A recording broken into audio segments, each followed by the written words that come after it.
I believe there's a famous story about a young author who, desperate to grab the attention of the most jaded editor, began his tale with the line, "Hell," said the Duchess. Curiously, my own story starts in a very similar way, though the woman who uttered the exclamation was no duchess. It was a bright morning in early June.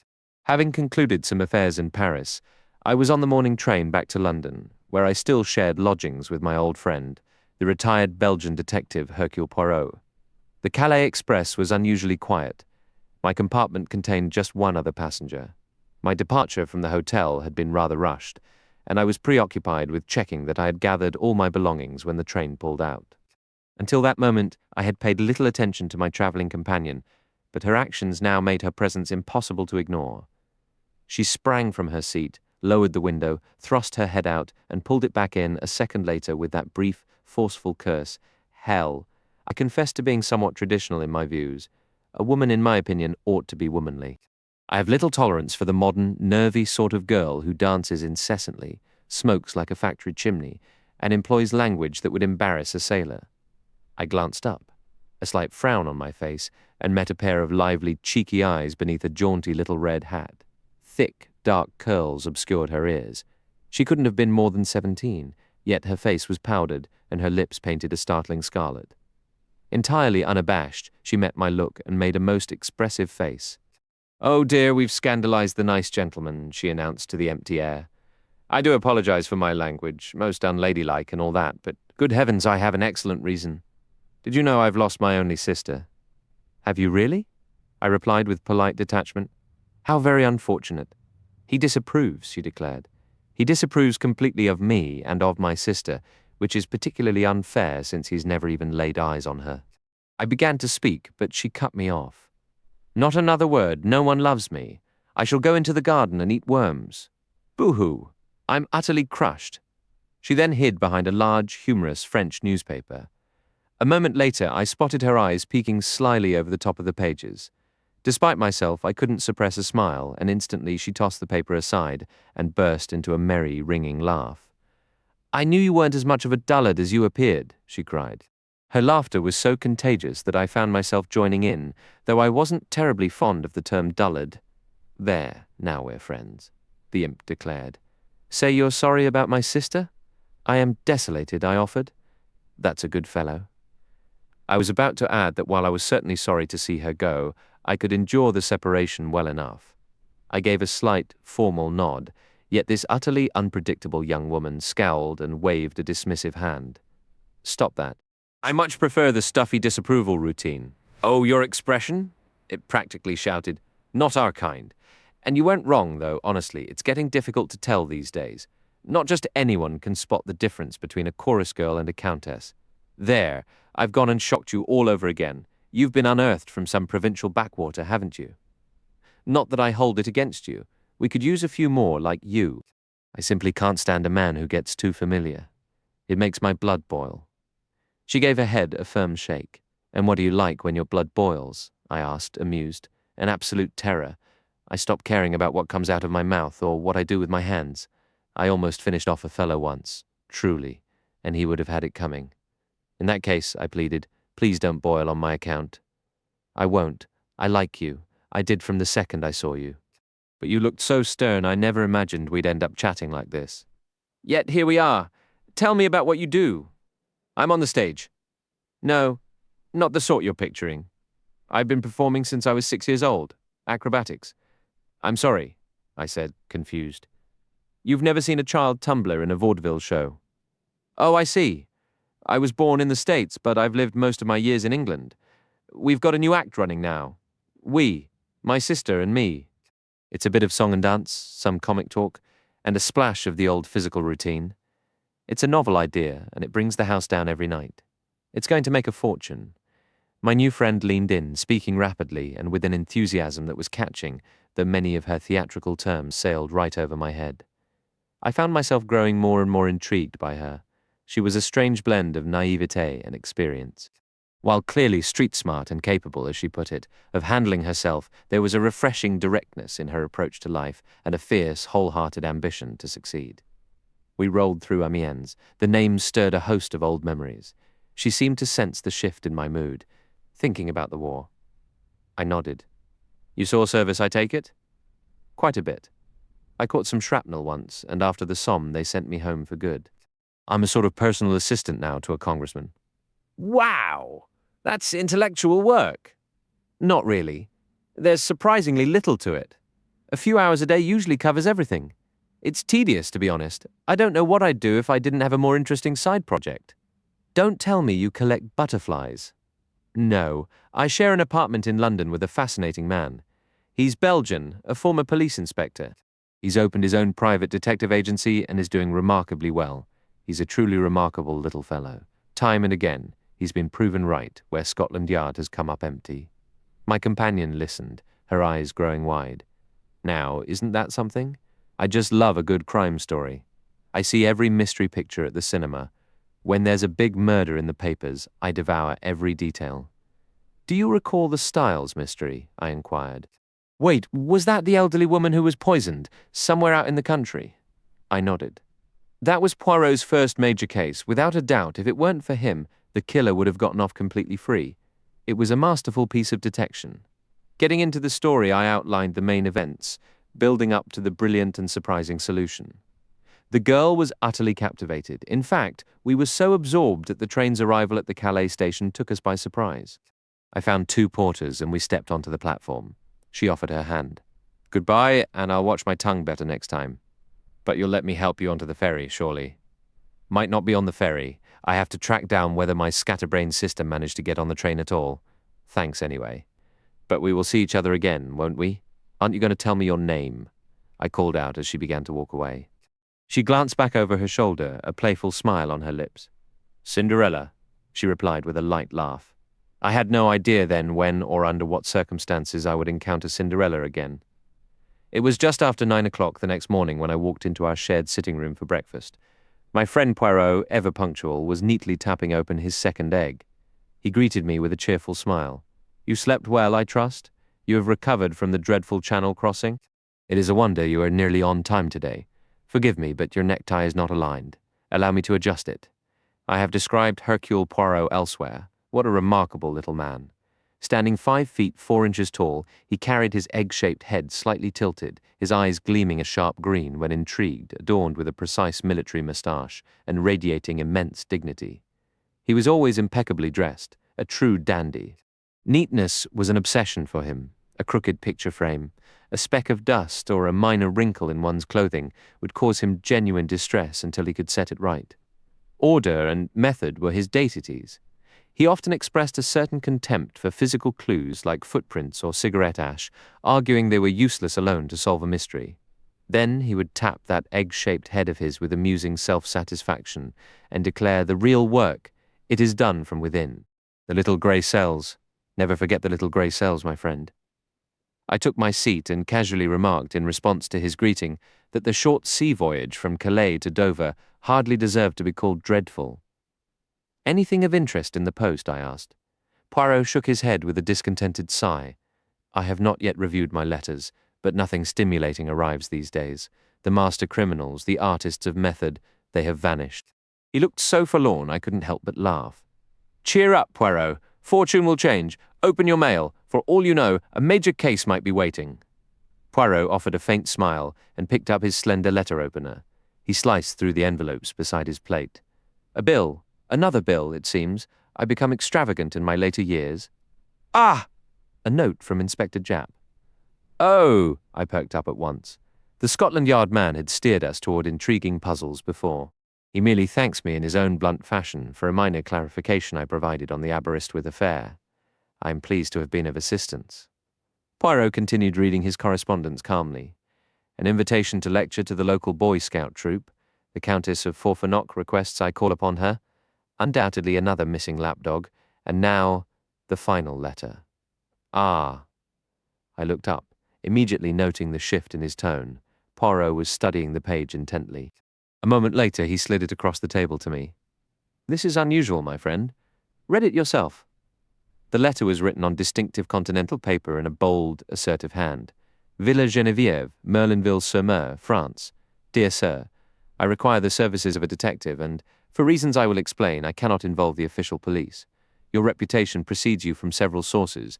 all indicating you are a man of considerable skill who also values discretion.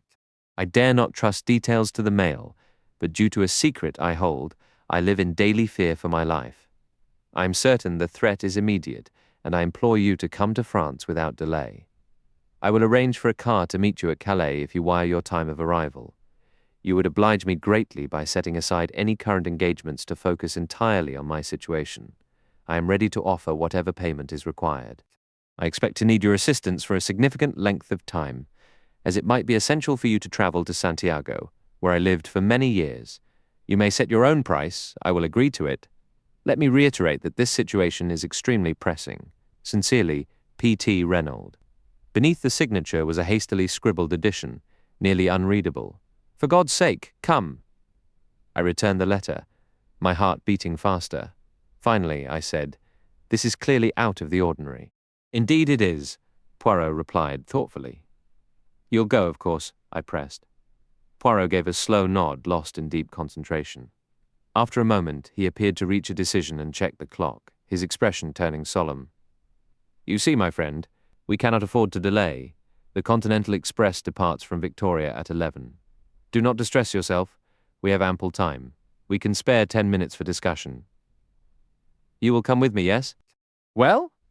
You mentioned yourself that your employer would not require you for the coming weeks? That's true enough. But this Mr. Reynolds strongly implies his affairs are confidential. Tut tut, I shall handle Mr. Reynolds. Incidentally, that name seems familiar to me. There's a well-known South American millionaire by that name. I'm not certain if it's the same man. Without a doubt, it must be. That explains the reference to Santiago. Santiago is in Chile, and Chile is in South America. Ah, we are advancing splendidly, you observed the postscript. What was your impression? I thought it over. He composed the letter while maintaining his composure, but at the last moment his control broke, and on a sudden impulse he dashed off those 4 desperate words. But my friend shook his head vigorously. You are mistaken. Do you not see that while the ink of the signature is nearly black, the postscript is much fainter? So? I asked, confused. Mon Dieu, my friend, employ your little grey cells. Is it not obvious? Mr. Reynolds wrote his letter. Without blotting it, he reviewed it carefully. Then, not on impulse, but quite deliberately, he added those final words and blotted the page. But why, Pablo? To produce upon me the exact effect it has produced upon you. What do you mean? But of course to ensure my arrival. He reread the letter and found it lacking. It was not compelling enough. He paused, then added quietly, his eyes gleaming with that familiar green light that signaled inner excitement. And so, my friend, since that postscript was added not in haste, but calmly and with cold calculation, the urgency is profound. We must reach him without delay. Merlinville, I murmured. I believe I've heard of it. Poirot nodded. It is a quiet, yet fashionable little town. It is situated roughly halfway between Boulogne and Calais. I presume Mr. Reynolds maintains a residence in England? Yes, on Rutland Gate, if I recall correctly. He also has a large estate in the country, somewhere in Hertfordshire. But I know very little about him socially. I understand he has major South American business interests in the city and has spent most of his life abroad in Chile and Argentina. Well, we shall hear all the particulars from the man himself. Come, we must pack, a small suitcase each, and then a taxi to Victoria. By 11 o'clock we were departing Victoria for Dover. Before we left, Poirot had sent a telegram to Mr. Reynolds stating our expected arrival time in Calais. As I remembered our breakfast conversation, I couldn't resist a jab. I'm surprised you haven't stocked up on a few bottles of seasickness remedy, Poirot. My friend, who was anxiously studying the sky, turned a reproachful look toward me. Have you forgotten the excellent method of Lavoisier? I always practice his system. One balances oneself, if you recall, by turning the head from left to right, breathing in and out, and counting to 6 between each breath. I replied skeptically. You'll be quite exhausted from keeping your balance and counting to 6 by the time you reach Santiago, or Buenos Aires, or wherever you finally touch down. What an idea you do not imagine that I would actually travel to Santiago. Mr. Reynolds proposes it in his letter. He was not acquainted with the methods of Hercule Poirot. I do not dash about undertaking long journeys and working myself into a state. My work is conducted from within right here. He tapped his temple meaningfully. As usual, this statement provoked my urge to debate. That's all well and good, Poirot, but I believe you are developing a tendency to dismiss certain techniques too readily. A single fingerprint has, on occasion, led directly to a murderer's arrest and conviction, and has without question condemned more than one innocent man, Poirot remarked dryly. But surely the examination of fingerprints and footprints, cigarette ash, various types of soil, and the other minute details that form careful observation, are these not critically important? Absolutely. I have never claimed otherwise. The trained observer, the specialist, is undoubtedly valuable. But others, the Hercule Poirots, they operate on a higher plane. To them, the specialists present the facts. Their role is to understand the method of the crime, to deduce it logically, to arrange the facts in their proper sequence and order, most importantly, to grasp the true psychology of the case. You have gone fox hunting, have you not? I've done a bit of hunting now and then, I admitted, somewhat confused by this sudden shift. Why? Well then, in this fox hunting, you require the dogs, no? Hounds, I gently corrected. Yes, of course. And yet, Poirot wagged a finger at me, his tone turning playfully sarcastic. You did not dismount from your horse and trot along the ground, sniffing with your nose and issuing enthusiastic ow-ows, did you? I couldn't help but laugh heartily. Poirot nodded, satisfied. Precisely. You leave the work of the hounds to the hounds. Yet you insist that I, Hercule Poirot, should make a spectacle of myself by lying down, possibly on damp grass, to examine theoretical footprints, or that I should collect cigarette ash when I cannot distinguish one brand from another. Recall the Plymouth Express affair. The excellent Inspector Japp went off to survey the railway line. Upon his return, I, without having stirred from my rooms, could tell him exactly what he had discovered. So you believe Japp's effort was a waste of time? Not at all, since his findings supported my theory. But my time would have been wasted had I gone. It is the same with so-called experts. Consider the handwriting testimony in the Cavendish case. One lawyer's questions highlight the similarities. The defense provides evidence showing the differences. The language is all very technical, and the outcome, what we all knew from the beginning. The writing closely resembled that of John Cavendish. And the psychological mind is then faced with the question, why? Because it was genuinely his, or because someone wished us to believe it was his? I answered that question, my friend, and answered it correctly. Having effectively quieted me, if not entirely persuaded me, Poirot leaned back with a contented air. On the boat, I knew better than to interrupt my friend's solitude. The weather was magnificent, and the sea was as calm as one could possibly hope for, so I was not surprised when a cheerful Poirot rejoined me as we disembarked at Calais. A slight disappointment awaited us, as no car had been sent to meet us, but Poirot cheerfully attributed this to a delay with his telegram. "We shall hire one," he declared. Minutes later, we were rattling and jolting along in the most dilapidated automobile ever offered for hire, heading toward Merlinville. My own spirits were soaring, but my small friend was observing me with unusual gravity. "You are what the Scottish call fey, Hastings. It often foretells misfortune." "Rubbish. You certainly don't share my optimism." "No, but I am apprehensive." "Apprehensive of what?" "I cannot say." A strange sense of foreboding had settled over him. "I have a feeling," he said with deliberate gravity, "that this will be a significant case, a long and complicated puzzle that will not be easily solved." I was about to press him for more when our car entered the small coastal town of Merlinville. We slowed to ask for directions to the Villa Geneviève. A local man pointed us onward. "Straight through town, sir. The villa is about half a mile past the other side. You can't miss it, a large place overlooking the water." Thanking him, we continued, leaving the town's buildings behind. Soon the road forked, causing us to pause again. A farmer was walking toward us, and we waited to ask him to confirm our route.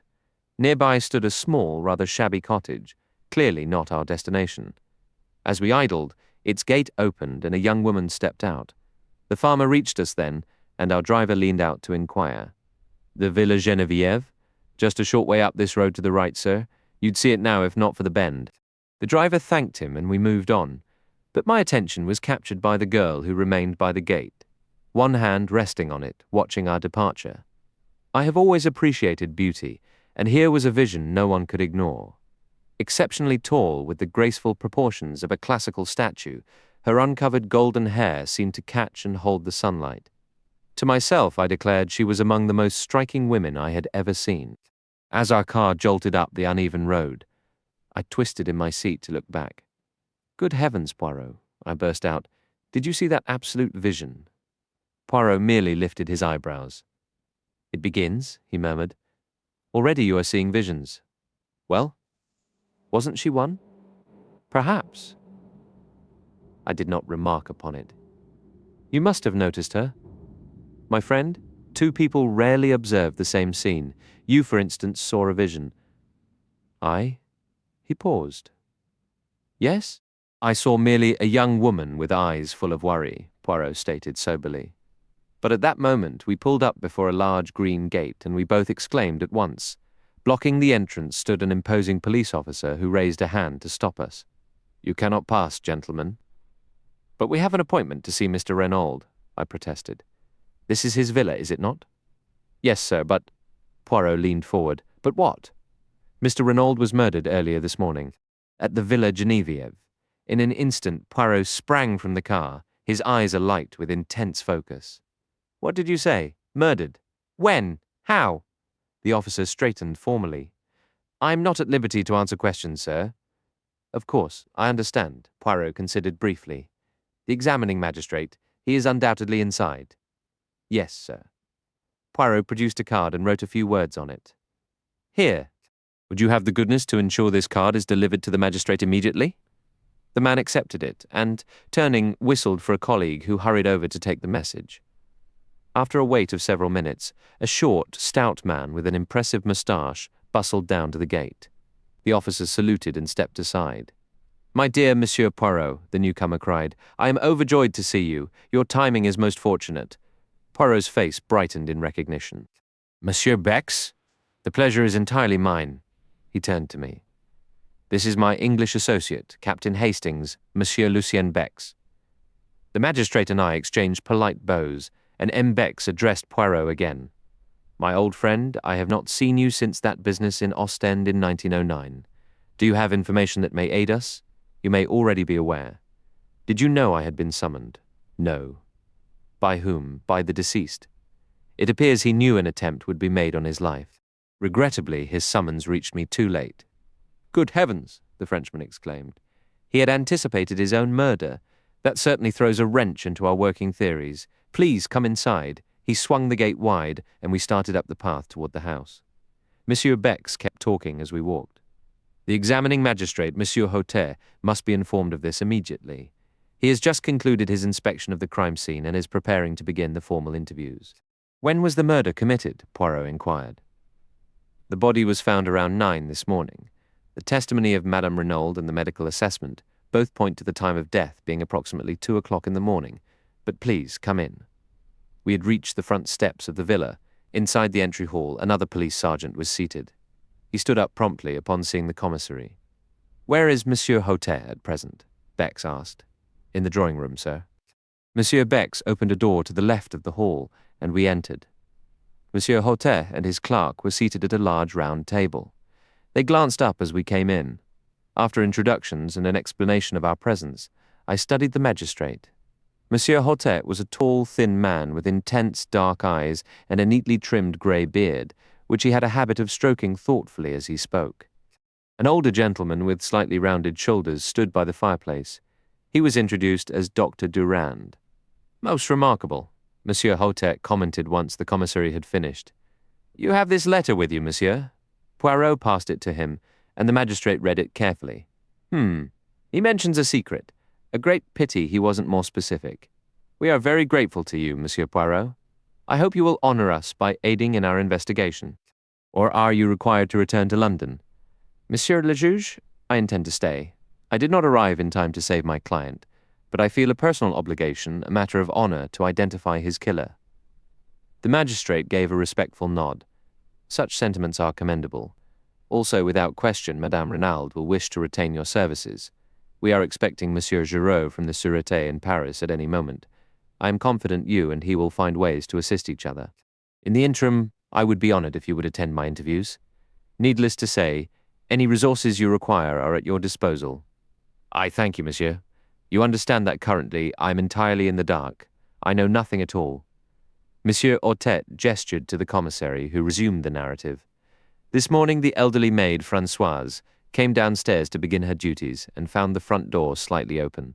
A fleeting worry about burglars crossed her mind, so she peeked into the dining room. Seeing the silver was undisturbed, she dismissed her concern, assuming her master had simply risen unusually early for a walk.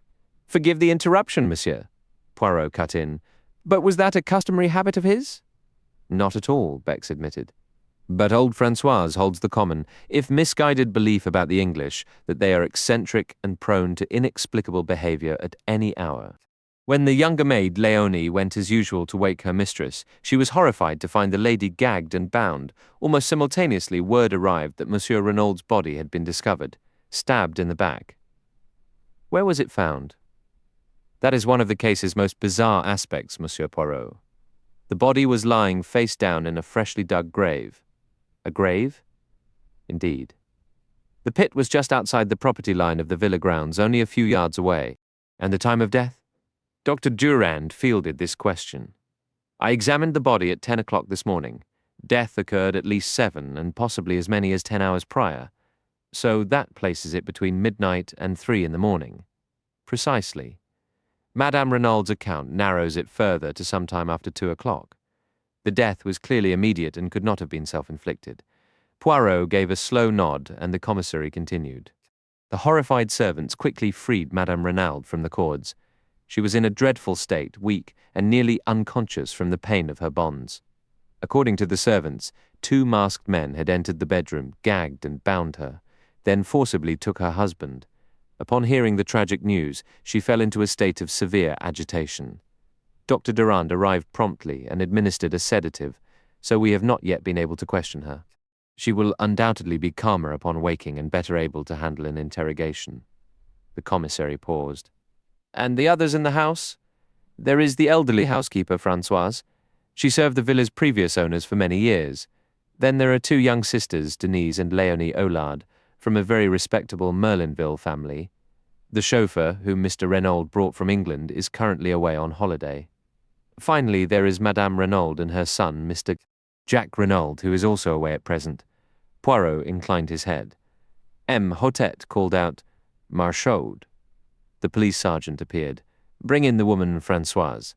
He saluted and left, returning shortly with a frightened Francoise. "Your name is Francoise Arichet?" "Yes, sir. You have been employed at the Villa Geneviève for a long time." 11 years with the former mistress. "When she sold the villa this spring, I agreed to stay on with the English gentleman." "I never imagined." The magistrate cut her off. Of course now. Francoise, who was responsible for locking the front door at night." "It was my duty, sir. I always saw to it myself." "And last night?" "I locked it as usual." "You are certain?" "I swear it, sir." "At what time?" "The usual time, 10:30. Was the rest of the household in bed by then?" "Madame had retired earlier. Denise and Léonie went up with me. Monsieur was still in his study. Then, if the door was unlocked afterward, it must have been Monsieur Renaud himself." Francoise shrugged her broad shoulders. "Why would he do that? With thieves and murderers about? A fine idea. Monsieur was no fool. It wasn't as if he had to let the lady out." The magistrate interrupted sharply. "The lady? What lady?" "Why, the lady who came to see him." "A lady visited him that evening?" "Yes, sir, and on many other evenings, too." "Who was she? Did you know her?" A cunning look spread over the woman's face. "How should I know? I didn't let her in last night." "Aha!" roared the magistrate, banging his hand on the table. "You would play games with the police. I demand you tell me at once the name of this woman who visited Monsieur Renaud in the evenings." "The police!" grumbled Francoise. "I never thought I'd be mixed up with them, but I know well enough who she was. It was Madame d'Aubrail." The commissary exclaimed and leaned forward in astonishment. "Madame d'Aubrail from the Villa Marguerite down the road?" "That's what I said, sir. Oh, she's a pretty one," the old woman added with a scornful toss of her head. "Madame d'Aubrail," murmured the commissary. "Impossible." "You see," grumbled Francoise, "that's the thanks you get for telling the truth." "Not at all," said the examining magistrate soothingly. "We were merely surprised. So Madame d'Aubrail and Monsieur Renaud, they were?" He paused delicately. "Well, without a doubt it was that way." "How should I know? But what do you expect, sir? He was an English lord, very wealthy, And Madame de Breuil, she was poor, that one, and very elegant, even though she lives so quietly with her daughter. No doubt about it, she has a past. She is no longer young, but my word, I tell you, I've seen men turn their heads to watch her walk down the street. Lately she's had more money to spend. The whole town knows it. The little economies, they are finished. François nodded with an air of absolute conviction. Monsieur Hautet stroked his beard thoughtfully. And Madame Renaud? He finally asked. How did she accept this friendship? François shrugged. She was always most kind, most polite. One would think she suspected nothing. But all the same, isn't it true? The heart suffers, sir. Day by day I watched Madame grow paler and thinner. She was not the same woman who arrived here a month ago. Monsieur, too, had changed. One could see he was on the edge of a nervous breakdown, and who could wonder with a matter handled so openly? No secrecy, no discretion. The English way, no doubt. I stirred indignantly, but the examining magistrate continued his questions, undisturbed by tangents. You stated that Monsieur Renaud did not need to let Madame d'Aubreuil out. She had already left, then? Yes, sir. I heard them leave the study and go to the door. Monsieur said good night and closed it behind her. What time was that? About 25 minutes past 10, sir. Do you know when Monsieur Renaud retired for the night? I heard him come upstairs about 10 minutes after we did. The staircase creaks, so one hears everyone who goes up or down. And that is all. You heard no unusual sounds during the night? Nothing at all, sir. Which of the servants came down first in the morning? I did, sir. I immediately saw the door standing open. What of the other ground floor windows? Were they all secured? Every single one. There was nothing out of place or suspicious anywhere. Very well, Françoise, you may go. The old woman shuffled toward the door. On the threshold, she glanced back. I will tell you one thing, sir, that Madame d'Aubreuil is a bad one. Oh yes, one woman knows another. She is trouble, mark my words. And shaking her head wisely, Françoise departed. Léonie Aulard, called the magistrate. Léonie appeared, dissolved in tears and verging on hysterics.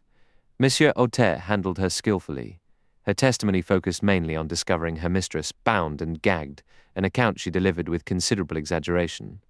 Like Françoise, she had heard nothing in the night. Her sister Denise followed. She agreed that her master had altered greatly recently. Every day he grew more gloomy, he ate less. He was always downcast. But Denise had her own theory. Without a doubt, it was the mafia on his trail. 2 masked men. Who else could it be? A terrible organization. That is, of course, a possibility, said the magistrate smoothly. Now, my girl, was it you who let Madame d'Aubreuil into the house last night? Not last night, sir, the night before. But Françoise just told us Madame d'Aubreuil was here last night. No, sir. A lady did come to see Monsieur Renaud last night. But it was not Madame d'Aubreuil. Surprised, the magistrate pressed her, but the girl held firm. She knew Madame d'Aubreuil perfectly by sight. This lady was also dark-haired, but shorter and much younger. Nothing could shake her statement. Had you ever seen this lady before? Never, sir. Then the girl added hesitantly. But I believe she was English. English?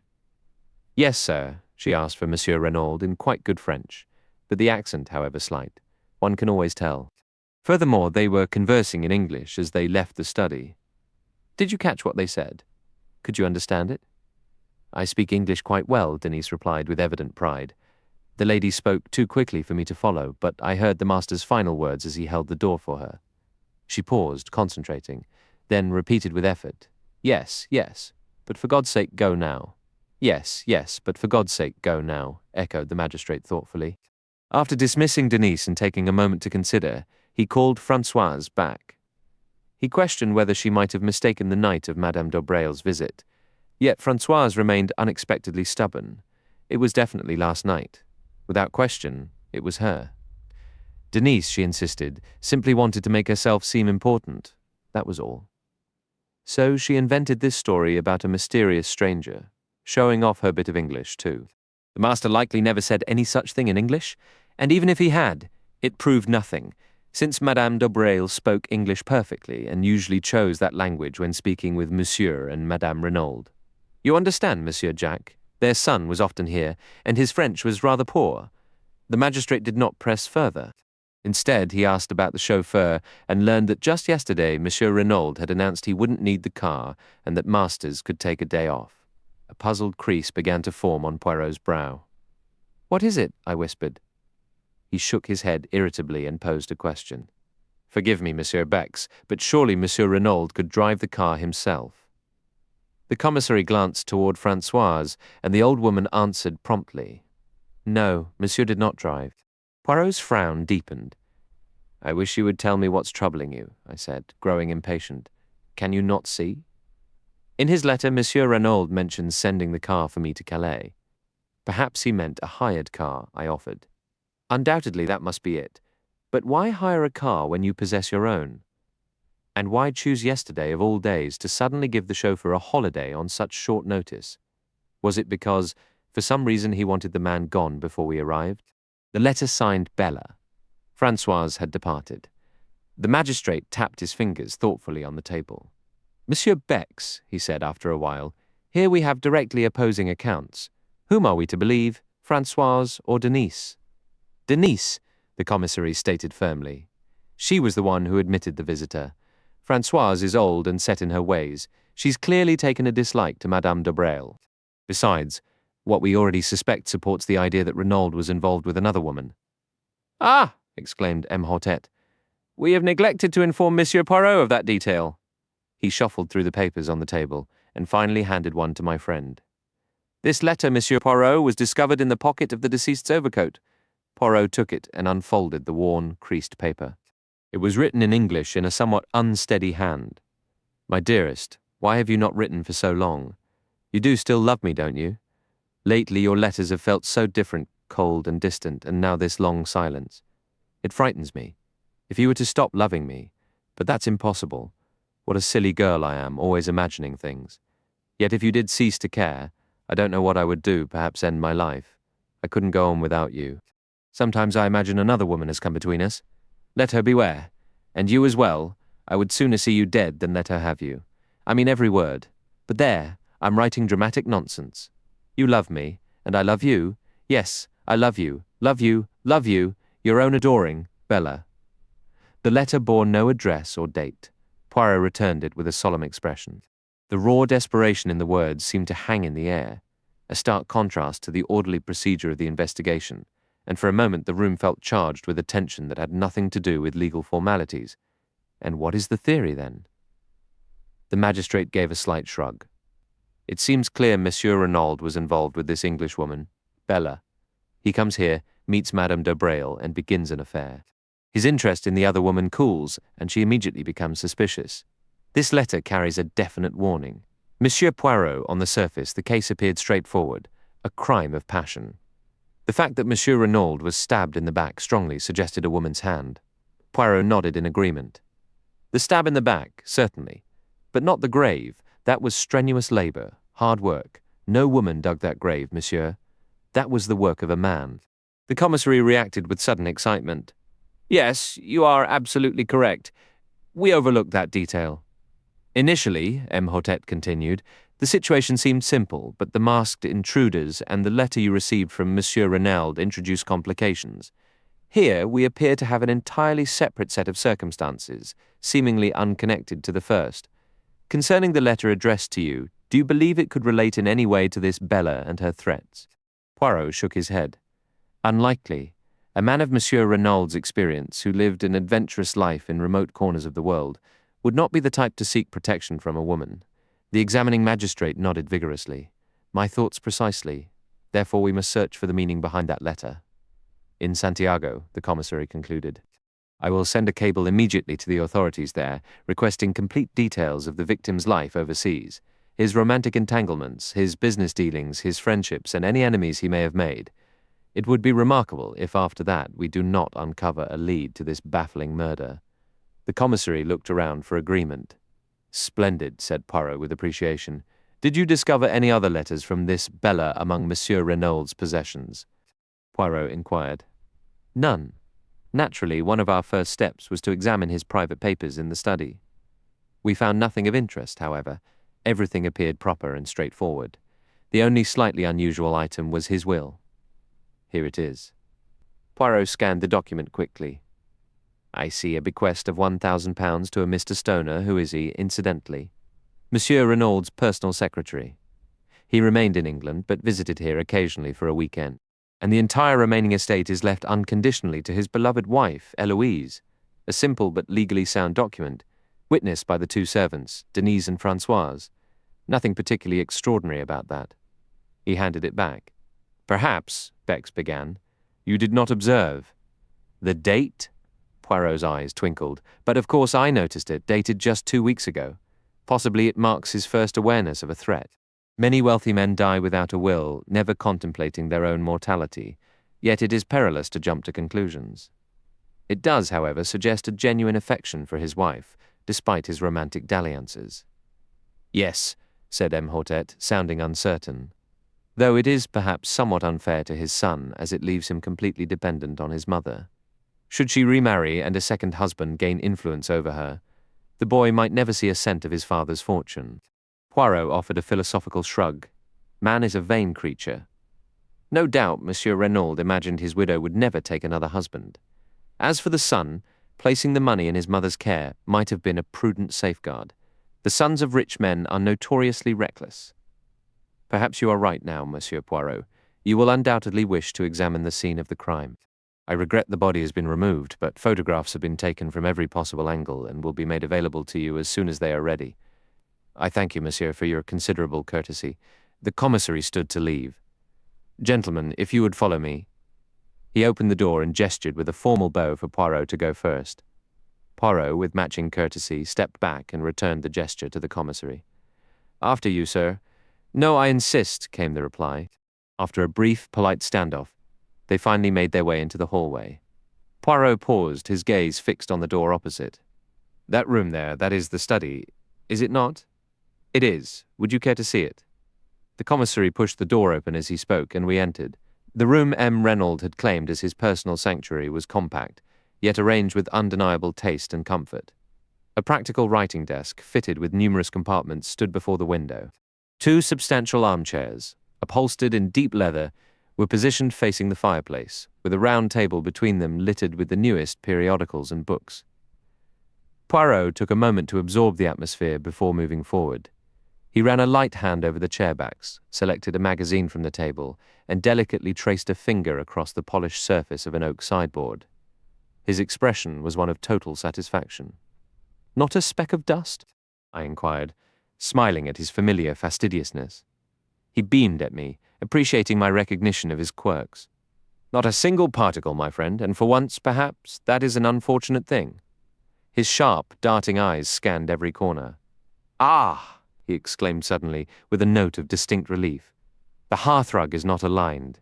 He bent to straighten it, but then jerked upright with a startled sound. Pinched between his fingers was a tiny scrap of pink paper. It seems in France, as in England, the help neglects to sweep beneath the mats. Bex took the fragment, and I leaned in to look. Do you recognize it, Hastings? I shook my head, baffled, though that specific shade of pink paper tugged at my memory. The commissary's mind worked faster. It is part of a cheque, he declared. The paper scrap was roughly 2 inches square. Inked upon it was a single word.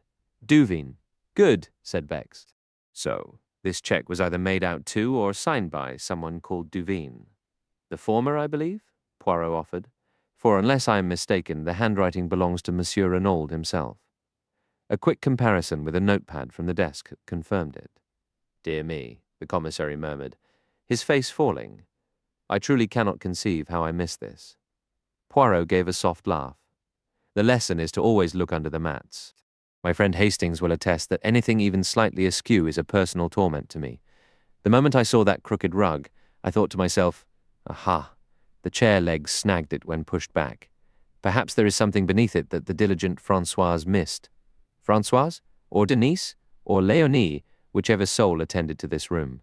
Given the absence of dust, it was cleaned this very morning. I reconstruct the event thus. Yesterday, perhaps even last night, Monsieur Renaud wrote a cheque payable to this Duveen individual. Later, it was torn apart and scattered on the floor. This morning. But Mem Bex was already tugging impatiently at the bell rope. Francoise answered. Yes, she admitted, there had been many little pieces of paper on the floor. What had she done with them? Thrown them into the kitchen stove? Naturally. What else would one do? With a despairing wave, Bex sent her away. His face then brightened as he dashed to the desk and began rifling through the deceased man's checkbook. A moment later, his hopeful expression vanished. The last counterfoil was blank. "Courage!" cried Poirot, giving him an encouraging pat on the shoulder. "Without a doubt, Madame Renaud will be able to illuminate the mystery of this Monsieur or Mademoiselle Duvain for us." The commissary's expression cleared. "True. Let us continue." As we turned to leave, Poirot remarked almost idly, "It was here that Monsieur Renaud met with his visitor last night." "Yes." "It was, but how could you know that?" "By this." He held up, pinched delicately between his thumb and forefinger, a single long black hair, unmistakably a woman's Beck's, led us out the rear of the house to a small shed nestled against the wall. Fishing a key from his pocket, he unlocked the door. "The body is in here. We had it moved from the crime scene just before you got here, after the photographers finished their work." He swung the door open, and we stepped inside. The victim lay on the floor, a sheet draped over him. With a practiced motion, Bex pulled the covering aside. Renaud was a man of average height, with a slender, athletic build. He appeared to be around 50, his dark hair heavily threaded with silver. Clean-shaven, he had a long, thin nose and eyes set close together. His skin was deeply tanned, the kind of bronze earned under a lifetime of tropical suns. His lips were pulled back from his teeth, and an expression of sheer astonishment and terror was frozen on his pallid face. "You can tell from his face he was stabbed from behind," Poirot observed. Gently, he rolled the body over. There, between the shoulder blades, was a dark, circular stain on the light tan overcoat, with a neat slit in the fabric at its center. Poirot studied it closely. "Do we know what weapon was used?" "It was left in the wound." The commissary reached for a large glass jar. Inside was a small object that looked to me more like a letter opener than anything else. It had a black handle and a narrow, gleaming blade, the whole thing no more than 10 inches long. Poirot cautiously tested the stained tip with his finger. "My word, but it is sharp! A convenient little instrument for murder." "A pity we found no fingerprints on it," Bex said with regret. "The killer must have worn gloves." "Naturally he did," Poirot replied with a hint of scorn. "Even in Santiago they know that much. The most novice English miss knows it, courtesy of all the press coverage about the Bertillon system. Still, it is very interesting to me that there were no prints. It is astonishingly simple to plant someone else's fingerprints. That would have made the police quite content." He shook his head. "I very much fear our criminal is not a meticulous planner, or perhaps he was simply rushed. But we shall see." He let the body settle back. "I see he wore only underclothes beneath his overcoat," he noted. "Yes, the examining magistrate found that point rather curious," Bex confirmed. Just then, a tap sounded at the door Bex had closed behind us. He strode over and opened it to find Françoise there, her eyes wide with a morbid eagerness to peer inside. "Well, what is it?" Bex asked impatiently. "Madame sends word that she is recovered and is now ready to receive the examining magistrate." "Good," said Bex briskly. "Inform Monsieur Hautet that we will be along directly." Poirot lingered a moment, his gaze returning to the body.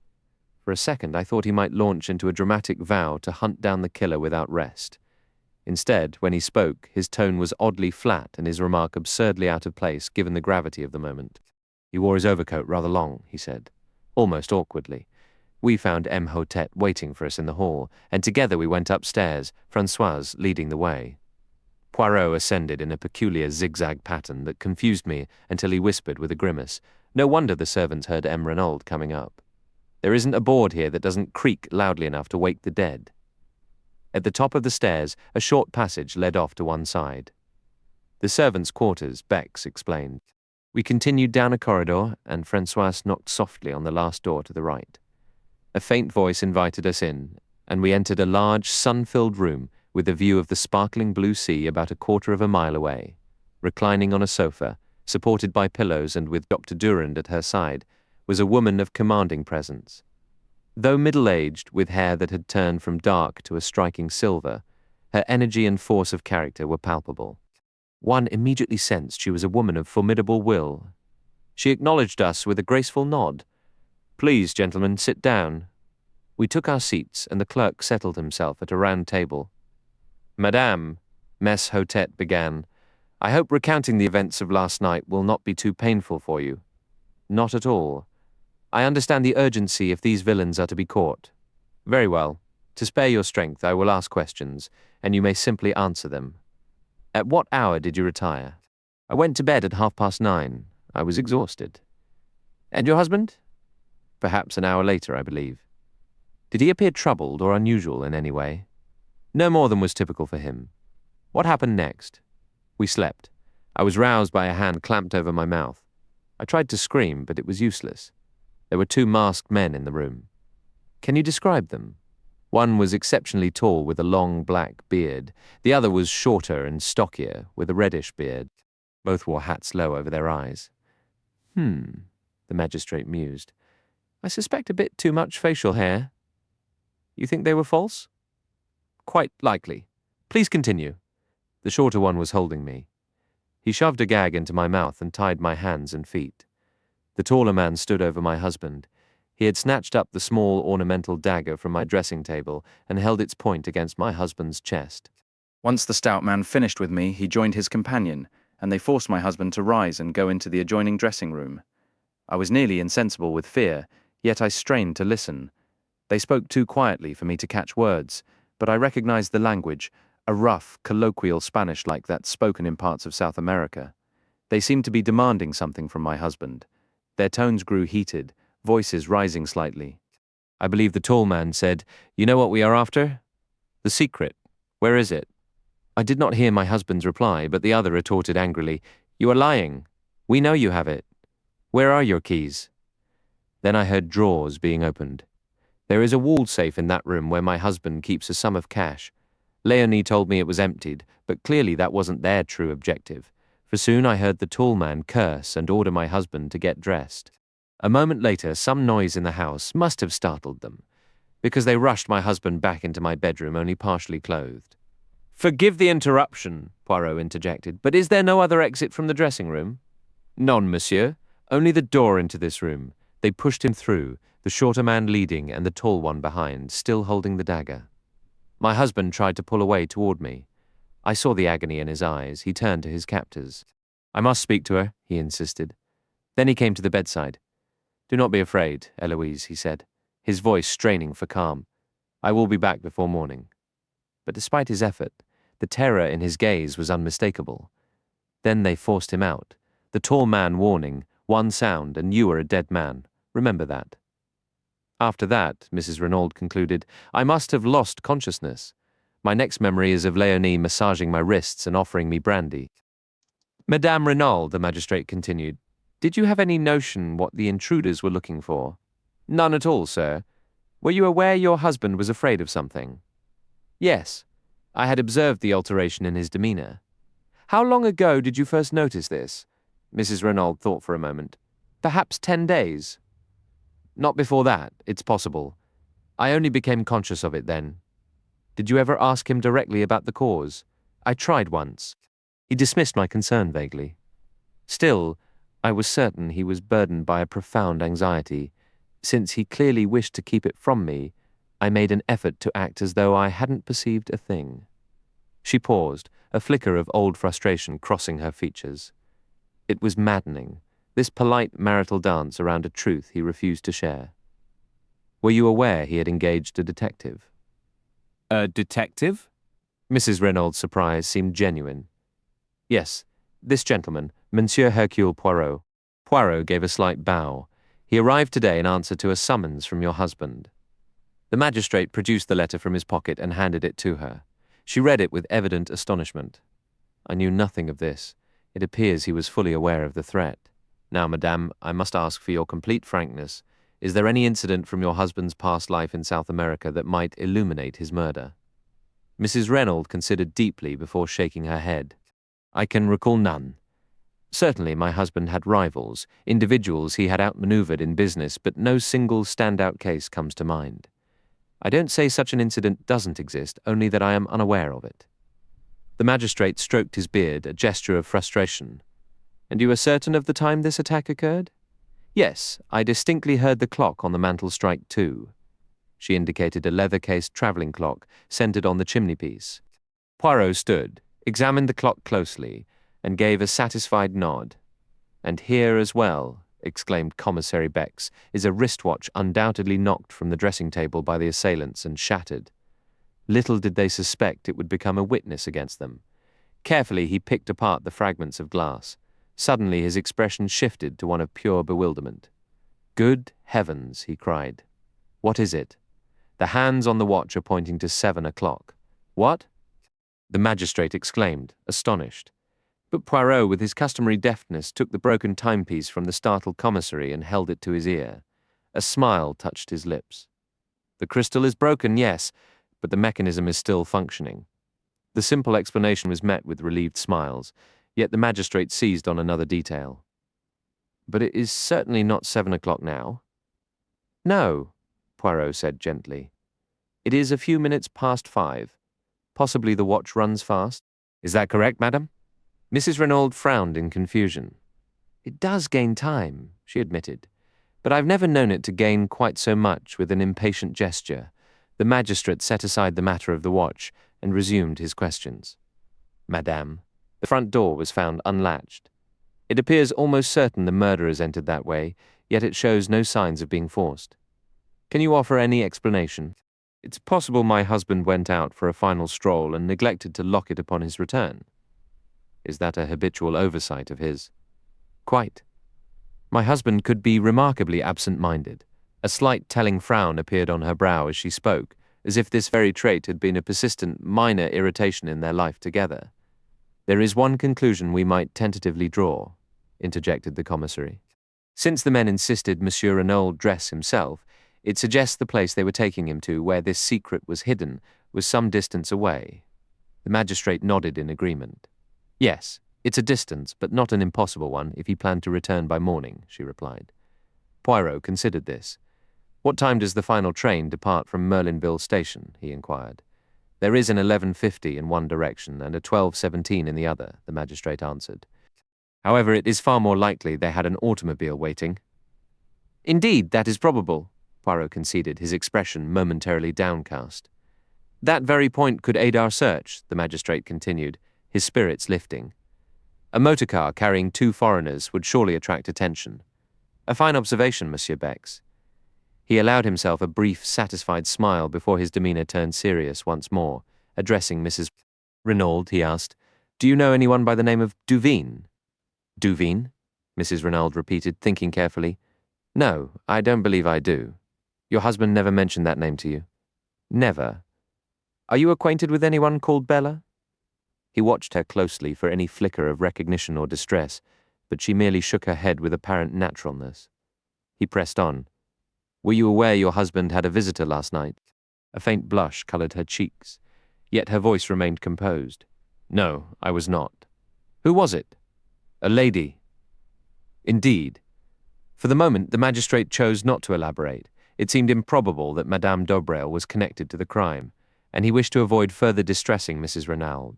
He exchanged a glance with the commissary, who gave a slight nod. The magistrate then crossed the room and returned, holding the glass jar we had seen in the shed. From it, he carefully withdrew the dagger. "Madame," he said gently, "do you recognize this?" She gasped. "That is my little dagger." Then her eyes fell upon the dark, stained tip, and she recoiled, her face pale with horror. "Is that blood?" "It is, madame. This weapon was used to kill your husband." He quickly moved it out of her sight. "You are absolutely certain this is the same one from your dressing table?" "Oh, yes. It was a gift from my son. He served in the Air Force during the war, having enlisted by giving in older age." A note of maternal pride softened her voice. "It was fashioned from a streamlined piece of aeroplane wire, a wartime souvenir he gave to me." "I understand. This leads to another urgent matter. Where is your son now? We must telegraph him immediately." "Jack? He is en route to Buenos Aires." "What?" "Yes. My husband wired him yesterday. Jack had been on business in Paris, but my husband learned it was imperative he proceed to South America without delay. There was a steamer departing Cherbourg for Buenos Aires last night, and he instructed Jack to board it. Do you know the nature of the business in Buenos Aires?" "No, monsieur, I do not." And Buenos Aires was not his final stop. He was to travel overland from there to Santiago. In unison, the magistrate and the commissary exclaimed, Santiago, again, Santiago. The mention of the name seemed to hang in the stunned silence of the room. It was then that Poirot, who had been standing motionless by the window as if in a trance, finally stirred. He approached Mrs. Renaud with a courteous bow. "Pardon, madame, but may I inspect your wrists?" Though slightly puzzled, she extended her hands. Around each wrist was a vicious red wheal where the cords had dug into her skin. As he examined them, a fleeting spark of interest I thought I had seen in his eyes seemed to vanish, replaced by profound bewilderment. "These must be very painful," he murmured, almost to himself. Meanwhile, the magistrate was speaking with renewed urgency. "We must contact young Monsieur Renaud by wireless at once. It is absolutely vital we learn anything he can tell us concerning this journey to Santiago." He paused, the weight of the revelation heavy upon him. "I had hoped he might be close by, so we could have spared you this distress, madame." He hesitated. "You are referring," she replied softly, "to the identification of my husband's remains?" The magistrate gave a solemn nod. "I am a woman of fortitude, sir. I can endure whatever is necessary. I am prepared immediately. Truly, tomorrow would be perfectly acceptable." "I would rather have it done," she said, her voice low, a flicker of anguish passing over her features.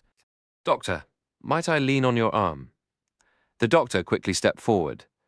A cloak was draped around Mrs. Renaud's shoulders, and a sombre group made their way down the staircase. M. Bex hurried ahead to unbolt the door of the outbuilding. Moments later, Mrs. Renaud stood in the doorway. Though pale, her resolve was evident. She lifted a hand to shield her eyes. "A moment, gentlemen, to compose myself." She lowered her hand and gazed upon the deceased. Then the remarkable composure that had sustained her vanished utterly. "Paul," she wept. "My husband, dear God," she swayed and collapsed unconscious to the floor. Poirot was at her side in an instant, checking her eyelids and her pulse. Once satisfied it was a genuine faint, he stepped back. He grasped my arm, his voice thick with self-reproach. "I am a fool, my friend." The love and despair in that woman's voice were unmistakable. My little theory was entirely mistaken. "Very well. I must begin anew." 6. The scene of the crime. The doctor and M. Hotet together carried the unconscious woman back inside. The commissary watched them go, shaking his head. "Poor woman," he murmured. "The shock was too severe. Ah, well, we can do nothing here. Now, Monsieur Poirot, shall we examine where the crime took place?" "By all means, Monsieur Bex." We went through the house and out the front door. As he passed, Poirot glanced up at the staircase with a dissatisfied expression. "It seems incredible to me that the servants heard nothing. The creaking of those stairs under the weight of 3 people would rouse the dead." It was the dead of night, remember. They were sound asleep. Yet Poirot kept shaking his head, as if the explanation were insufficient. On the gravel drive, he paused, studying the facade of the house. What prompted them to first try the front door? It was highly improbable it would be unlocked. Far more likely they would immediately attempt to force a window. "But all the ground floor windows are secured with iron shutters," the commissary objected. Poirot gestured toward a first-floor window. "That is the window of the bedroom we just left, is it not? And observe, there is a tree that would make climbing to it a simple matter." "Perhaps," the other man conceded, "but they could not have done so without leaving footprints in the flower bed." I saw his point. On either side of the steps to the front door were large oval beds planted with scarlet geraniums. The tree in question was rooted at the rear of one bed. Reaching it would have been impossible without stepping on the soft soil. "You see," the commissary continued, "with this dry weather, no prints would show on the drive or paths, but on the loose mold of the flower bed, it would be a different story entirely." Poirot moved close to the bed and scrutinized it. As Bex had noted, the soil was perfectly smooth, without a single impression. Poirot nodded, seemingly convinced, and we turned away. Suddenly he darted to the opposite flower bed. "Monsieur Bex," he called out, "over here, you have an abundance of traces here." The commissary joined him and smiled. "My dear Monsieur Poirot, those are undoubtedly the prints of the gardener's heavy hobnailed boots. In any event, it wouldn't matter, as we have no tree on this side, and therefore no way to reach the upper floor." "True," Poirot admitted, looking rather deflated. "So you believe these footprints are insignificant?" "Completely." To my absolute surprise, Poirot then declared, "I disagree. I have a small notion that these footprints are the most significant detail we have observed so far." Monsieur Bex offered no reply, merely giving a slight shrug. He was far too polite to voice his true thoughts. Shall we continue? He suggested instead. By all means. I can examine this footprint business later, Poirot said cheerfully. Rather than following the main drive toward the gate, Bex turned onto a narrow path that branched off sharply to the right. It wound up a gentle slope, skirting the side of the house, and was flanked by dense, overgrown shrubs. Abruptly, the path opened into a small clearing that offered a sudden, breathtaking view of the ocean. A weathered bench had been placed there, and not far off stood a rather dilapidated tool shed. A few paces farther, a tidy row of small bushes marked the edge of the villa's property. Bex pushed through this boundary, and we found ourselves standing on the open expanse of the coastal downs. I glanced around and was struck with immediate recognition. "Why, this is a golf course!" I exclaimed. Bex nodded. "The links aren't finished yet," he explained. "They hope to open them sometime next month. It was some of the labourers working here who found the body early this morning." I caught my breath. Just to my left, where I had momentarily overlooked it, was a long, narrow excavation pit. Lying beside it, face down, was the body of a man. For one heart-stopping second, I had the wild, irrational fear that the tragedy had repeated itself. But the commissary dispelled that illusion by striding forward with a sharp, annoyed exclamation. What have my men been doing? They had strict orders to allow no one near this area without proper authorization. The man on the ground turned his head. "But I do have authorization," he stated calmly, rising slowly to his feet. "My dear Monsieur Giraud," cried the commissary, "I had no idea you had even arrived. The examining magistrate has been awaiting you with the utmost impatience." As he spoke, I studied the newcomer with intense curiosity. The famous detective from the Paris Sûreté was well known to me by reputation, and I was exceedingly interested to see him in person. He was very tall, perhaps around 30, with reddish hair and a matching moustache, and he carried himself with a military bearing. There was an unmistakable air of arrogance about him, clearly aware of his own importance. Bex made introductions, presenting Poirot as a colleague. A flicker of interest showed in the detective's eyes. "I know you by name, Monsieur Poirot," he said. "You made quite a splash in the old days, didn't you? But methods are very different now. Crimes, however, remain very much the same," Poirot remarked gently.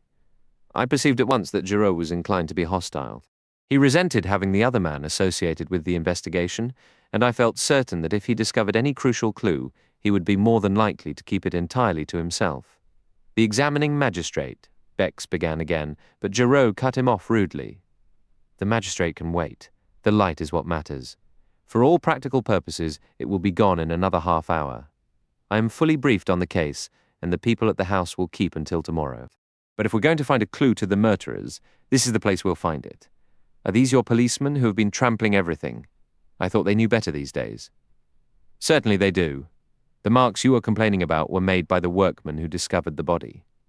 The other man grunted in disgust. "I can see the tracks where the three of them came through the hedge, but they were careful. You could still make out the centre footprints as belonging to Monsieur Renaud, but the marks on either side had been meticulously erased. Not that this hard ground would have offered much detail to begin with, but they weren't leaving anything to chance." "The physical evidence," Poirot observed.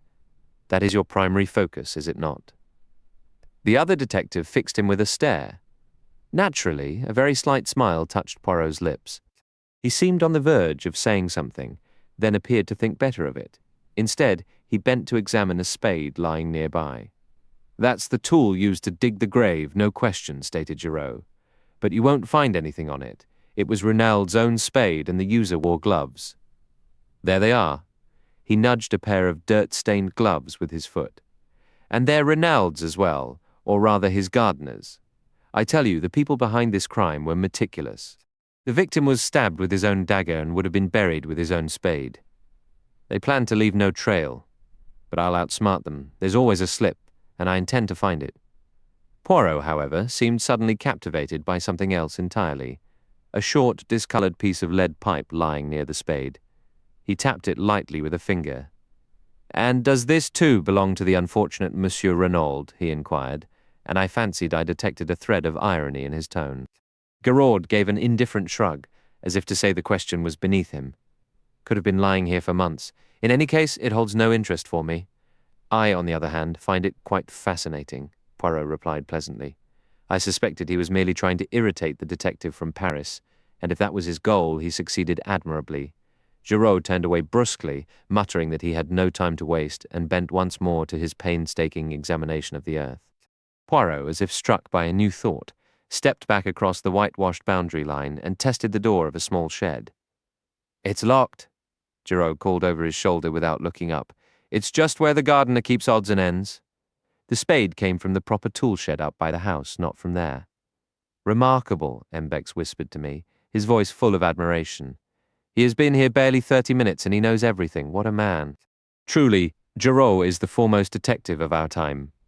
Though I personally found the man insufferable, I had to admit I was secretly impressed. An aura of sheer efficiency surrounded him. I couldn't help feeling that Poirot, so far, had not exactly covered himself in glory, and it annoyed me. He appeared preoccupied with all sorts of trivial, almost childish details that seemed irrelevant to the case. This impression was reinforced when he suddenly asked, "Monsieur Bex, please enlighten me. What is the purpose of this whitewashed line encircling the grave? Is it a police technique?" "No, Monsieur Poirot. It is a feature of the golf course. It marks where a bunker is to be constructed." "A bunker?" Poirot turned to me. "That is the hazard. A depression filled with sand, correct?" I agreed. Monsieur Renaud was doubtless a golfer. "An avid one," confirmed Bex. "This expansion is largely due to him and his generous contributions. He even had input on the design." Poirot nodded thoughtfully. Then he remarked, "It was not, perhaps, the wisest selection, this spot to conceal a body. Once the workmen began excavating for the bunker, the discovery was inevitable." "Precisely," cried Giraud triumphantly, looking up. "And that proves the perpetrators were unfamiliar with the area. It's a superb piece of indirect proof." "Yes," said Poirot, his tone dubious. "No one with local knowledge would choose such a place unless they wanted the body found. And that is plainly ridiculous, is it not?" Giraud didn't bother to answer, dismissing the comment with a wave of his hand. "Yes," Poirot murmured, in a vaguely dissatisfied voice. "Yes, undoubtedly ridiculous. As we walked back toward the house, M." Bex continued to sing Giraud's praises, while I wrestled with a growing sense that Poirot was playing a deeper, more subtle game, one that focused less on what was plainly visible and more on what was deliberately, and perhaps clumsily arranged for us to see. Bex made his apologies and departed, stating he needed to inform the examining magistrate of Giraud's presence without delay. Giraud, for his part, looked unmistakably pleased when Poirot announced he had seen enough. Our final glimpse as we walked away was of the detective on his hands and knees, scrutinizing the ground with an intensity I couldn't help but respect. Poirot seemed to read my mind. For once we were alone, he remarked with a dry edge to his voice. "So, you have finally witnessed the detective you so admire, the human bloodhound. Is that not correct, my friend?" "Well, at least he's doing something," I retorted, feeling a flash of irritation. "If there's anything there to be discovered, he'll discover it, unlike some. Ah, but I too have discovered something. A length of lead pipe. Don't be absurd, Poirot. You know perfectly well that's irrelevant." I was referring to the small details, the subtle traces that could point us unmistakably toward the killer. My dear fellow, a clue 2 feet long is every bit as valuable as one 2 millimeters. It is merely the romantic notion that all vital clues must be microscopic. As for the pipe being irrelevant, you say that only because Giraud said so. He held up a hand to stop my interruption. "No, we will speak no more of it. Let Giraud have his search, and leave me to my thoughts. The affair appears straightforward, and yet I'm not content. Do you know why? Because of that wristwatch, running 2 hours ahead, and then there are these odd, stubborn details that refuse to align. For example, if the motive was revenge, why not simply stab Renaud as he slept and be done with it?" "They wanted the secret," I reminded him. Poirot flicked an invisible speck from his sleeve, his expression dissatisfied. "Then where is this secret? Presumably some distance away, since they made him dress, yet he is found murdered practically on the doorstep, almost within earshot of the house.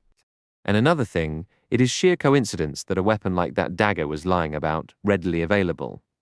He paused, his brow furrowed, then continued. "Why did the servants hear nothing? Were they drugged? Was there an accomplice who ensured the front door remained unlocked? I wonder if—" He broke off abruptly. We had reached the gravel drive in front of the house. Suddenly, he turned to me. "My friend, I intend to surprise you, to gratify you. I have taken your criticisms to heart. We shall examine some footprints." "Where?" In that flower bed on the right. Monsieur Bex claims they belong to the gardener. Let us verify that. Look, here he comes now with his wheelbarrow. An older man was indeed crossing the drive, pushing a barrow laden with young plants. Poirot called out to him and he set down the barrow, approaching with a slight limp. "Are you going to ask for one of his boots to compare with the prints?" I asked, my interest quickening. My faith in Poirot, momentarily shaken, began to stir again. If he said these footprints were significant, then they likely were. "Precisely," said Poirot. "But won't he find it very strange? He will not think of it at all." We could say no more, for the old man had reached us. "You wish to see me, monsieur?" "Indeed. You have worked as the gardener here for many years, I understand." 24 years, monsieur." "And your name is?" "Auguste, monsieur. I was just admiring these remarkable geraniums. They are truly splendid. Have they been here long?" "For some time, monsieur. But of course, to keep the beds looking proper, one must always bed out a few fresh plants and remove the spent ones, not to mention deadheading the old blooms regularly." "You put in some new plants just yesterday, did you not? Those in the center there and in the other bed as well." "Monsieur has a keen eye. They always need a day or two to recover. Yes, I put 10 new plants in each bed last evening. As monsieur surely knows, one should never plant when the sun is too strong." Auguste, clearly flattered by Poirot's attention, was becoming quite talkative. "That's a magnificent example right there," Poirot observed, gesturing. "Might I possibly obtain a small clipping?" "Of course, sir." The elderly man stepped into the flower bed and meticulously snipped a piece from the plant Poirot had indicated. Poirot offered effusive thanks, and Auguste returned to his wheelbarrow. "You observe," said Poirot with a slight smile, leaning down to inspect the impression left in the soil by the gardener's heavy boot. "It is elementary. I hadn't considered that the foot would naturally be inside the boot. You do not always employ your admirable mental faculties to their fullest. Now, what is your assessment of this footprint?" I scrutinized the bed carefully. After a thorough examination, I concluded, every impression in this bed was made by an identical boot. "You believe so? Very well. I concur," Poirot replied. He appeared oddly detached, as if his thoughts were elsewhere. "In any case," I remarked, "this should quiet one of your persistent theories. Good heavens, what an expression! What does it signify?" "I meant that now you can abandon your fixation on these footprints." To my astonishment, Poirot shook his head. No, my friend.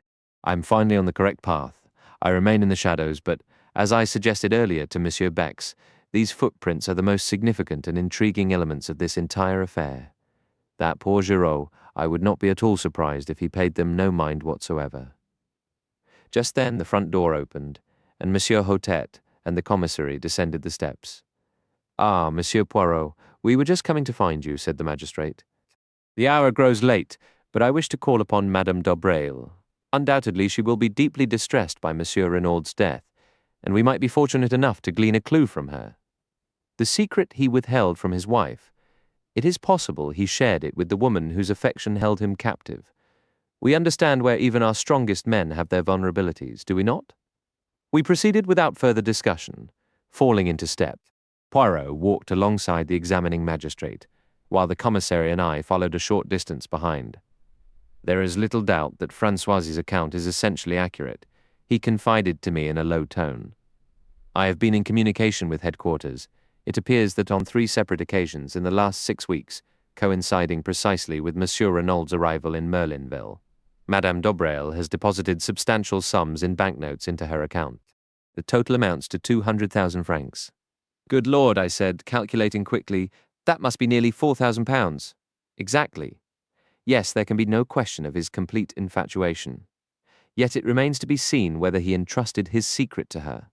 The examining magistrate is optimistic, but I scarcely share his viewpoint." As we conversed, we were walking down the lane toward the junction where our car had waited earlier. I soon realized the Villa Marguerite, the residence of the enigmatic Madame d'Aubrail, was the very cottage from which the striking young woman had emerged earlier. "She has resided here for many years," the commissary said, nodding toward the house. "Very quietly, very discreetly. She seems to have neither friends nor relatives beyond the acquaintances she has made locally. She never speaks of the past or her husband.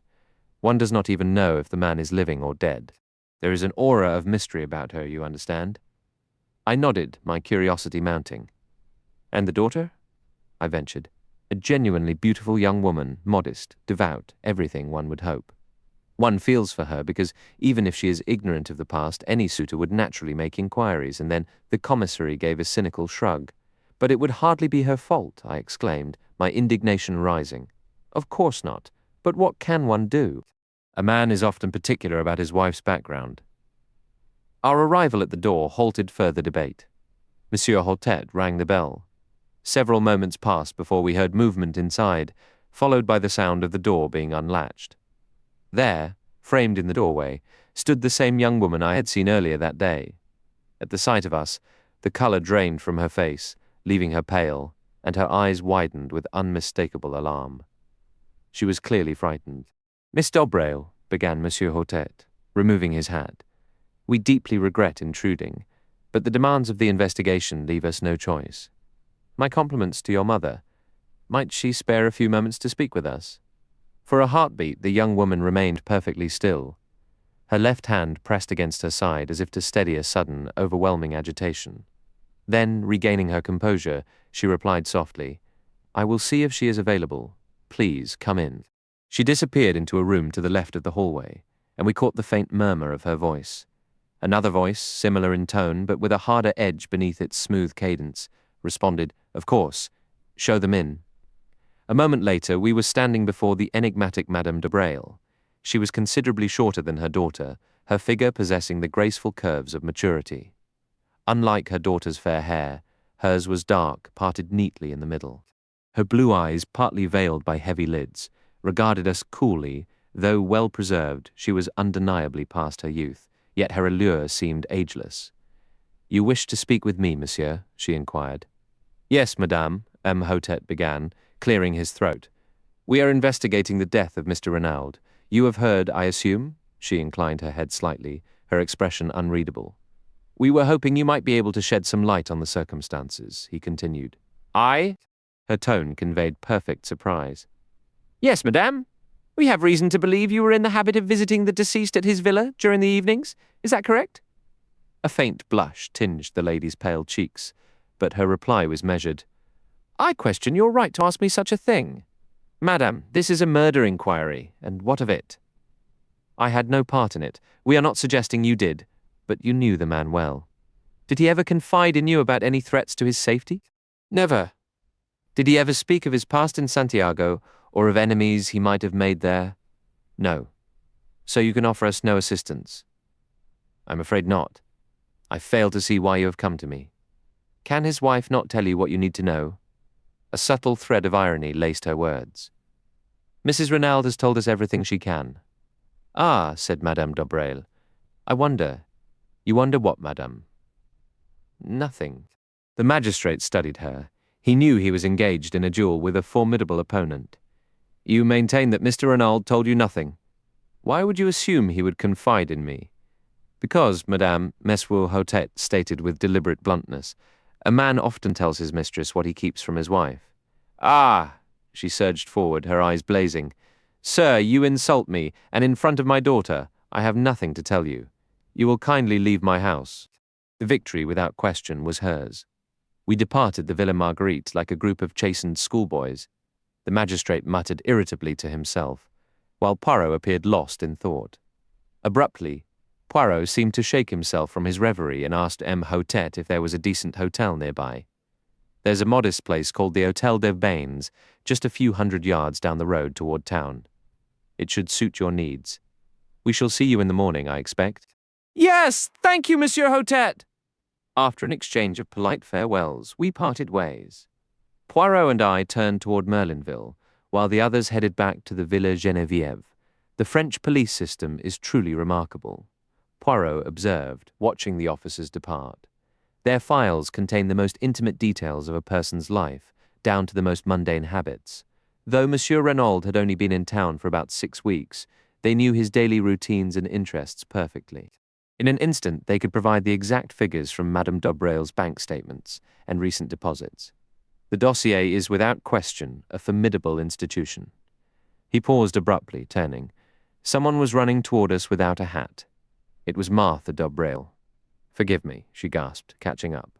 "I know I shouldn't be doing this. Please don't tell my mother. But is it true what people are saying, that Monsieur Renaud hired a detective before he died, and that you are he?"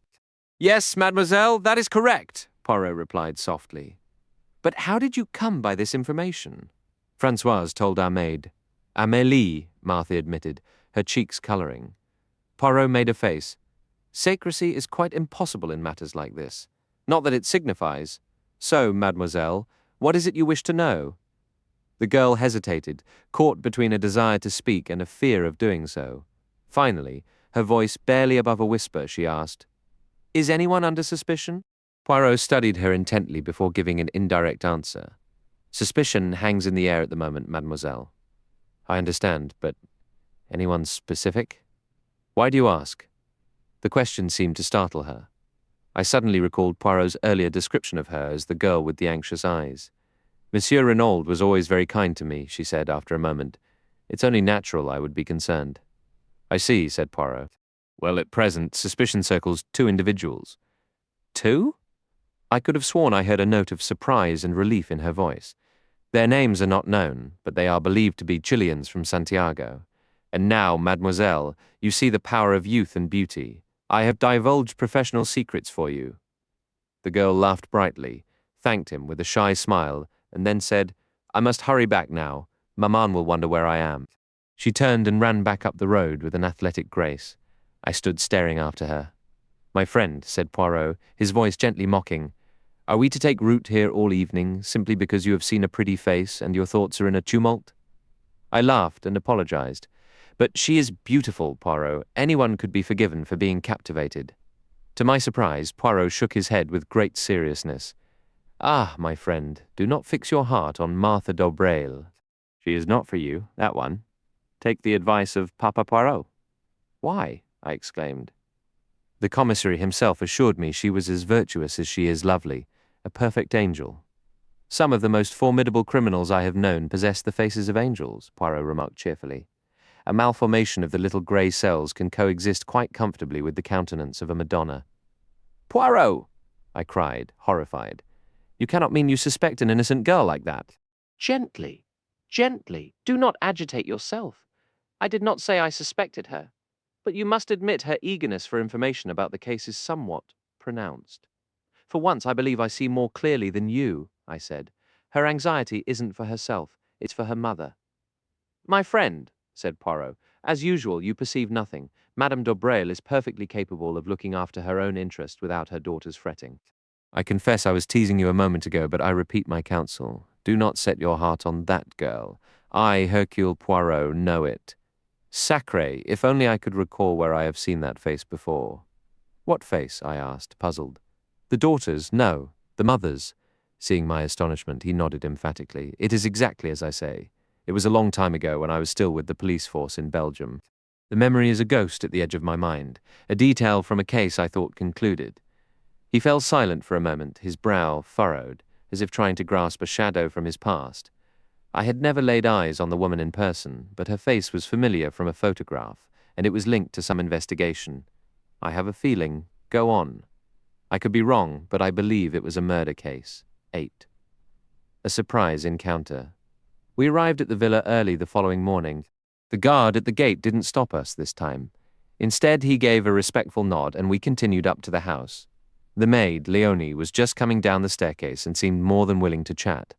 Poirot asked after Mrs. Renaud's well-being. Leonie shook her head. "The poor lady is utterly devastated. She refuses to eat a thing, absolutely nothing. She's as pale as a sheet. It's heartbreaking to see. Honestly, I wouldn't waste such grief on a man who'd run off with another woman." Poirot nodded in agreement. "What you say makes perfect sense, but what can one do? A woman's heart, when it loves, will forgive many wounds. Still, there must have been quite a few heated arguments between them these past few months." "No," again. Leonie shook her head. "Never, sir. Not once did I hear Madame raise her voice in anger or even a word of blame. She had the patience and temperament of a saint, completely different from the master." "Mr. Renaud did not share that saintly temperament, I take it?" "Far from it. When he lost his temper, the whole house knew it. The day he argued with Mr. Jack. My goodness, you could have heard them all the way to the town square. They were shouting so loudly. "Is that so?" said Poirot. "And when did this argument occur?" "Oh, it was right before Mr. Jack left for New York. He almost missed his train. He came storming out of the library, snatched up his bag from the hall, and had to sprint for the station because the car was in the shop. I was dusting the parlor and saw him rush by. His face was white as chalk, with 2 bright red spots on his cheeks. He was furious. Leonie was clearly relishing the story. And what was the disagreement about? "Ah, that I don't know," Leonie admitted. "It's true, they were yelling, but their voices were so loud and high, and they were talking so fast that only someone fluent in English could have followed it. But the master, he was like a storm cloud all day. Impossible to please." The sound of a door closing upstairs cut Leonie's chatter short. "And Françoise is waiting for me," she exclaimed, suddenly remembering her duties. "That old woman, she's always scolding." "One moment, mademoiselle. Where is the examining magistrate?" "They've gone out to the garage to look at the automobile. The commissary had some notion it might have been used the night of the murder." "What an idea," Poirot murmured as the girl hurried off.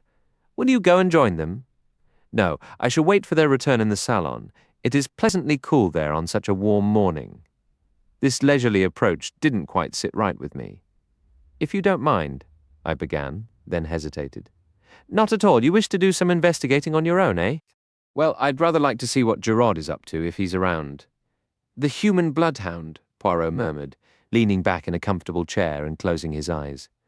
"By all means, my friend, until later." I wandered out the front door. The heat was certainly intense. I followed the path we had taken the previous day, intending to examine the crime scene myself. However, I didn't go straight there. Instead, I veered off into the thicker bushes, planning to emerge onto the golf links about 100 yards farther down. The undergrowth here was much denser, and I had quite a struggle pushing my way through. When I finally burst out onto the course, it was so sudden, and with such force, that I collided heavily with a young woman who had been standing with her back to the trees.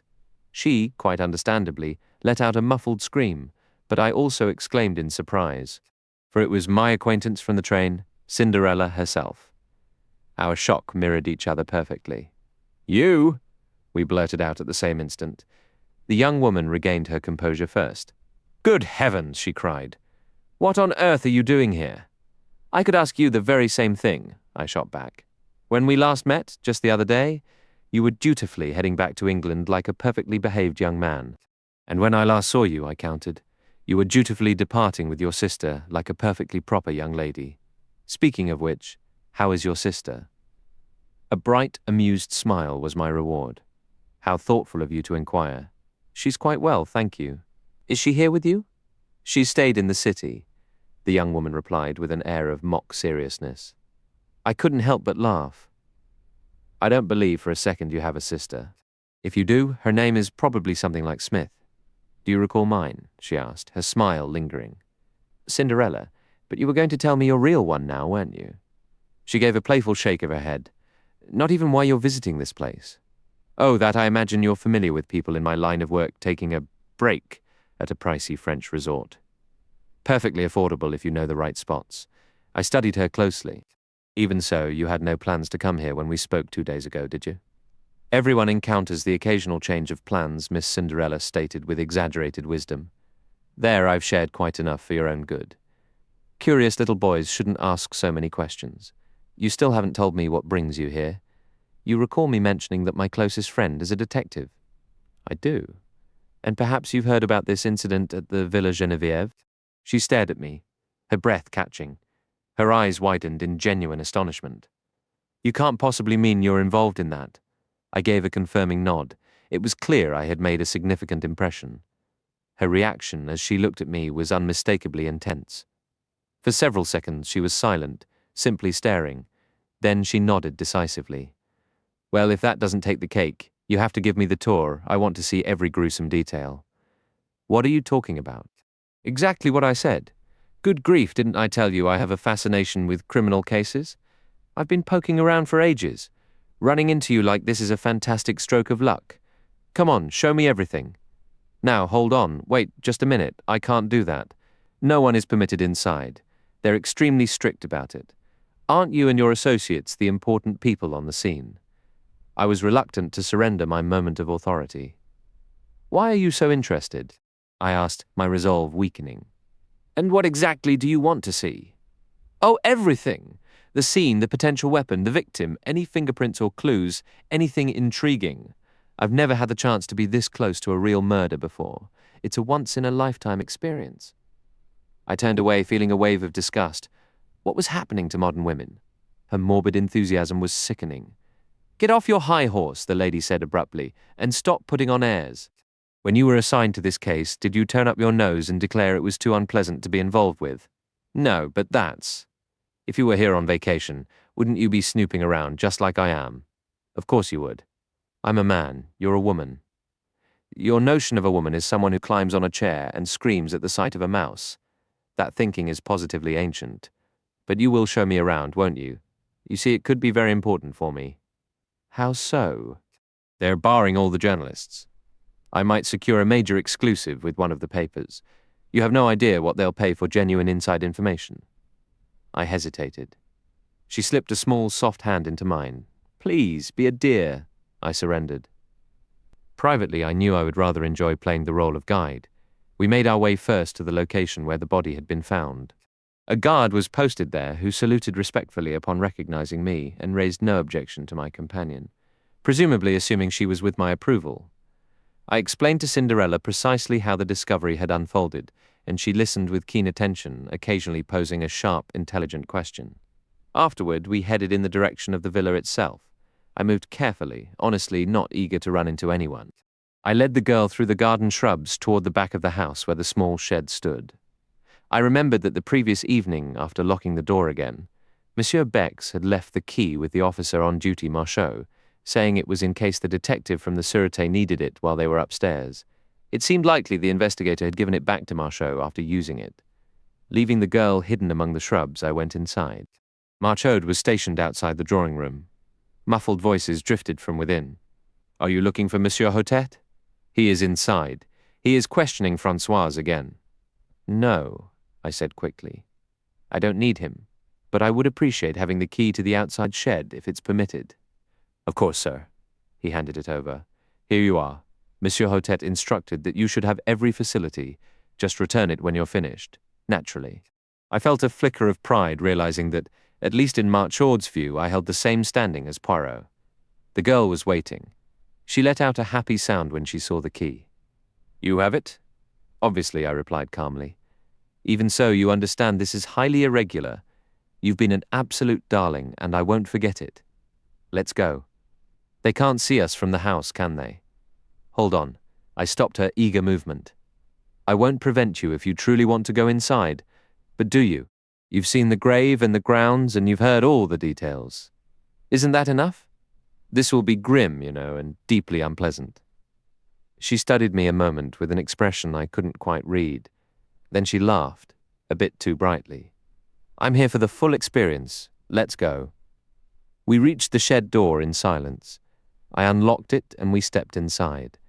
I approached the covered form and gently drew back the sheet, just as Bex had done the day before.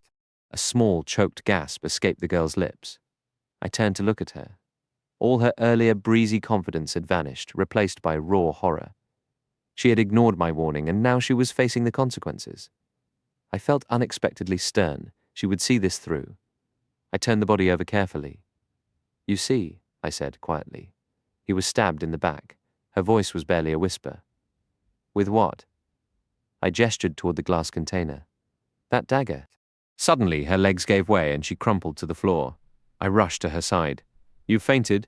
We need to get you out of here. It was too much. Water, she murmured. Please, water.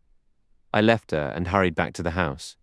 Luckily, no servants were around, and I was able to fetch a glass of water unnoticed, adding a little brandy from a flask I carried. When I returned minutes later, she was still on the floor, but a few sips of the brandy mixture revived her remarkably. Get me out of here, please, quickly, she cried, trembling. With my arm supporting her, I guided her outside, and she pushed the door shut behind us. She took a long, shaky breath. That's better. Oh, it was awful. Why did you let me go in there? It was such a typically feminine reaction that I couldn't help a faint smile. Privately, I wasn't sorry she had broken down. It showed she wasn't as hardened as I'd assumed. After all, she was hardly more than a girl, and her curiosity had probably been thoughtless, not cruel. I did try to stop you, I reminded her gently. I suppose you did. Well, goodbye. You can't just leave like this, alone. You're in no state. I insist on seeing you back to Merlinville. Don't be silly, I'm perfectly fine now. And if you feel faint again on the way? No, I'm coming with you. She argued against this with surprising force. Eventually I managed to convince her to let me walk with her to the edge of town. We followed our path back, passing the gravesite once more before taking a longer route to join the main road. As the first scattered shops came into view, she stopped and offered her hand. Goodbye, and thank you for walking with me. You're certain you're all right now? Absolutely, thank you. I hope you don't find yourself in any trouble for showing me around. I brushed off the concern with a wave. All right then, goodbye. Au revoir, I corrected gently. If you're remaining in town, we'll see each other again. A quick smile touched her lips. That's true. Au revoir, then? Hold on. You haven't told me where you're staying? Oh, I'm at the Lighthouse Hotel. It's small, but perfectly comfortable. You should come by tomorrow. I will, I said, perhaps with more eagerness than was necessary. I watched her until she disappeared from view, then turned back toward the villa. It struck me then that I had failed to lock the shed door. Luckily, no one had noticed. I turned the key, removed it, and returned it to the police officer. And as I did, it suddenly dawned on me, though my Cinderella had given me her address, I still didn't know her name. M. Giraud discovers some clues back in the salon. The examining magistrate was deep in questioning the elderly gardener, Auguste. Poirot greeted me with a subtle smile, while the commissary offered a formal nod. I took a seat quietly. M. Hautet was thorough to a fault, yet he uncovered nothing of significance. Auguste admitted the gardening gloves were his. He used them when handling a poisonous variety of primula. He couldn't recall when he last wore them and hadn't noticed they were missing. They were stored in various places, he said. The spade was typically kept in the small tool shed. Was it locked? Naturally. And the key? In the door, of course. Who would expect thieves or murderers here? Such things never happened in the Vicomtesse's day. When M. Hautet dismissed him, the old man shuffled out, muttering under his breath. Remembering Poirot's peculiar focus on the footprints in the flower beds, I studied Auguste closely as he testified. Either he was innocent or an exceptionally skilled performer. Just as he reached the door, a thought occurred to me. Pardon, Monsieur Hautet, I interjected. Might I ask him one question, by all means? I turned to Auguste. Where do you keep your boots? On my feet, he grumbled. Where else? But at night, when you sleep? Under my bed. Who cleans them? Nobody. Why would they need cleaning? Do I parade along the boardwalk like some dandy? On Sundays I wear my Sunday boots, but otherwise... He shrugged, leaving the sentence unfinished. I sat back, feeling discouraged. Well, well, sighed the magistrate. We are not making much progress. We are undoubtedly stalled until we receive the return cable from Santiago. Has anyone seen Giraud? That man truly lacks courtesy. I am half tempted to summon him, and you won't need to send far. The calm voice startled us. Giraud was standing outside, looking in through the open window. He stepped lightly into the room and approached the table. Here I am at your service. Please excuse my delay. Not at all, not at all, M. Hautet replied, somewhat flustered. I am only a detective, of course, Giraud continued, his tone dry. I know little about formal interrogations were I conducting one. I might be inclined to do so without an open window. Anyone outside could hear every word quite easily, but no matter. M. Hautet's face flushed with irritation. It was clear from the outset that the examining magistrate and the lead detective were not destined to be friends. They had clashed almost immediately, and frankly, it was probably inevitable. To Giraud, all examining magistrates were pompous fools, while M. Hautet, who took his position very seriously, was deeply offended by the Paris detective's casual, almost dismissive manner. Well, Monsieur Giraud, the magistrate said sharply, I trust you have been using your time productively. You have the names of the murderers for us, I presume, and perhaps their current address. Unfazed by the sarcasm, Giraud replied coolly, I can at least tell you where they came from. He reached into his pocket and placed two small items on the table. We all leaned in to look. They were unremarkable, a cigarette butt and a single unused match. The detective turned abruptly to Poirot. "What do you make of these?" he demanded, his tone bordering on rude. I felt my face grow warm at the discourtesy, but Poirot merely shrugged. "A cigarette end and a match. And what does that tell you?" Poirot spread his hands.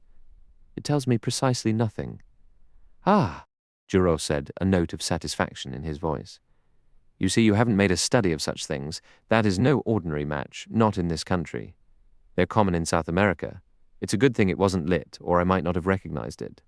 Clearly, one of the men finished a cigarette and lit a new one, accidentally dropping a match from the box in the process. "And the other match?" Poirot inquired. "Which match?" "The one he actually used to light the cigarette. Have you found that one as well?" "No. Perhaps your search was not thorough enough." "Not thorough?" Giraud began, his temper flaring for a moment, before he reined it in with visible effort.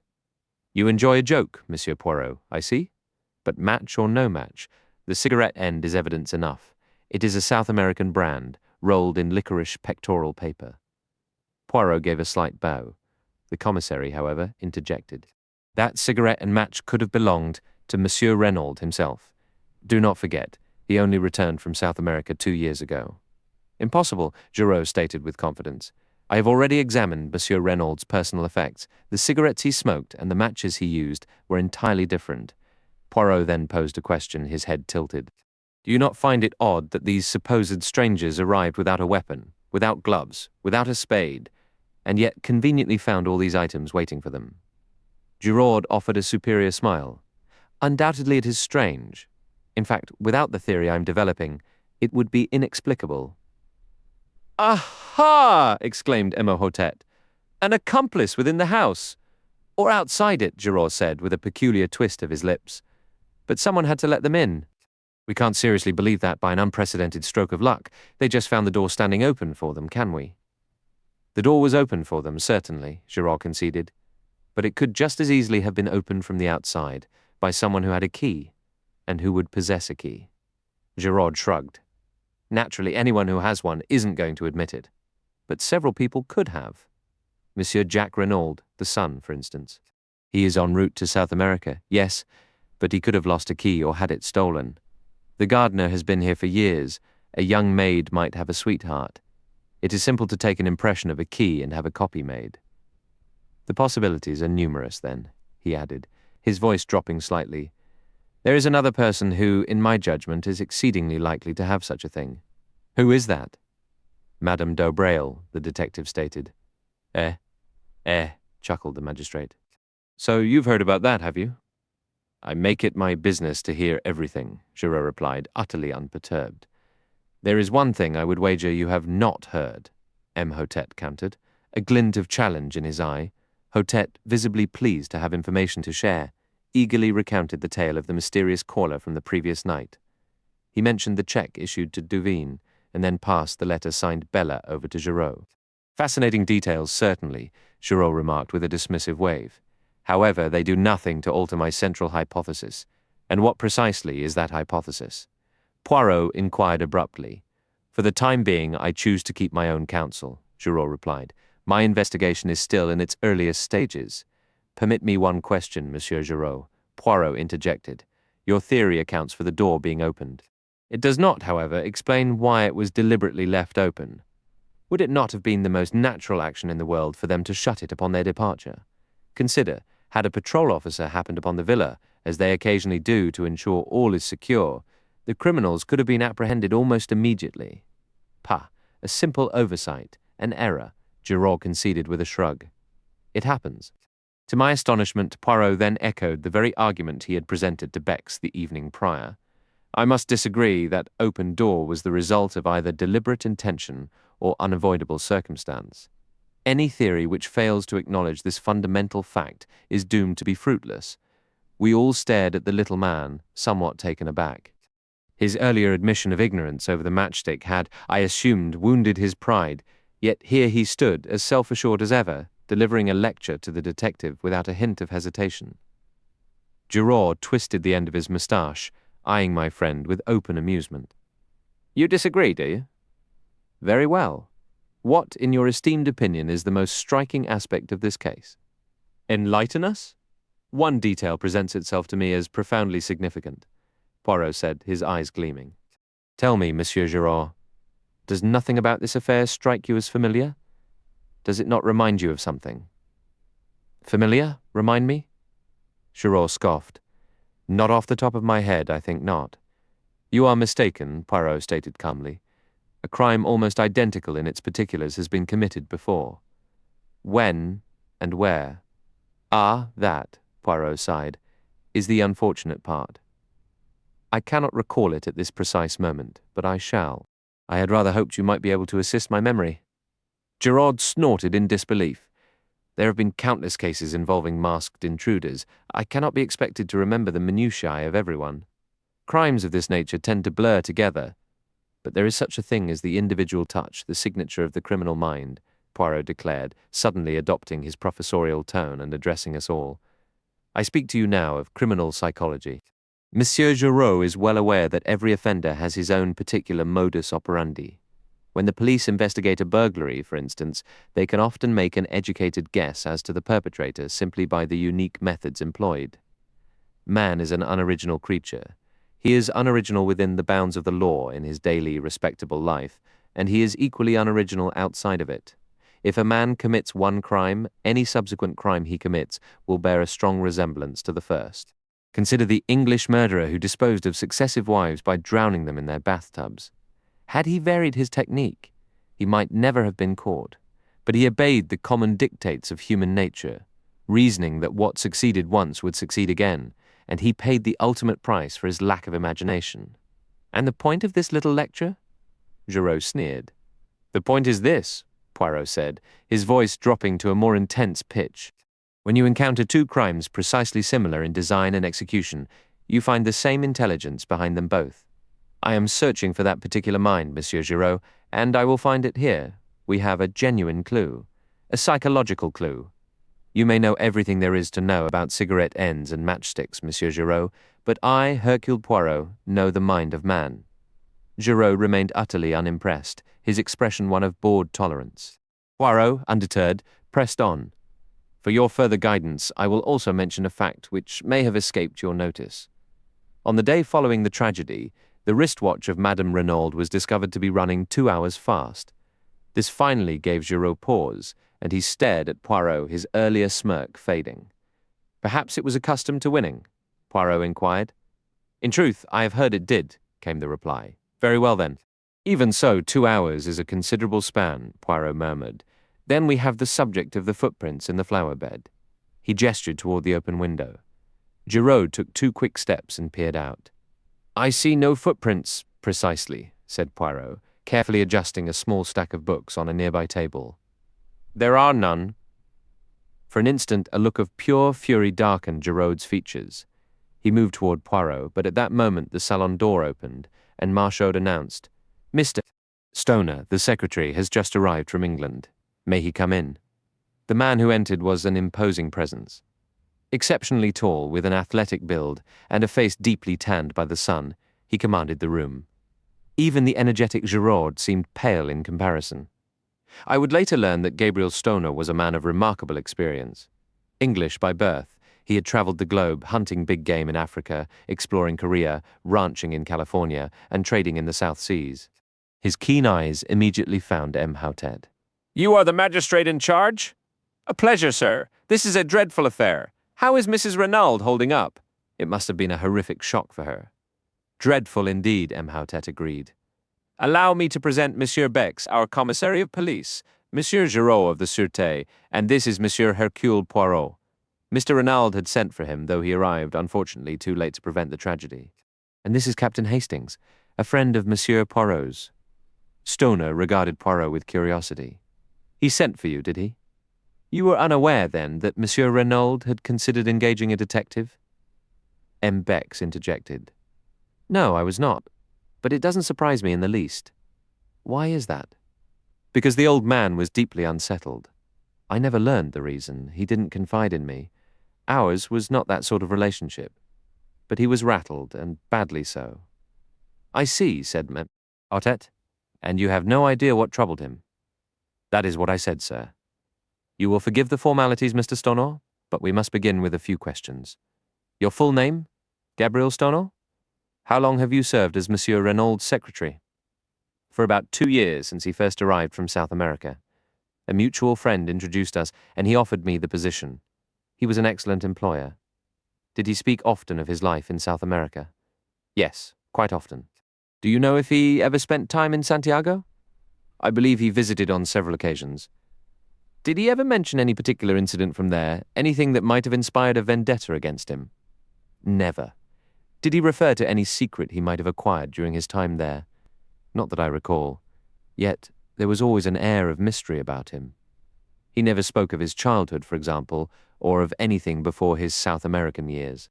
I believe he was French-Canadian by birth, but I never heard him mention his life in Canada.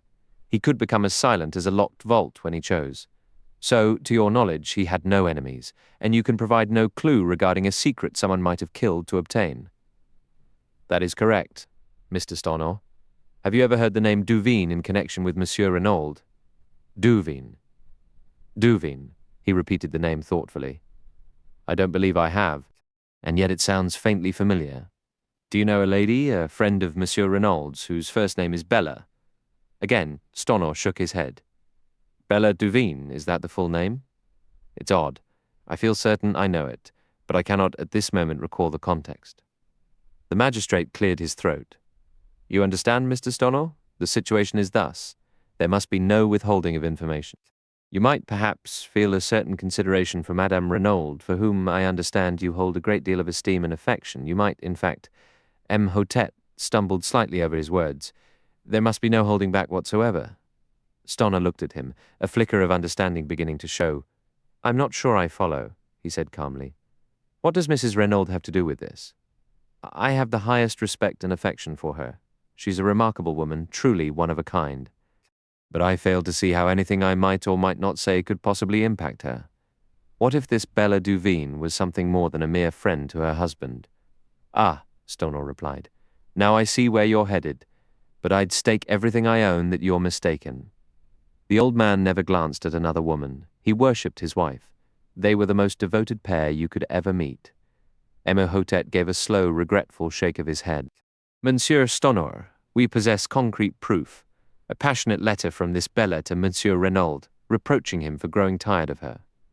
Furthermore, we have additional evidence that at the time of his death he was entangled with a French woman, a Madame d'Aubray, who rents the villa next door. The secretary's expression hardened. Wait just a minute. You're on the wrong track entirely. I knew Paul Renaud.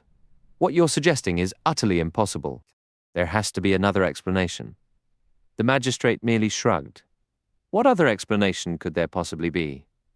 What makes you so sure it was a romantic affair? Madame d'Aubray made a habit of visiting him here in the evenings.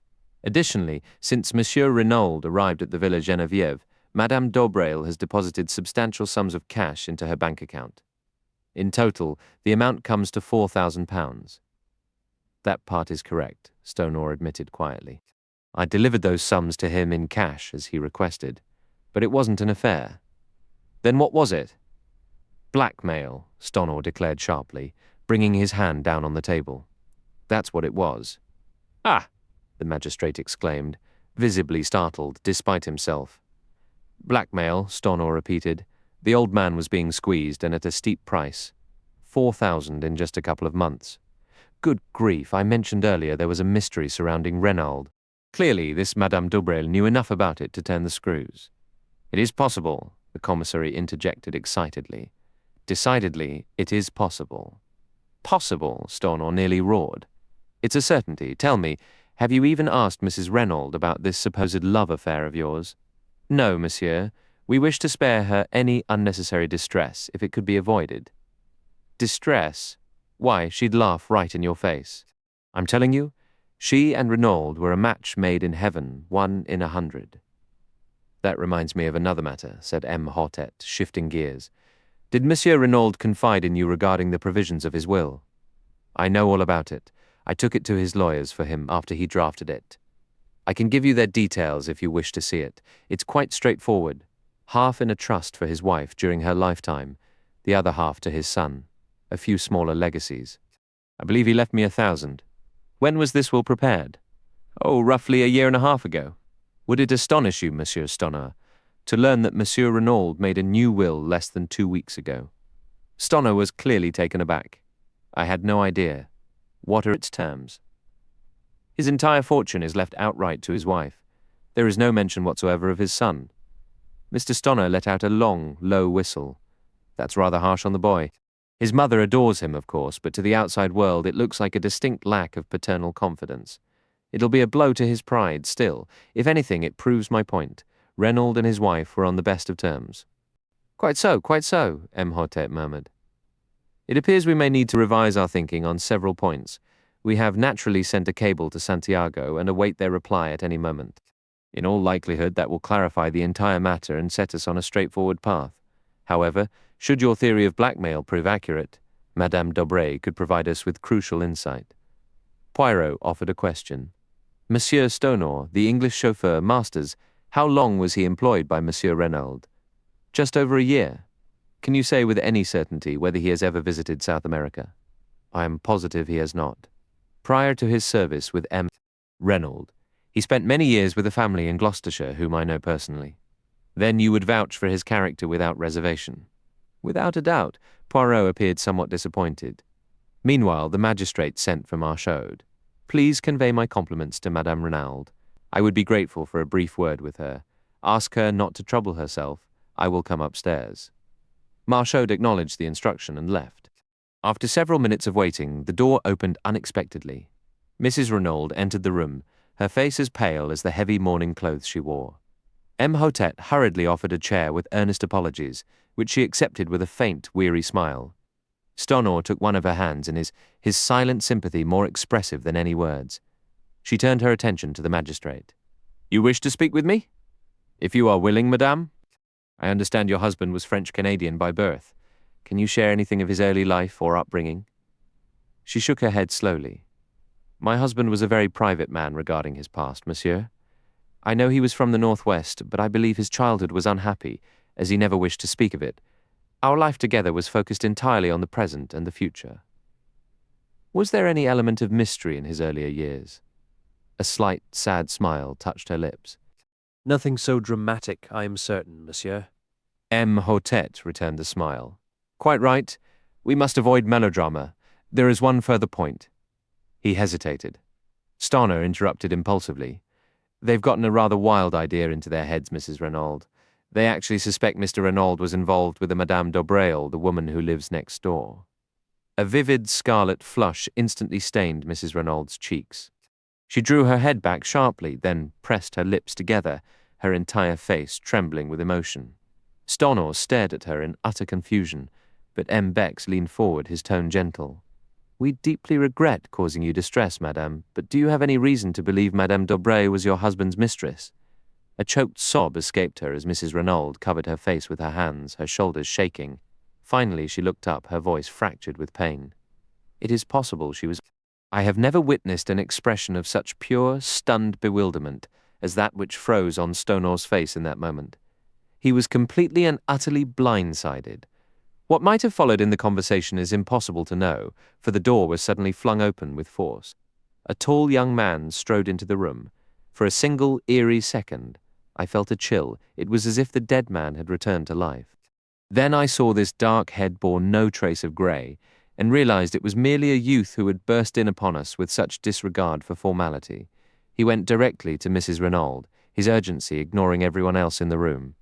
Mother, Jack, she cried, pulling him into her arms. My dear boy, but what are you doing here?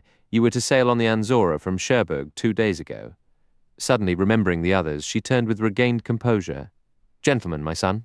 Ah, said M'Hotep, acknowledging the young man's bow. So you did not depart on the Anzora? No, monsieur. I was about to explain. The Anzora was delayed a full day due to engine trouble. I decided to use the time to visit a friend in Paris, a small detour I hadn't mentioned in my letters. I was meant to have left the evening before, but I picked up a late edition of the paper and saw the terrible news about what had happened here. His voice faltered and his eyes filled. My father, my poor father, Mrs. Renaud stared at him as if in a trance. So you never left? She whispered. Then with a weary sigh she added, almost to herself, I suppose it hardly matters now. Please take a seat, Monsieur Renaud. M. Otet urged, gesturing to a chair. You have my deepest sympathy. To learn of it in such a way must have been a dreadful shock, yet it is fortunate your departure was delayed. You may be able to provide the very information we need to shed light on this affair. I am entirely at your service. Ask me anything. To begin, this trip was undertaken at your father's request, I believe. Yes, sir.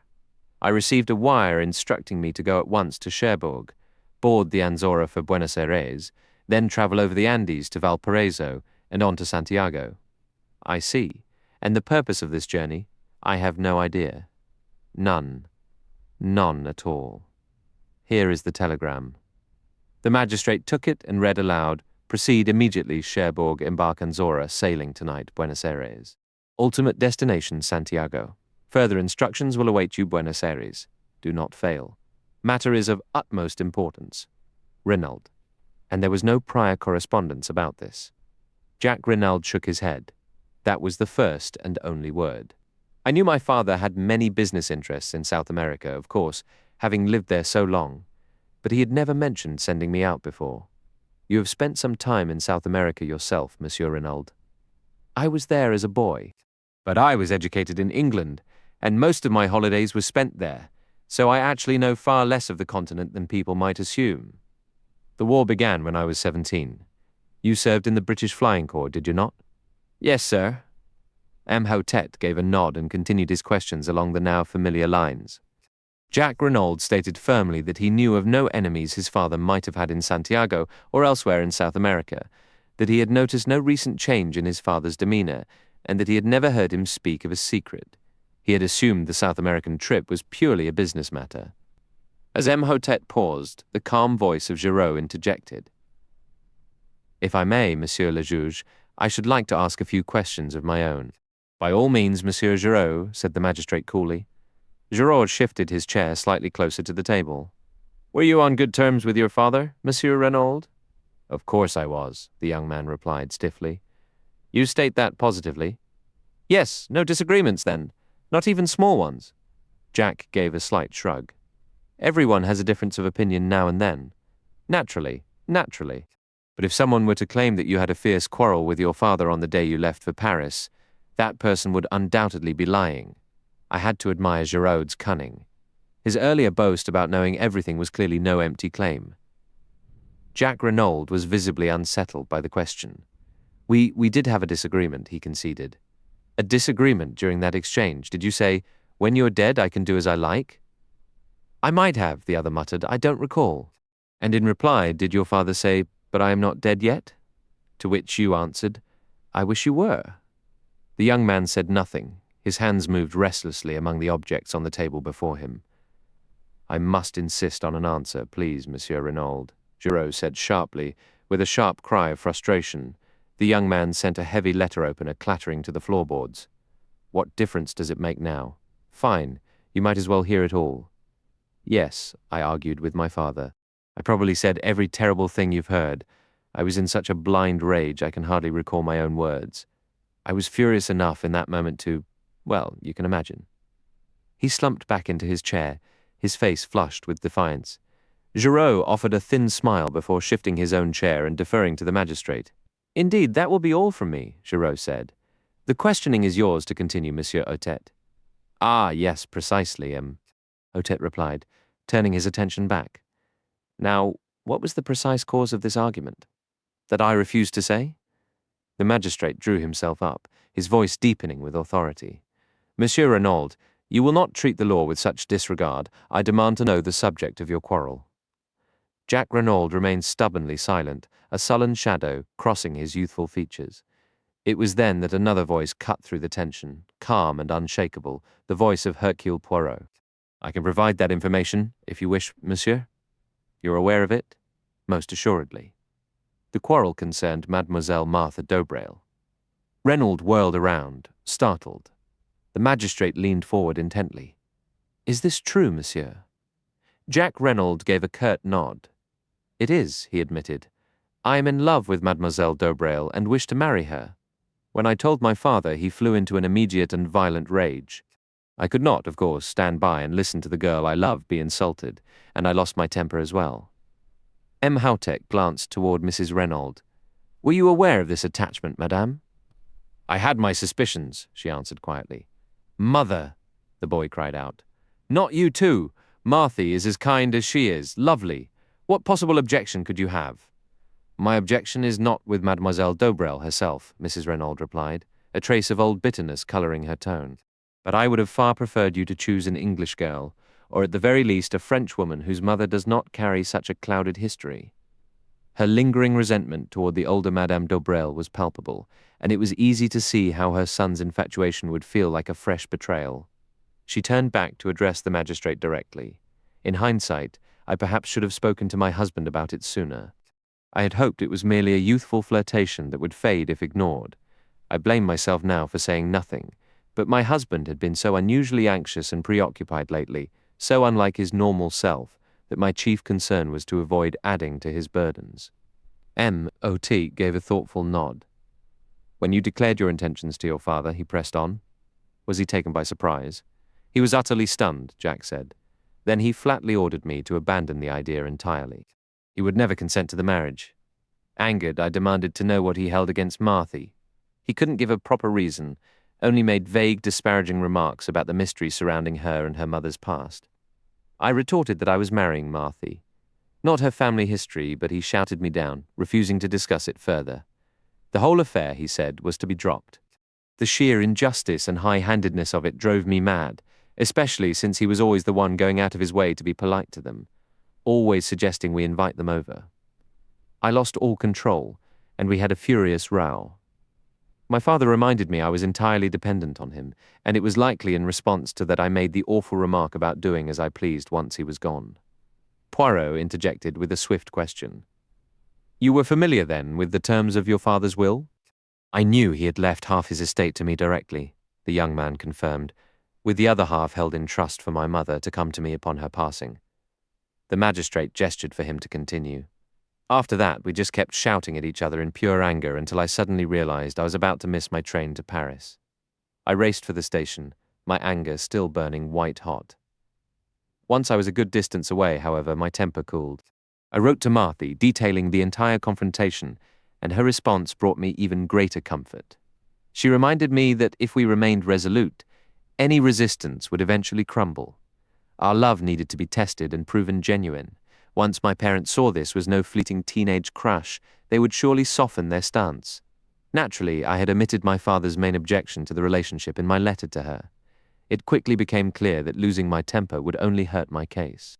Shifting topics, are you familiar with the name Duveen, Mr. Renaud? Duveen, Jack repeated. He leaned forward, slowly retrieving the paper knife he had earlier knocked from the table. As he raised his head, his gaze met the intently watching eyes of Giraud.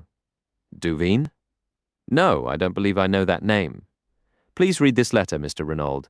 Then tell me if you have any idea who might have sent it to your father. Jack took the letter and read it, his face flushing with colour as he did so. Addressed to my father? The emotion and outrage in his voice were unmistakable. Correct? We discovered it in his coat pocket. Does it? He hesitated, casting the briefest glance toward his mother. The magistrate understood the unspoken question. Not as yet. Can you provide any insight into the author? I have absolutely no idea. M. Hotet sighed in frustration.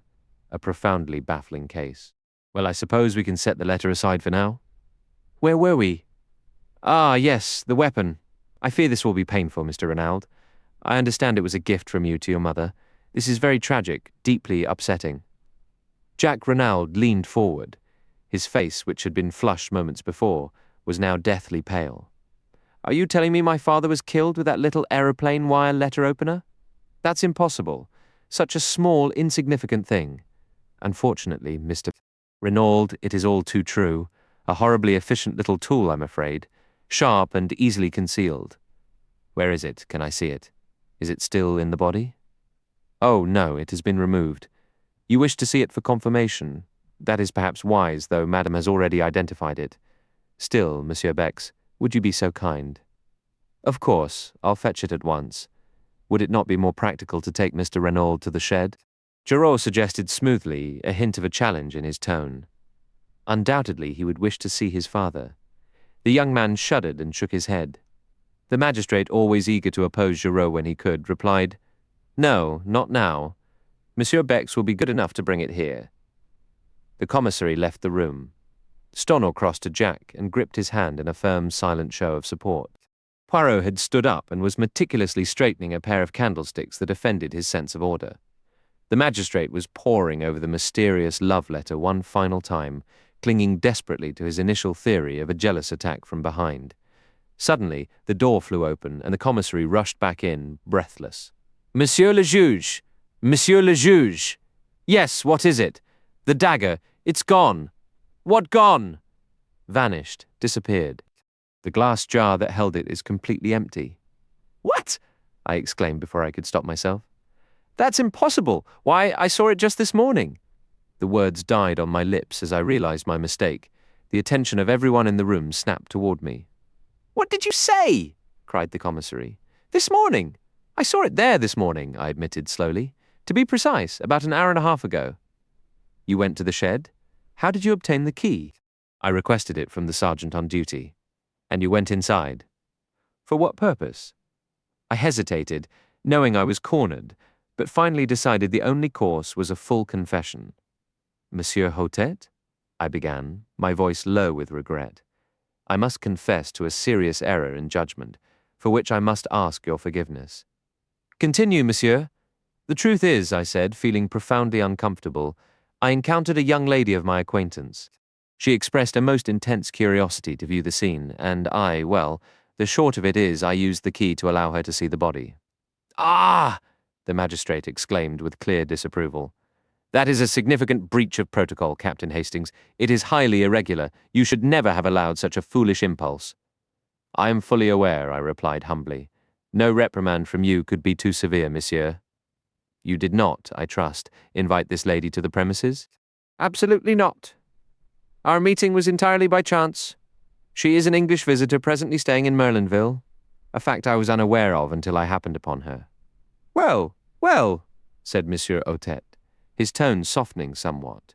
"It remains most irregular, but the lady is undoubtedly young and attractive." "Ah, the impetuousness of youth," he sighed with a touch of melodrama. But the commissary, a more pragmatic soul, picked up the thread. "Yet you did relock the door upon your departure."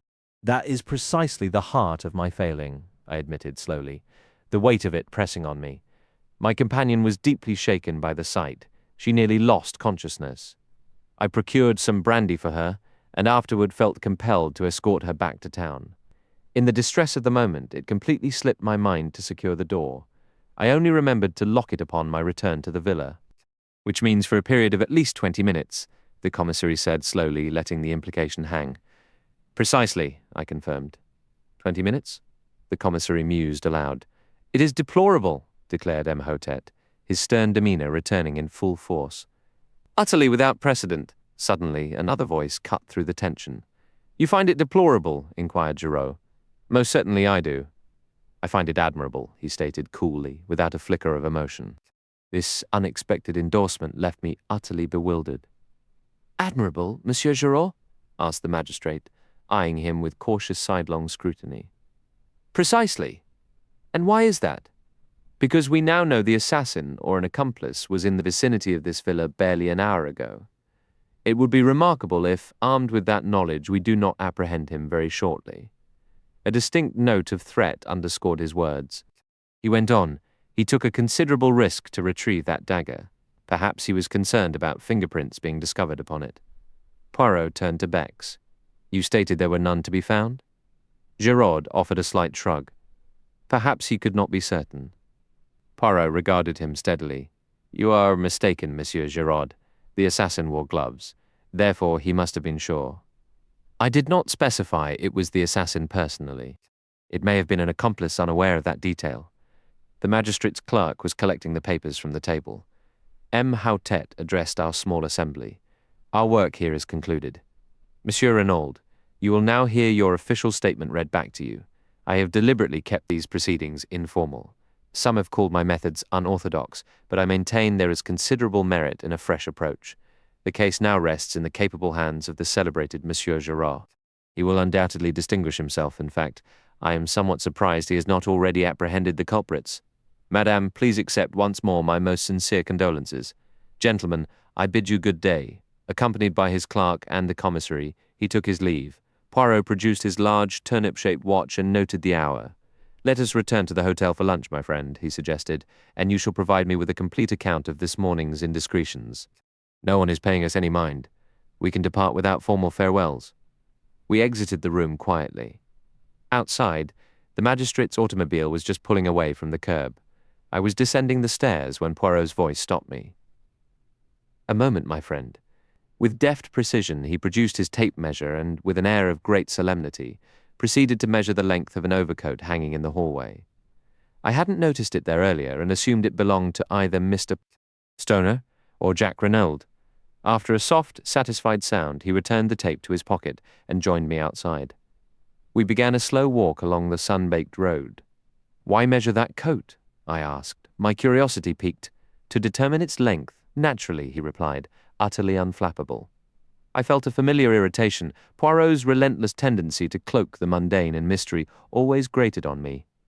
I fell silent, my own thoughts taking over. Certain phrases, Mrs. Renaud had spoken to her son, which I hadn't fully registered at the time, now echoed in my mind with fresh weight. "So you did not sail?" she had said, followed by, "After all, it does not matter, now."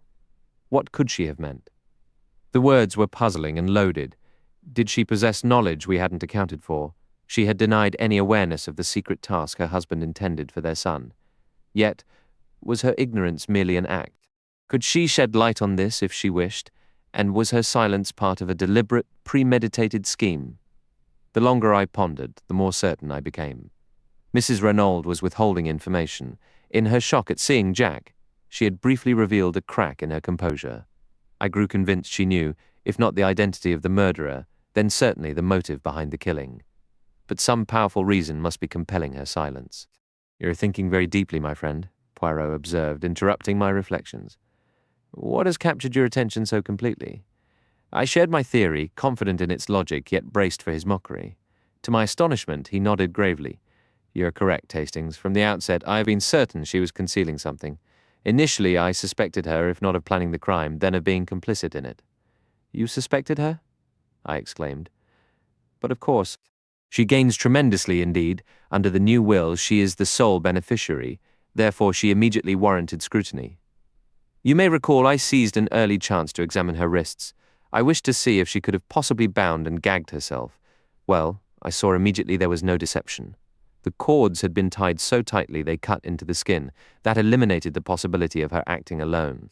However, it remained possible she had conspired with an accomplice or had been the instigator. Furthermore, her account felt strangely familiar to me, the unrecognizable masked intruders, the reference to the secret. I had encountered such elements before. Another small detail confirmed my doubts about her truthfulness. The wristwatch. "Hastings! The wristwatch." That damned watch again. Poirot was watching me intently. "You see now, my friend? You understand?" "No," I replied, my temper shortening. "I do not see or understand a thing. You concoct these infernal puzzles, and it's pointless to ask for clarity. You always hoard some final revelation like a card up your sleeve." "Do not upset yourself," Poirot said with a slight smile. "I will explain if you wish, but not a word to Giraud. Is that agreed? He dismisses me as a harmless relic.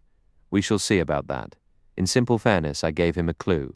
If he chooses to ignore it, the consequences are his own," I assured Poirot of my complete discretion. "Excellent, then let us put our little grey cells to work, my friend. Tell me, when do you believe the tragedy actually occurred?" "At 2 o'clock or close to it," I replied, surprised. "You recall Mrs. Renaud specifically said she heard the clock strike while the intruders were still in the room." "Precisely. And on that testimony alone, you, the magistrate Bex, and everyone else accepted the time without question. But I, Hercule Poirot, assert that Madame Renaud was not telling the truth. The murder happened at least 2 full hours before that." "But the medical examiners?"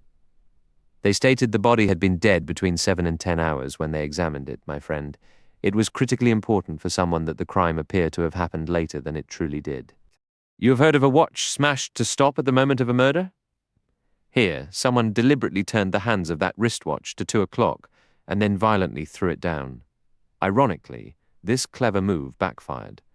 While the crystal shattered, the watch's mechanism remained perfectly intact." It was a disastrous mistake for them, as it immediately highlighted two crucial facts for me. First, that Madame Renaud's account was false, and second, that there existed a compelling reason to shift the time of death. But what possible reason could there be?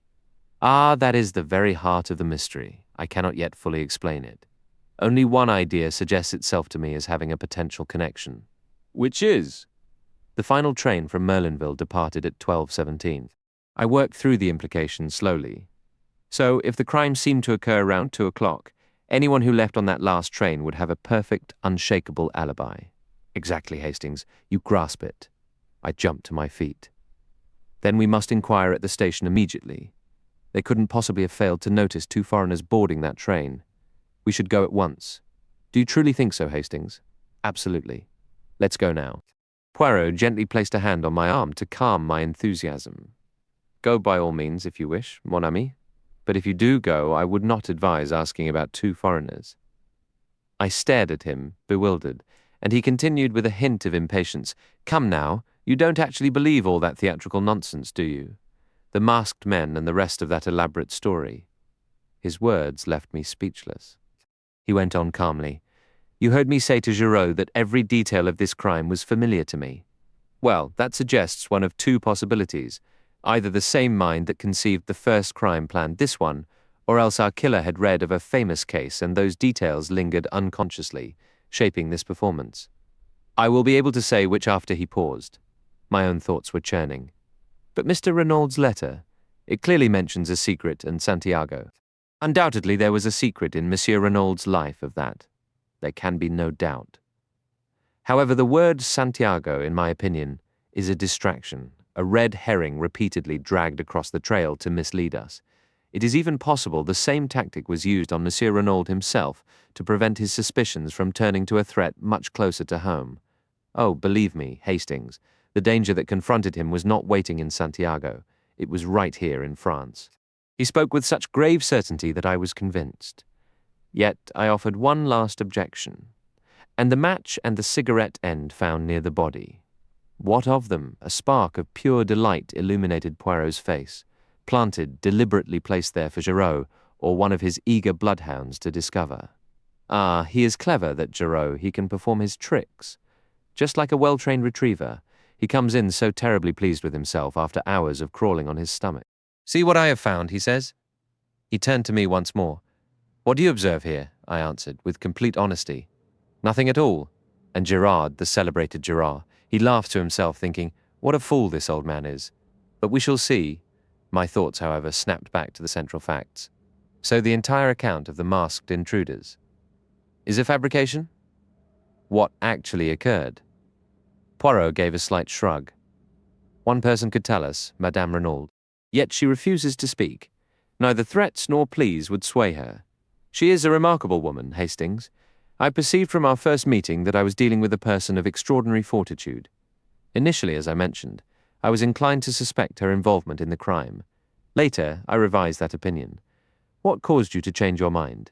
The raw, unmistakable anguish she displayed upon seeing her husband's body. I would stake my reputation that the agony in her cry was utterly genuine. True, I reflected. One can't easily mistake such emotion. I must disagree, my friend. One can always be mistaken. Consider a great actress. Does her portrayal of grief not overwhelm you with its apparent reality? No, however powerful my personal impression, I required further proof. A master criminal can be a master performer. My certainty in this instance rests not on impression alone, but on the incontrovertible fact that Madame Renaud genuinely fainted. I examined her eyelids and felt her pulse. There was no artifice, the swoon was real. Consequently, I was convinced her distress was authentic. Moreover, and this is a minor, almost trivial point, it was unnecessary for her to stage such a violent display a second time. She had already suffered one paroxysm upon hearing of her husband's death. Why manufacture another upon seeing his body? No, Madame Renaud did not murder her husband, yet why has she lied? She lied about the wristwatch, she lied about the masked men, and she lied about a third matter. Tell me, Hastings, how do you explain the open door? Well, I said, somewhat awkwardly, I imagine it was an oversight. They simply forgot to close it. Poirot shook his head and sighed. That is Giraud's explanation. It does not satisfy me. There is a significance behind that open door which, for the moment, eludes my comprehension. One point I feel reasonably sure of: the intruders did not depart through it. They exited by the window. What? Precisely. But there were no footprints in the flower bed beneath. No, and there should have been. Listen, Hastings. The gardener, Auguste, as you heard, planted both of those beds the previous afternoon. One shows many impressions of his heavy boots. The other shows none. You see? Someone passed that way. Someone who then used a rake to smooth over the surface and erase their tracks. Where would they have obtained a rake? Where they obtained the spade and the gardening gloves, Poirot replied with a touch of impatience. That presents no difficulty. But why are you convinced they left by the window? Isn't it more logical that they entered by the window and left by the door? It is possible, certainly, yet I have a firm conviction they departed via the window. I believe you are mistaken. Perhaps, my friend. I fell into thought, pondering the new avenues of speculation Poirot's deductions had unveiled. I remembered my earlier bewilderment at his cryptic comments concerning the flower bed and the wristwatch. His remarks had seemed so puzzling then, but now I understood for the first time how remarkably, from a handful of slight clues, he had unravelled so much of the mystery shrouding the case. I offered a belated tribute to my friend's skill. Nevertheless, I said after a moment, although we know considerably more than we did, we appear no closer to solving the central mystery of who killed Mr. Renauld. No, Poirot replied cheerfully. In fact, we are considerably farther from the solution. He seemed to derive such peculiar satisfaction from this fact that I could only stare at him in astonishment. Our eyes met, and he offered a knowing smile. In that instant, understanding washed over me. Poirot, it's about Mrs. Renauld, isn't it? She isn't protecting herself. She's protecting someone else. His quiet reception of my outburst told me he'd already considered the possibility. Indeed, he mused, protecting someone, or perhaps providing a screen for them. One of the two. As we stepped into the hotel lobby, he raised a finger to his lips, signalling for silence. We enjoyed an excellent lunch, eating with a hearty appetite. After a comfortable silence, Poirot's eyes twinkled with mischief. Well then, what of your little indiscretions? Are you not going to share the tale?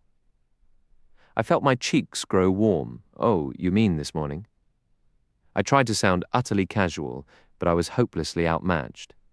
Within minutes, he had coaxed the entire story from me. How charmingly romantic, he exclaimed. What is the name of this enchanting young lady? I was forced to admit I hadn't learned it. Even more romantic. A first meeting on the train from Paris, a second here. Journeys end in lovers' meetings, or so the saying goes. Yes, don't be ridiculous, Poirot. Yesterday it was Mademoiselle d'Aubrail. Today it is Mademoiselle Cinderella. You have the heart of a sultan, Hastings. Perhaps you should establish a harem. It's easy for you to joke. Mademoiselle d'Aubrail is genuinely beautiful, and I admire her greatly, I won't deny it. The other was just a passing encounter. I doubt I'll ever see her again. You do not intend to call on the lady? His tone turned inquisitive, and I felt the sharpness of his glance before my eyes. The words Hôtel du Phare seemed to blaze, and I heard her voice again saying, Come and look me up, followed by my own eager promise. I answered Poirot as lightly as I could. She did invite me to visit, but naturally I won't. Why naturally? Well, I've no real desire to. Mademoiselle Cinderella is at the Hôtel d'Angleterre, you said? No, the Hôtel du Phare. Ah, true, I'd forgotten. A flicker of doubt crossed my mind. I was certain I'd never mentioned which hotel to Poirot. I studied him, but he seemed entirely absorbed in neatly sectioning his bread. He must have simply assumed I'd told him. We took our coffee outside, facing the sea. Poirot finished one of his small cigarettes and consulted his pocket watch. The Paris train departs at 2:25, he noted. I should be on my way. Paris, I exclaimed. That is what I said, my friend. You're going to Paris? But why?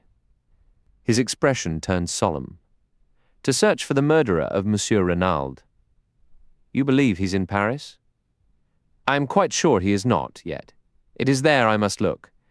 You do not understand now, but I will explain in good time. Trust me, this trip is necessary. I shall not be gone long, likely returning tomorrow. You will remain here, keep an eye on Giraud, and cultivate the company of young Monsieur Renauld. That reminds me, I said. How did you know about those two? My friend, I understand human nature. Place a young man like Renauld and a beautiful girl like Mademoiselle Marthy together, and the result is almost inevitable then, the quarrel. It was over money or a woman. Remembering the maid's account of the boy's fury, I chose the latter. I made a guess, and I was correct. You already suspected she was in love with him? Poirot smiled, but his voice grew grave. At the very least, I saw that she had anxious eyes. That is how I shall always think of Mademoiselle d'Aubrail, as the girl with the anxious eyes. His solemn tone left me uneasy. What do you mean by that, Poirot?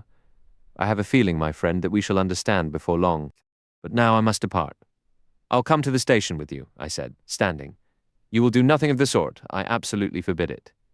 His tone was so sharp and final that I could only stare back, taken aback. He gave a firm, decisive nod. I'm entirely serious, my friend. Goodbye for now. After Poirot departed, I found myself somewhat adrift. I wandered down to the beach to watch the swimmers, though I lacked the energy to join them. Part of me hoped to spot Cinderella among them in some dazzling outfit, but she was nowhere to be seen. With little purpose, I ambled along the sand toward the quieter end of the resort town. It then struck me that, as a matter of basic decency, I really ought to check on the young woman. Doing so would neatly settle the affair. The matter would be concluded, and I could put her entirely out of my mind. If I didn't go, she might very well decide to call on me at the villa. So I turned away from the shore and walked into the town. I quickly located the Hôtel du Phare, a modest and rather plain building. It was intensely irritating not to know her name. To preserve my dignity, I decided to simply walk in and glance around the lounge where I would likely find her. I entered, but she was not there. After waiting for some time, my patience wore thin. I drew the concierge aside and discreetly pressed a 5-franc note into his hand. I'm looking for a lady staying here. A young Englishwoman, petite with dark hair. I'm afraid I don't know her name. The man shook his head, a suppressed smile playing on his lips. There is no lady of that description registered here, sir. But the lady distinctly told me this was her hotel. Monsieur must be mistaken, or perhaps the lady was. In fact, another gentleman was here earlier asking for her as well. What's that? I exclaimed, surprised. Yes, monsieur. A gentleman who described her exactly as you have. What did he look like? He was a small gentleman, very neatly and precisely dressed, immaculate. He had a stiff moustache, a head of a rather distinctive shape, and green eyes. Poirot. So that was why he had refused my company to the station. The sheer audacity. I did not require a nursemaid to manage my personal affairs. Thanking the man, I left, feeling both perplexed and thoroughly annoyed with my interfering friend. But where was the lady? Setting my irritation aside, I tried to reason it out. She had clearly, by simple mistake, given me the wrong hotel. Then a more unsettling thought occurred. Was it a mistake? Had she deliberately withheld her name and provided a false address? The longer I considered it, the more convinced I became that this was the case. For reasons of her own, she did not wish our brief acquaintance to develop, and though this had been my own sentiment not half an hour before, I found I did not appreciate the tables being turned on me. The whole business was deeply frustrating. I returned to the Villa Geneviève in a distinctly sour mood. Avoiding the main house, I took the path to the small bench near the shed and sat down, brooding. My thoughts were interrupted by the sound of voices drawing near. I realized after a moment they were not from my garden but from the neighboring grounds of the Villa Marguerite. It was a girl's voice, one I recognized as belonging to the beautiful Marthy. "Darling," she was saying, her voice trembling with hope, "can it really be true?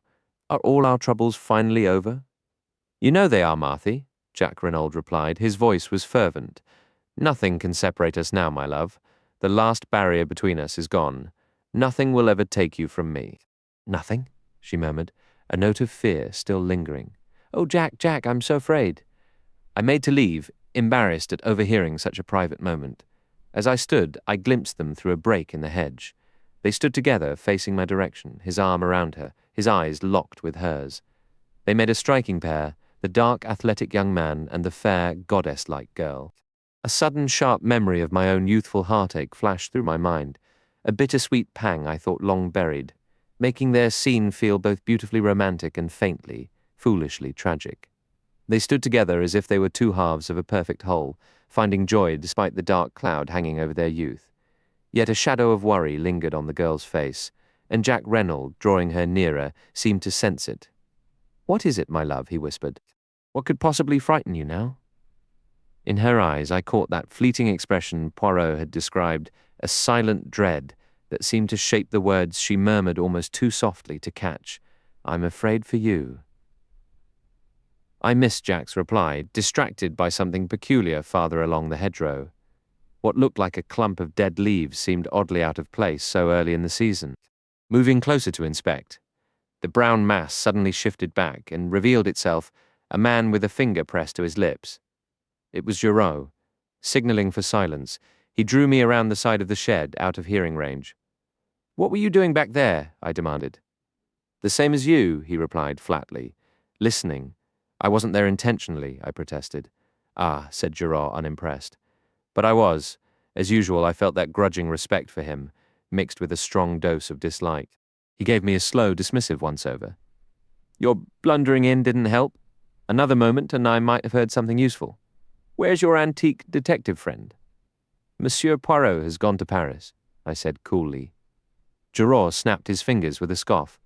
"Paris, is it? Good. The longer he stays there, the better for everyone. What does he imagine he'll dig up?" I thought I detected a faint trace of anxiety beneath the question. Drawing myself up, I replied, "That is not something I can disclose." Giraud fixed me with a penetrating stare. "Probably for the best. He likely has the sense not to tell you anything," he said rudely. "I'm busy. Good afternoon." With that, he turned on his heel and strode off without another word. Back at the Villa Geneviève, everything felt stalled. Giraud clearly had no use for me, and from what I'd just witnessed, Jack Renaud probably felt the same. I returned to town, took a refreshing swim in the sea, and headed back to my hotel. Turning in early, I wondered if the next day would bring any new developments. I was completely unprepared for what actually came. I was in the middle of breakfast when the waiter, after speaking with someone outside, hurried back into the dining room, visibly agitated. He fiddled with his napkin before blurting out, "Excuse me, sir, but you are involved with the business at the Villa Geneviève, aren't you?" "Yes," I said, leaning forward. "Why? What's happened? You haven't heard the news, then?" "What news?" "There's been another murder there last night." Leaping up, I grabbed my hat and raced out the door. "Another murder and Poirot was away. What wretched luck! Who was the victim this time?" I sprinted through the villa's gate to find a cluster of servants in the driveway, talking animatedly. I seized Françoise by the arm. "What's happened? Oh, monsieur, it is terrible. Another death." "This house is cursed, I tell you. Cursed. They should fetch the priest for holy water. I will not sleep another night under this roof. Who knows, next time it could be me." She made the sign of the cross. Yes, yes, I pressed. "But who was killed? How should I know a man? A stranger?" "They found him up there in the shed, not 100 yards from where they discovered poor Monsieur Renaud. And that's not all. He was stabbed straight through the heart with the same knife." Without waiting to hear more, I turned and ran up the path toward the shed. The 2 guards on duty stepped aside to let me pass. Bursting inside, the dim light revealed a crude wooden shelter used for storing old gardening tools. My hurried entrance halted abruptly on the threshold, arrested by the grim scene laid out before me. Giraud crouched low, a small flashlight in his hand as he meticulously scanned the dirt floor.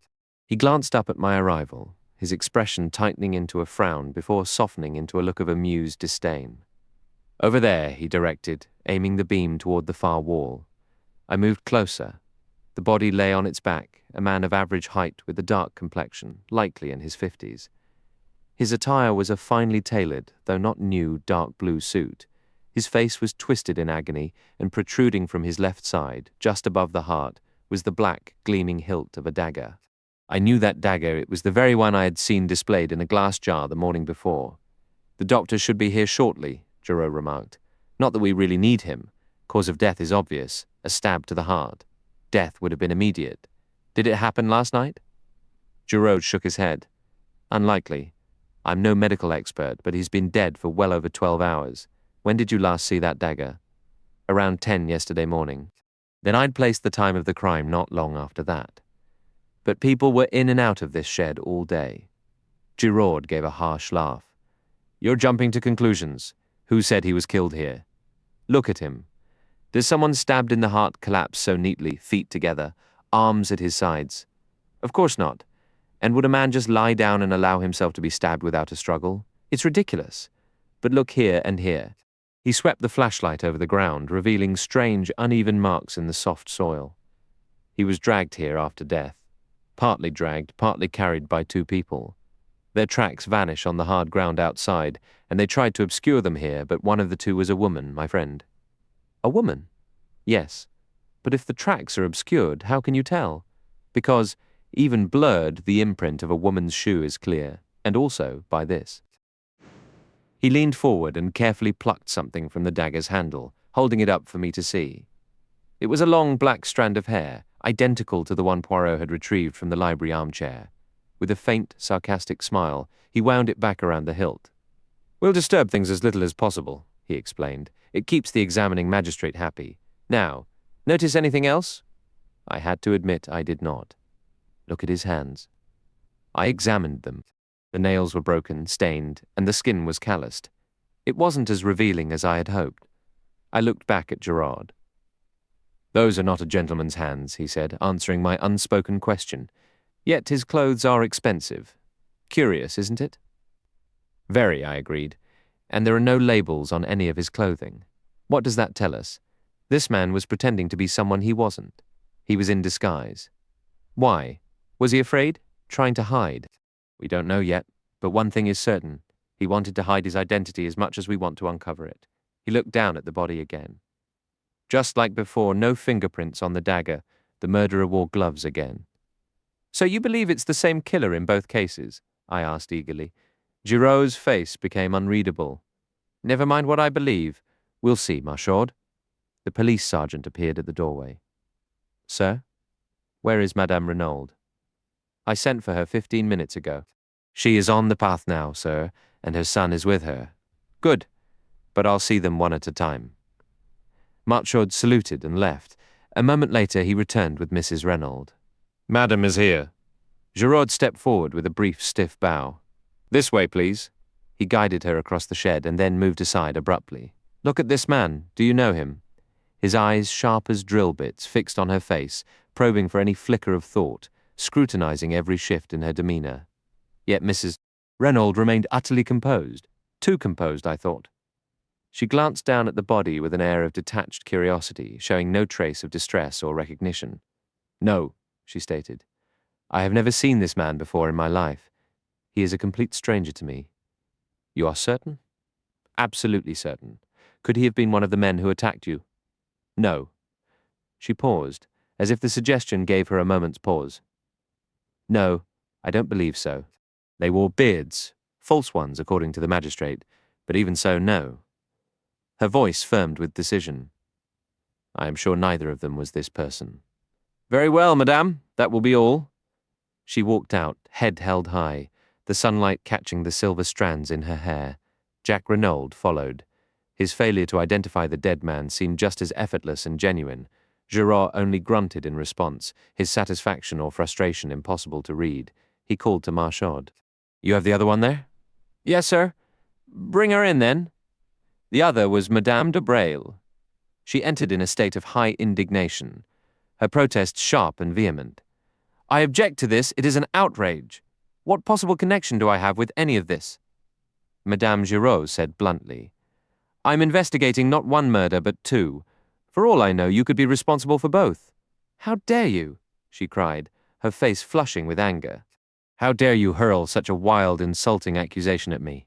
It is monstrous. Monstrous, is it? Then what about this?" Bending down, he once more plucked the strand of dark hair and held it up. "Do you see this, madame?"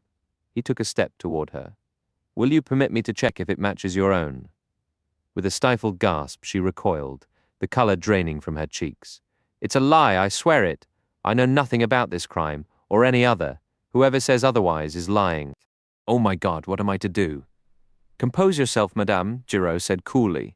"No one has formally accused you, but you would be wise to answer my questions without further drama." "Anything you wish, sir?" "Look at the dead man. Have you ever seen him before?" Approaching cautiously, some color returning to her face, Madame de Breil studied the victim with a mixture of interest and curiosity. Then she shook her head. "I do not know him." Her words rang so naturally it was hard to doubt her. Giraud dismissed her with a curt nod. As she left, I leaned closer to him and whispered, You're letting her go? Is that prudent? That dark hair almost certainly came from her head. I do not require instruction in my own work, Giraud replied tersely. She is being watched. I have no desire to arrest her just yet. Frowning, he stared down at the body. Would you say that looks like a Spanish type to you? He asked abruptly. I studied the face carefully.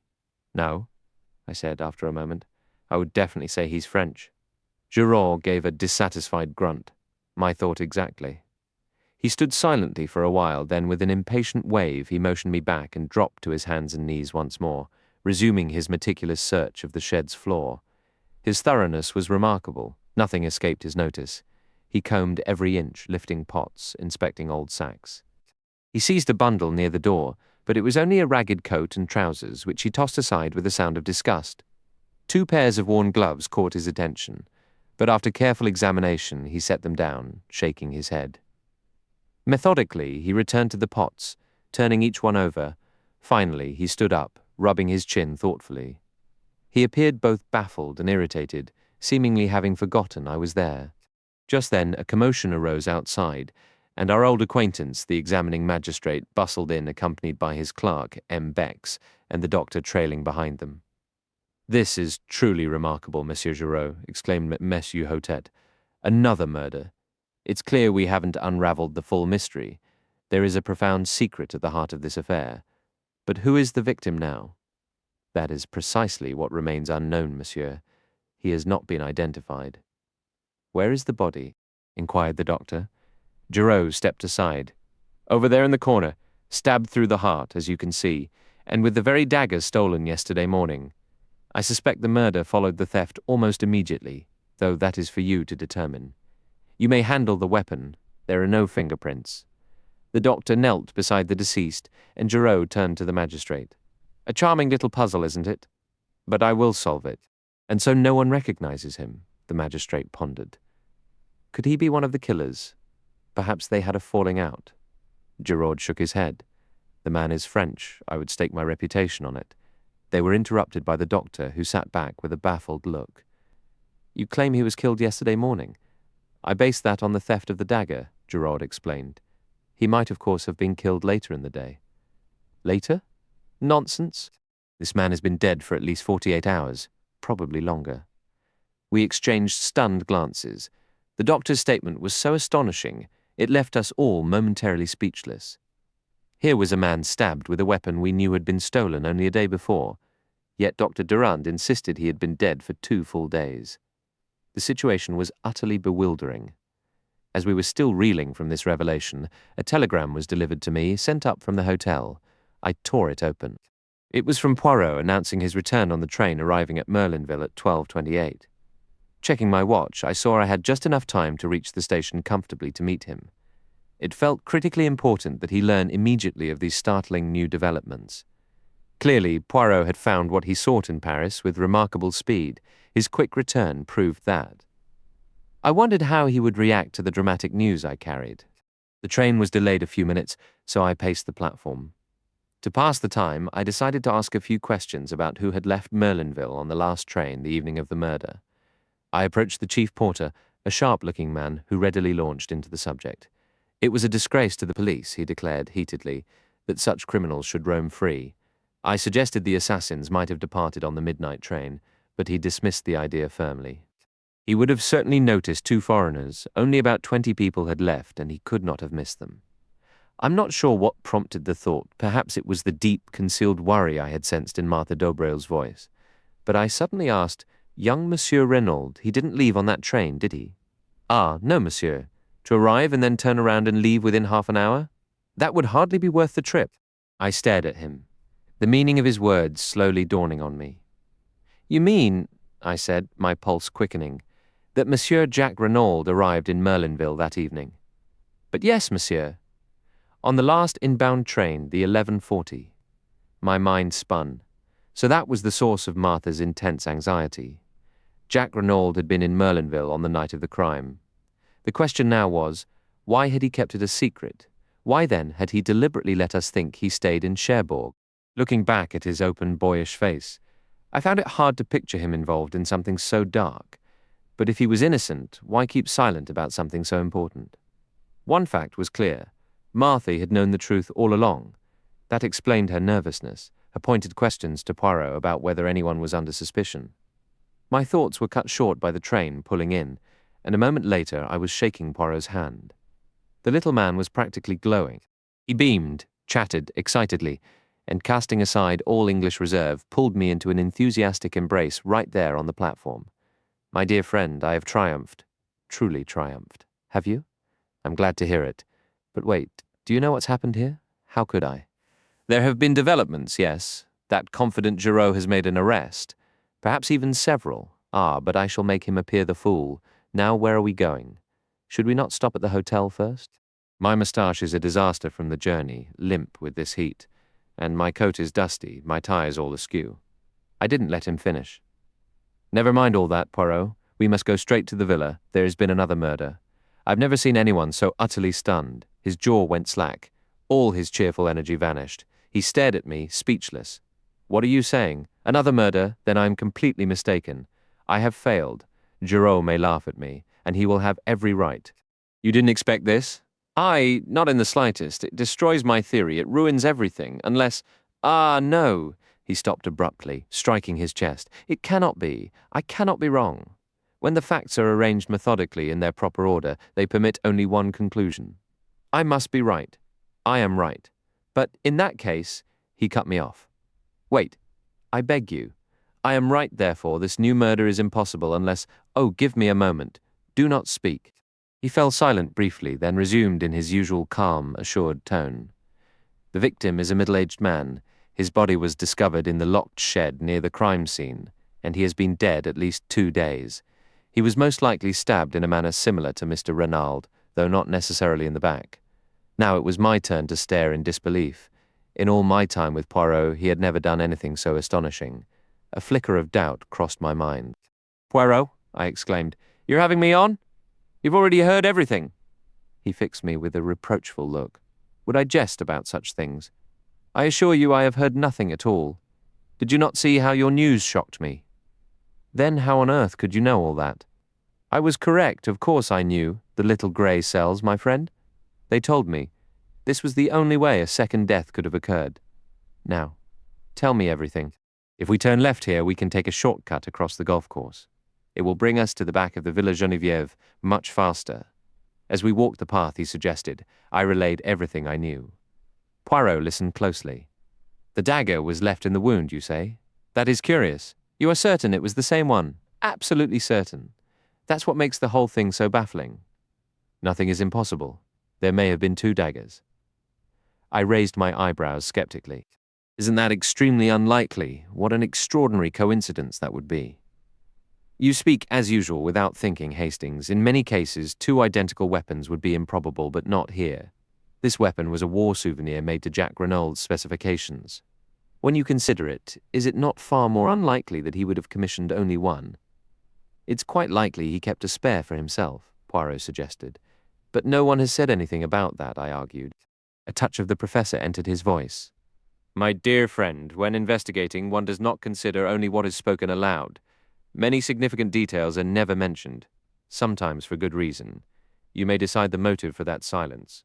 I fell quiet, reluctantly impressed. We soon reached the infamous shed.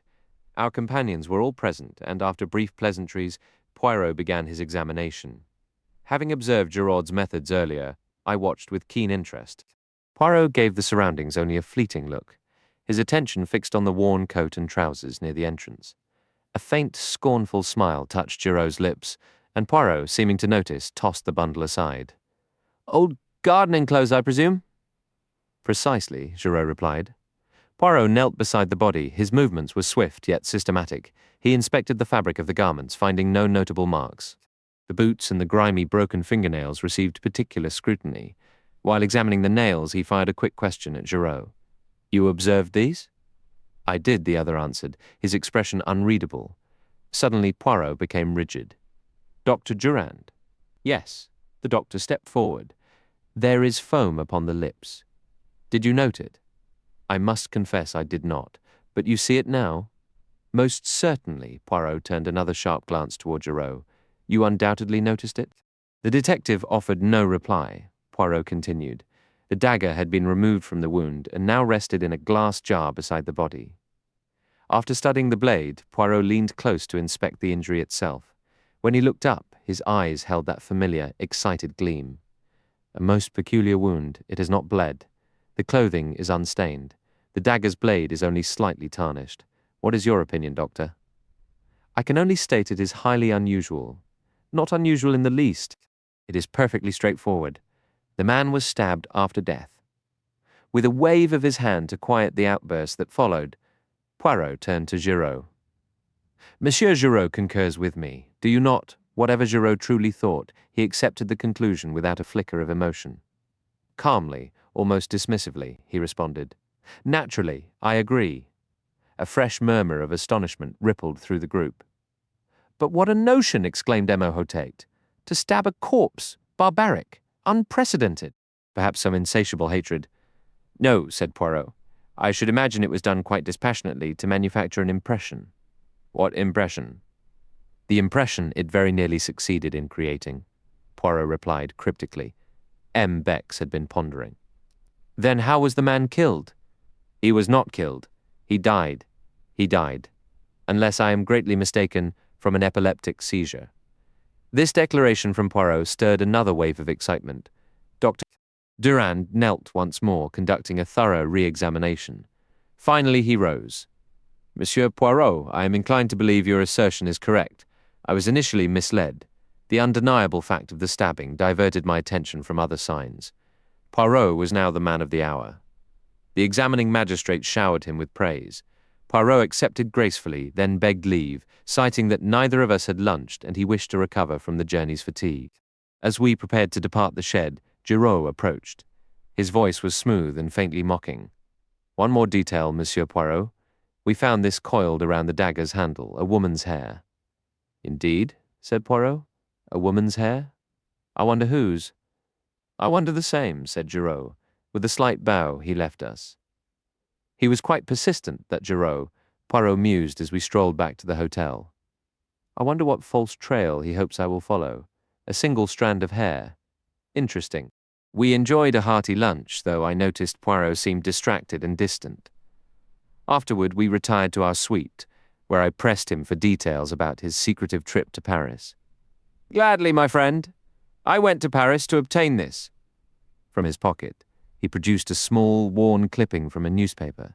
It was the printed image of a woman's portrait. He passed it to me, and I could not suppress a gasp. You know her, then? I nodded.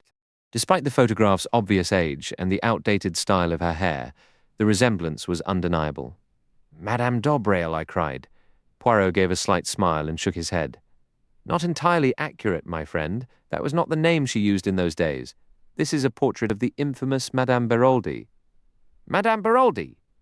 Instantly, the entire affair rushed back to me, the sensational murder trial that had captivated the world. The Beroldi case. The Beroldi case. Approximately 2 decades before the events of our current story, Monsieur Arnold Beroldi, originally from Lyons, came to Paris with his attractive wife and their infant daughter. Monsieur Beroldi was a junior partner in a wine merchant company, a portly, middle-aged man who enjoyed life's comforts, adored his charming wife, and was otherwise quite ordinary. The firm was modestly successful, but provided only a limited income for a junior partner. The Beroldis settled into a small apartment and lived simply at first. While Monsieur Beroldi was unremarkable, his wife was painted with the colors of intrigue. Young, attractive, and possessing a singularly captivating manner, Madame Beroldi quickly became the talk of their neighborhood, especially as whispers began about some mysterious secret surrounding her origins. Some rumors claimed she was the illegitimate child of a Russian Grand Duke. Others insisted it was an Austrian Archduke and that the marriage, though morganatic, was legally recognized. Every story agreed on one point. Jane Beroldi was at the heart of a fascinating enigma. Among the Beroldis' circle was a young lawyer named Georges Conneau. It soon became clear that the enchanting Jane had utterly captured his heart. Madame Beroldi encouraged the young man discreetly, while always professing her complete fidelity to her older husband. Yet many spiteful tongues did not hesitate to name young Conneau as her lover, and hinted he was not the only one. After the Beroldis had been in Paris about 3 months, another figure entered the scene. Mr. Hiram P. Trapp, an American of considerable wealth, Upon being introduced to the charming and mysterious Madame Beraldy, he promptly fell under her spell. His admiration was obvious, though always scrupulously proper. Around this time, Madame Beraldy became more open in her confidences. To several friends, she expressed deep worry for her husband. She explained he had become entangled in several political schemes and mentioned important papers entrusted to him for safekeeping, documents concerning a secret of immense European importance. They had been given to him to mislead pursuers, but Madame Beraldy grew nervous, claiming to have recognized several key members of a revolutionary circle in Paris. Then, on the 28th of November, disaster struck. The cleaning woman who came daily to the apartment found the door standing wide open. Hearing faint groans from the bedroom, she entered and was met with a horrifying scene. Madame Beraldy was discovered on the floor, her wrists and ankles tightly bound, emitting weak groans after having worked the gag from her mouth. Her husband, Monsieur Beraldy, lay upon the bed, lifeless in a spreading crimson pool, a kitchen knife buried in his chest. The tale she spun for the authorities was vivid and precise. She claimed to have been roused from sleep by two intruders wearing masks, who swiftly silenced and restrained her. They then turned their attention to her husband, demanding he surrender his famous secret. The brave wine merchant, however, refused them outright. Enraged by his defiance, one of the assailants drove the blade into his heart without another word. Using keys taken from the deceased, the men opened a wall safe and made off with a bundle of documents. Both were described as heavily bearded and masked, but Madame Beraldy insisted with absolute certainty that they were Russian. The case captivated the public, yet the bearded men vanished without a trace. Just as the frenzy began to subside, a shocking twist emerged. Madame Beraldy herself was taken into custody, accused of orchestrating her husband's murder.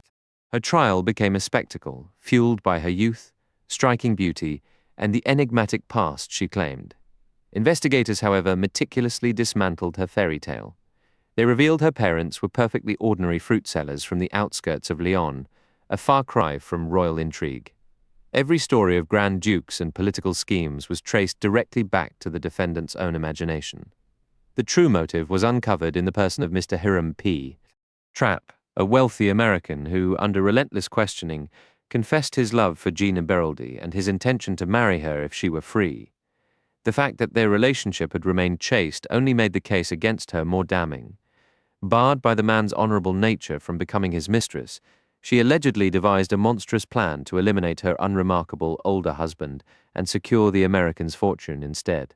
Throughout the proceedings, Madame Beraldy maintained an icy composure, never wavering from her story of royal birth and childhood substitution.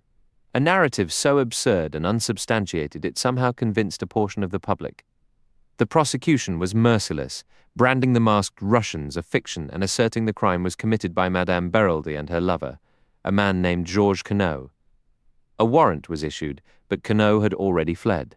Evidence suggested the bonds on Madame Beraldy were suspiciously loose, and then, as the trial neared its end, a bombshell arrived, a confession letter from Queneau, posted from Paris. In it, he claimed to have struck the fatal blow, but only at her urging. He painted a picture of a man driven by passionate, and he believed reciprocated, love, believing he was rescuing her from a cruel husband. The revelation of Hiram P. Trapp's existence shattered this illusion. In a furious, jealous rage, he realized he had been nothing but a tool, a cat's paw used to clear her path to a richer man's arms. His letter was a venomous act of betrayal, detailing her instigation of the entire scheme. It was in this moment of utter ruin that Madame Beraldy truly proved the caliber of her remarkable and utterly ruthless character. Without a moment's hesitation, she abandoned her earlier story and confessed that the tale of the Russians was entirely her own fabrication. The true killer was Georges Queneau. Consumed by a violent passion, he had carried out the murder, swearing that if she ever spoke a word of the truth, he would exact a horrific revenge.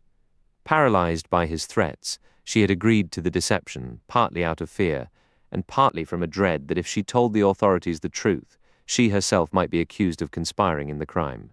Yet she had resolutely refused to have any further contact with her husband's killer, and it was in retaliation for this rejection that he had penned the letter accusing her.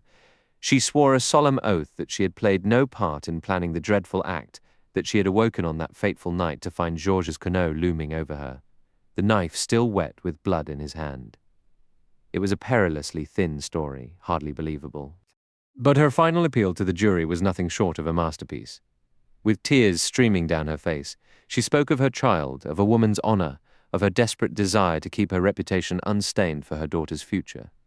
She conceded that, having been Connor's lover, she might bear a moral responsibility for what had happened, but before God, she was guilty of nothing more. She knew she had committed a grave error in not turning Connor over to the law, yet she declared in a breaking voice that this was something no woman who had loved him could ever bring herself to do. She had loved him. How could her own hand be the one to send him to the guillotine? She had been guilty of weakness, of silence, but she was utterly innocent of the terrible crime now laid at her feet. Whatever the facts, her eloquence and her presence carried the day. Amidst a courtroom in an uproar, Madame Beraldy was acquitted. Despite the most strenuous efforts of the police, Georges Connot was never found. As for Madame Beraldy, she vanished from public view. Taking her daughter, she left Paris behind to start a life anew. I have recounted the Beraldy case in its entirety. Naturally, every detail did not spring to my mind with the clarity I have presented here. Still, I remembered the case with reasonable accuracy. It had caused a significant sensation in its day, and was covered exhaustively by the English press, so it required little strain on my memory to recall its most striking features.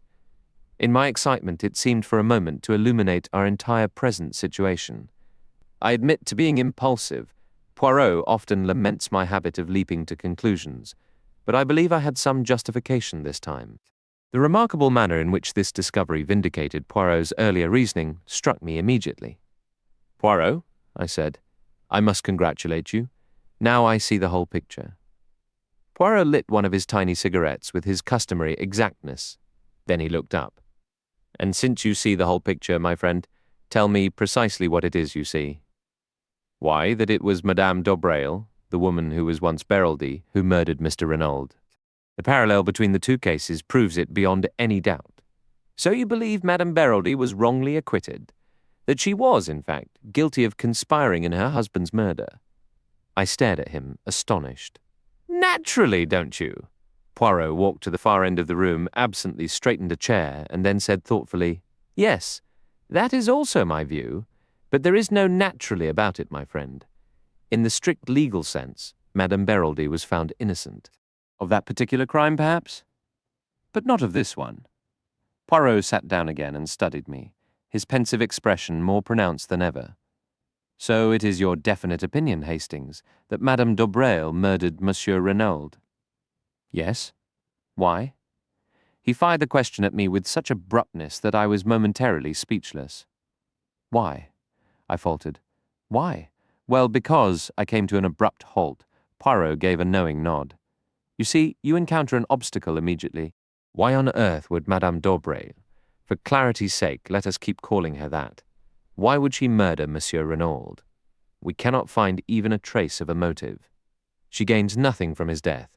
Whether viewed as a lover or an extortionist, she loses everything. A murder without a motive is impossible.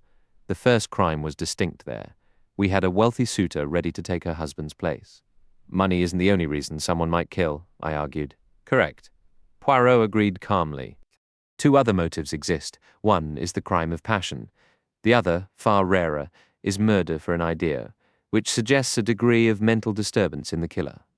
Homicidal mania or religious fanaticism would fall into that category. We can dismiss that possibility here. But what about a crime of passion? Can you dismiss that so easily?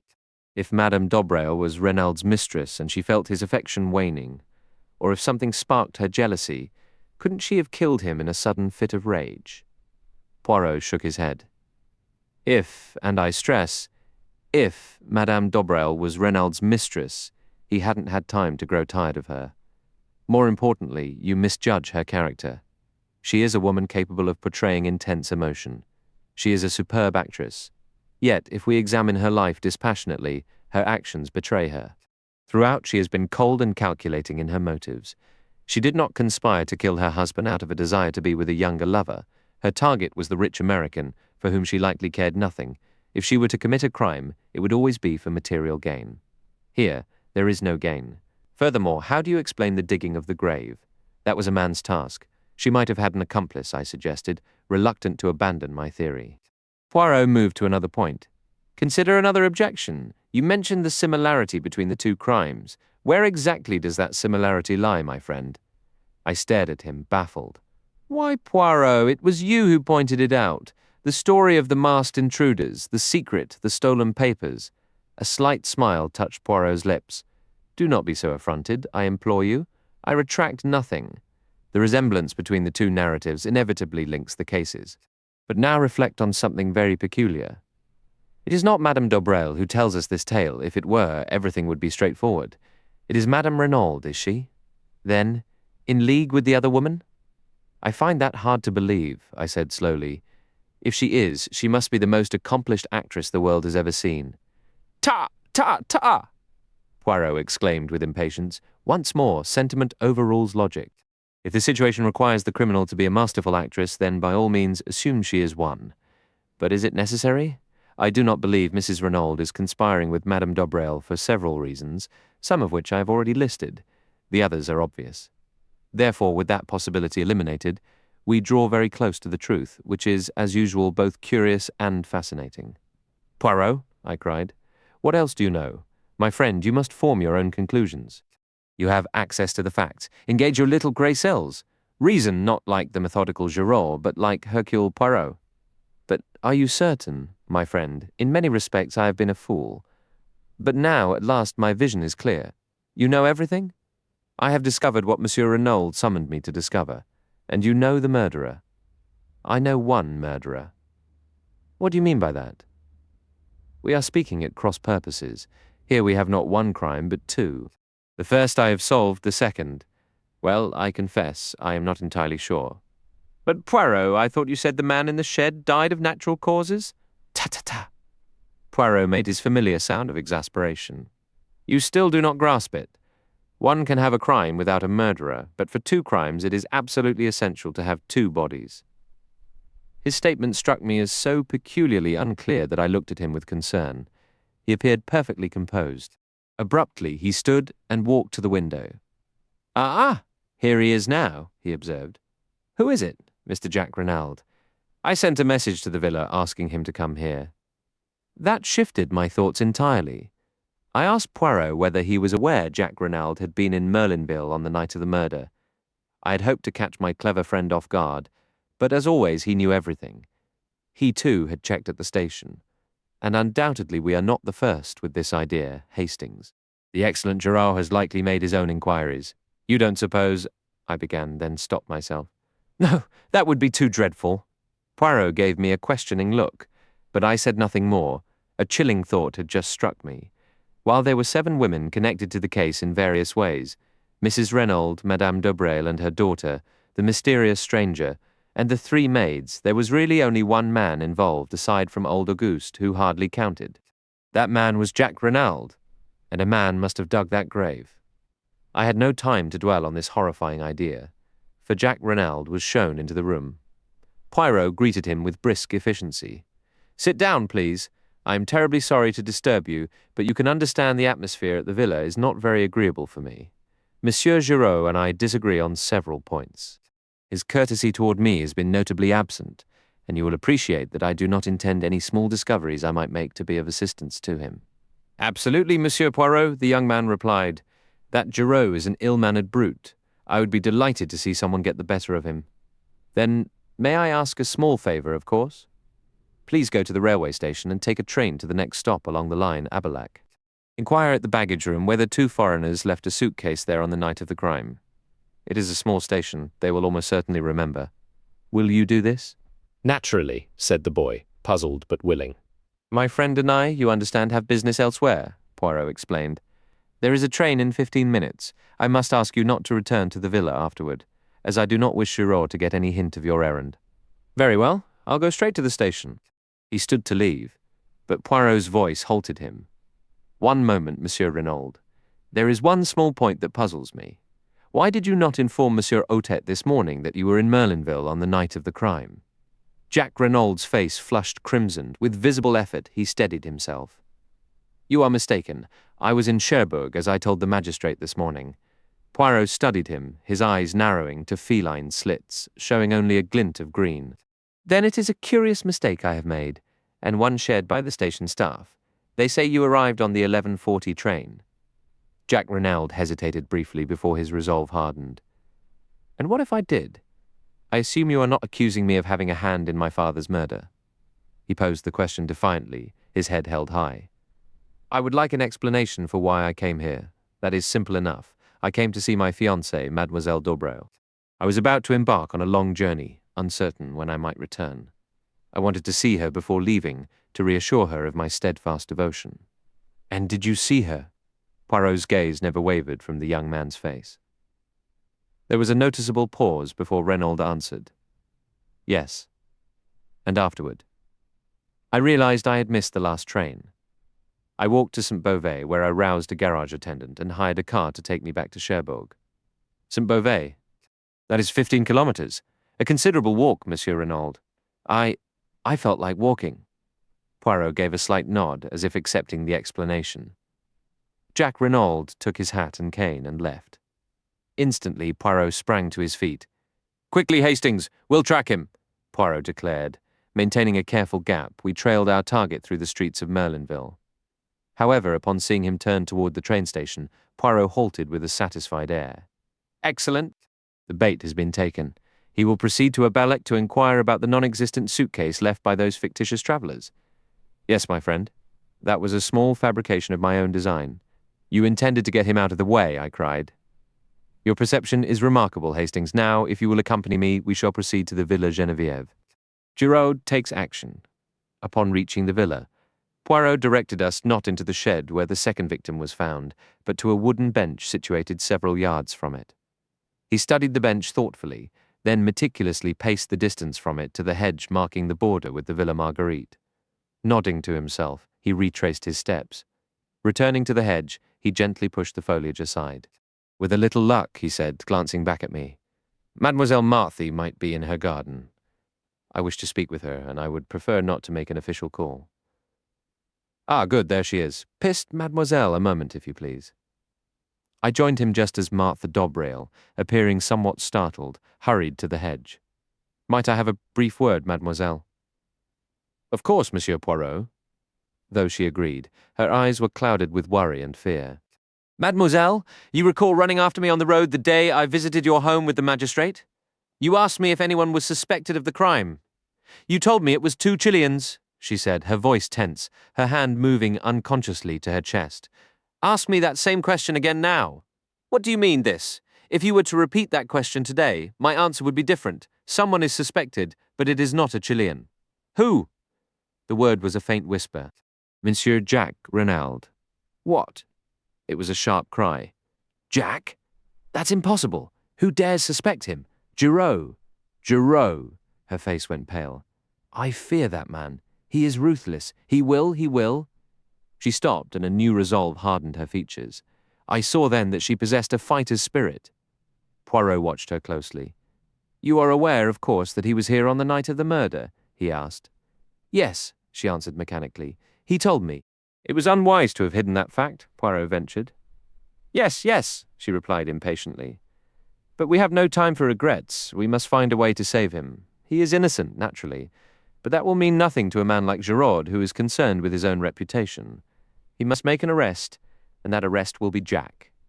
The evidence is against him, Poirot stated. You understand this? She met his gaze squarely. I am not a child, monsieur. I can be brave and face the facts. He is innocent, and we must save him. She spoke with a desperate intensity, then fell silent, her brow furrowed in thought. A sudden heavy breeze rustled the leaves around us, carrying the distant scent of the sea and a reminder of the storm that had swept through the coast 2 nights prior, a detail that seemed to underscore the gathering tension. Mademoiselle, said Poirot, observing her keenly, is there something you are withholding? Something you could tell us? She nodded, perplexed. Yes, there is something, but I scarcely know if you will believe it. It seems so absurd. Tell us, at any rate. It is this. M. Giraud sent for me later as an afterthought to see if I could identify the man in there. She gestured toward the shed. I could not, at least not immediately, but since then I have been thinking, well, it seems very strange, yet I am almost certain. I will tell you. On the morning Monsieur Renaud was killed, I was walking in this garden when I overheard the sound of men arguing. I parted the bushes and peered through the gap. There stood Monsieur Renaud, and with him was a vagrant, a truly wretched figure dressed in filthy, tattered rags. The man's tone shifted between pleading and menace. I understood he was demanding money, but just then my mother called me from the house and I had to leave. That is all I saw, except I am nearly certain that vagrant and the dead man in the shed are the same person. Poirot gave a sharp exclamation. Yet you did not mention this earlier, mademoiselle. At first, the face merely seemed familiar in some vague way. Later, the dead man was dressed entirely differently and appeared to be a gentleman of means. A voice called again from the villa. "My mother," Marthe whispered. "I must go." She slipped quietly back through the trees. Poirot took my arm and steered us toward the house. "What is your honest opinion?" I asked, curious. "Was that account true, or did she invent it to shift suspicion away from her sweetheart?" "It is a peculiar story," Poirot mused, "yet I am inclined to accept it as fact. Unintentionally, Mademoiselle Marthe also revealed the truth on another point, and in doing so, exposed Jack Renaud's lie. Did you observe his hesitation when I asked if he saw Martha de Breuil on the night of the murder?" He paused before saying yes. I suspected falsehood. It was essential I speak with Mademoiselle Marthe before he could warn her. 3 small words gave me what I needed. When I inquired whether she knew Jack Renaud was here that evening, she replied, "He told me." So, Hastings, what was Jack Renaud doing here on that fateful night? And if he did not meet Mademoiselle Marthe, whom did he meet? "Good heavens, Poirot," I protested, shocked. "You cannot seriously think a young man like that would kill his own father?" "My friend?" Poirot sighed. "Your sentimentality remains astounding. I have known mothers who murdered their children for insurance money. After that, one can believe almost anything. But what would be his motive? Money, naturally. Recall that Jack Renaud expected to inherit half his father's fortune upon the latter's death. Then what of the tramp? Where does he fit?" Poirot shrugged. "Giraud would claim he was an accomplice, some low criminal who assisted young Renaud and was afterward conveniently silenced." "And the hair clutched in the dagger? The woman's hair." "Ah." Poirot's smile widened. "That is the cream of Giraud's little joke. According to him, it is not a woman's hair at all. Remember, modern young men slick their hair back with pomade. Some strands are quite long." "And you believe that as well?" "No," said Poirot with a strange smile, "for I know it to be a woman's hair. And more than that, I know which woman." "Madame de Breuil," I declared with certainty. "Perhaps," Poirot replied, eyeing me with amusement. I refused to rise to the bait. "What is our next step?" I asked as we entered the hall of the Villa Geneviève. "I intend to search through M. Jack Renaud's belongings. That is why I needed him occupied for a few hours." With neat, methodical motions, Poirot opened each drawer, examined the contents, and returned everything precisely to its place. It was a tedious process. He sifted through collars, pajamas, and socks until a purring engine outside drew me to the window. What I saw jolted me to action. "Poirot!" I cried. "A car has just pulled up. Giraud is inside with Jack Renaud and 2 policemen." "Thunder and lightning!" Poirot muttered. "That animal Giraud, could he not wait?" "I shall not have time to restore order to this last drawer properly. We must hurry." Without ceremony, he dumped the remaining items, mostly neckties and handkerchiefs, onto the floor. Suddenly, with a triumphant cry, Poirot lunged forward and snatched a small square piece of cardboard, clearly a photograph. He shoved it into his pocket, hurriedly stuffed the other items back into the drawer, and grabbing my arm, pulled me from the room and down the stairs. In the hallway, Giraud stood, eyeing his captive with satisfaction. "Good afternoon, Monsieur Giraud," Poirot greeted him. "What have we caught?" Giraud gestured toward Jack. "He attempted an escape, but I was quicker. He is now under arrest for the murder of his father, Monsieur Paul Renaud." Poirot spun around to face the young man, who was slumped weakly against the doorframe, his face ghostly pale. "What is your response to this young man?" Jack Renaud met his gaze with a hollow stare. "Nothing," he muttered, his voice barely audible. I was utterly stunned. Until that very moment, I had refused to believe Jack Renaud could be guilty. I had braced myself for a fiery declaration of innocence when Poirot confronted him. Yet seeing him there, pale and defeated against the wall, and hearing that damning, quiet admission, my last shred of doubt vanished. But Poirot had already turned back to Giraud. "On what grounds are you arresting him? Do you honestly expect me to share them with you?" "As a professional courtesy, I would hope so." Giraud studied him, torn between a rude refusal and the sweet pleasure of gloating over his rival. "You assume I've made an error, don't you?" he sneered. "It would not shock me," Poirot replied, a hint of playful malice in his tone. Giraud's face flushed a deeper red. "Very well, step in here. You can judge for yourself." He threw open the door to the salon, and we entered, leaving Jack Renaud under the watch of the other two officers. "Now, Monsieur Poirot," Giraud began, placing his hat on the table with exaggerated care, his voice dripping with sarcasm. "Allow me to treat you to a brief lesson on modern detective work. I will demonstrate how we of the new school operate." "Excellent," said Poirot, settling himself as if for a lecture. "I shall prove how attentively the old guard can listen." He leaned back and closed his eyes, opening them just a slit to add, "Do not worry that I will doze. My attention will be complete." Naturally, Giraud started. I saw through that Chilean charade immediately. 2 men were involved, but they were no mysterious foreigners. That was all a smokescreen.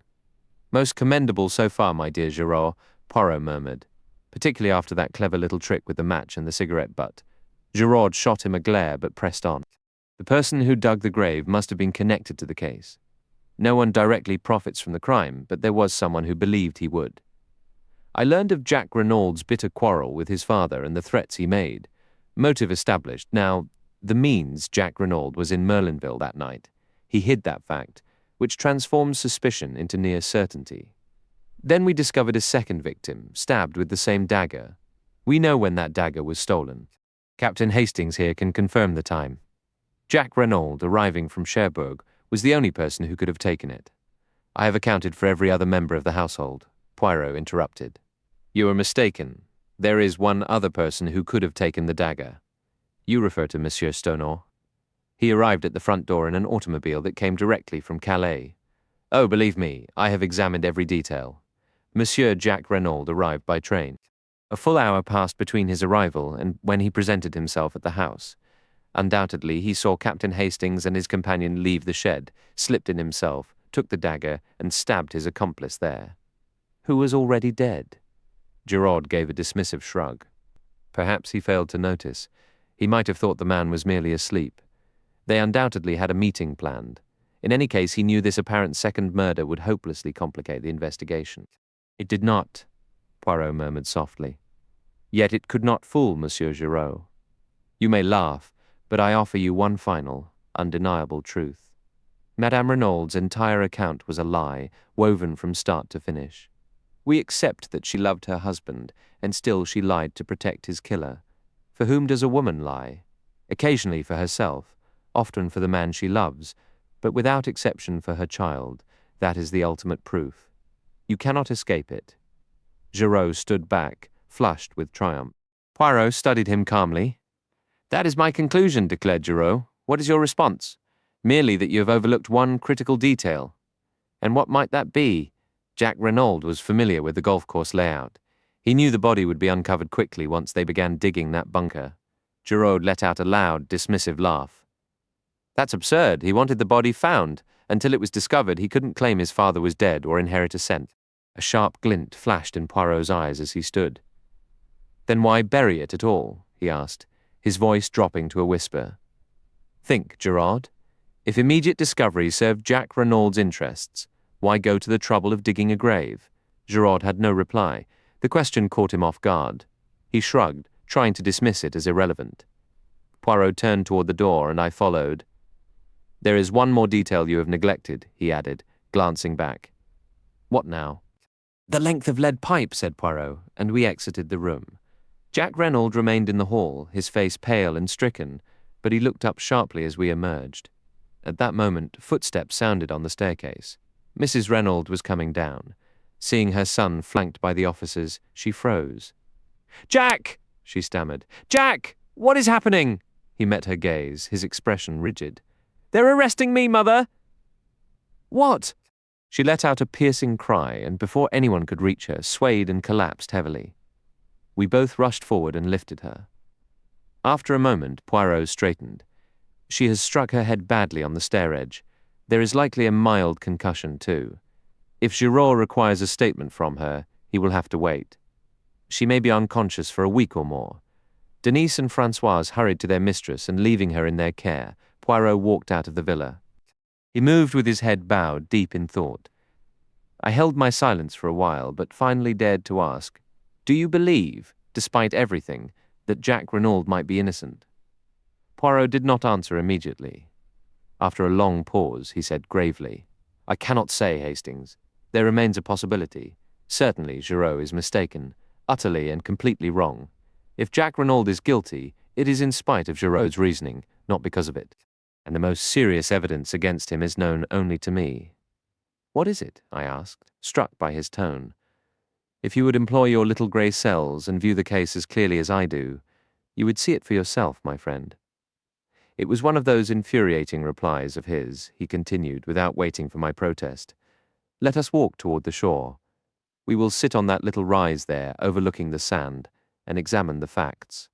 You shall know everything I know, but I would rather you reach the truth through your own deduction, not by my guiding you step by step." We settled on the grassy mound as Poirot suggested, gazing out at the sea. "Think, my friend," Poirot's voice urged gently. "Organize your thoughts. Be methodical. Be orderly. That is the secret to success." I tried to obey, casting my mind back over every detail of the case, and suddenly, with a jolt, an idea of dazzling clarity shot into my mind. My hands shook slightly as I pieced my theory together. "You're starting to see it, aren't you, my friend? Excellent, we're getting somewhere." I straightened up and lit my pipe. "Poirot," I began, "I feel we've been strangely negligent. I say we, though I suppose the blame lies more with me, but your insistence on secrecy has its consequences. So I repeat, we've overlooked someone crucial. And who might that be?" Poirot inquired, his eyes sparkling with amusement. "Georges Conneau." The next instant, Poirot clasped my shoulders warmly. "At last, you have seen it, and entirely on your own. It is magnificent. Proceed with your logic. You are correct. We have certainly erred in forgetting Georges Conneau." I was so pleased by the little detective's praise that I nearly lost my train of thought. Collecting myself, I pressed on. "Georges Conneau vanished 2 decades ago, yet we have no proof he is dead. None whatsoever," Poirot agreed. "Continue." "Therefore, we shall assume he is still alive." "Precisely. Or that he was alive until very recently." "Better and better. Let us presume," I continued, my confidence growing, "that his life took a dark turn. He became a criminal, a drifter, whatever you like. By chance, he arrives in Merlinville. There he discovers the woman he has never stopped loving." "Ah, the sentiment," Poirot cautioned with a wave of his hand. "Where there is hate, there can also be love," I said, perhaps misquoting. "Regardless, he finds her living under a false name. But she has a new lover, the Englishman Renaud. Old wounds reopen for Georges Conneau. He confronts Renaud, lies in wait for him near his mistress's home, and stabs him in a moment of rage. Then, horrified by his own actions, he begins to dig a grave. It's plausible. Madame Dubreuil comes out searching for Renaud. She and Conneau have a violent argument. He pulls her into the shed, where he suddenly suffers an epileptic seizure. Now imagine if Jack Renaud arrives on the scene. Madame Dubreuil confesses everything, pleading with him to consider the scandal for her daughter if this past tragedy is exposed. His father's killer is already dead. Why not let the matter rest? Jack Renaud agrees. He rushes home, convinces his mother to support this version of events. Armed with the story Madame Dubreuil provided, she allows herself to be tied and gagged. "Well, Poirot, what do you make of that?" I leaned back, quite proud of my reconstructed narrative. Poirot studied me thoughtfully. "I think you should write for the cinema, my friend," he remarked after a pause.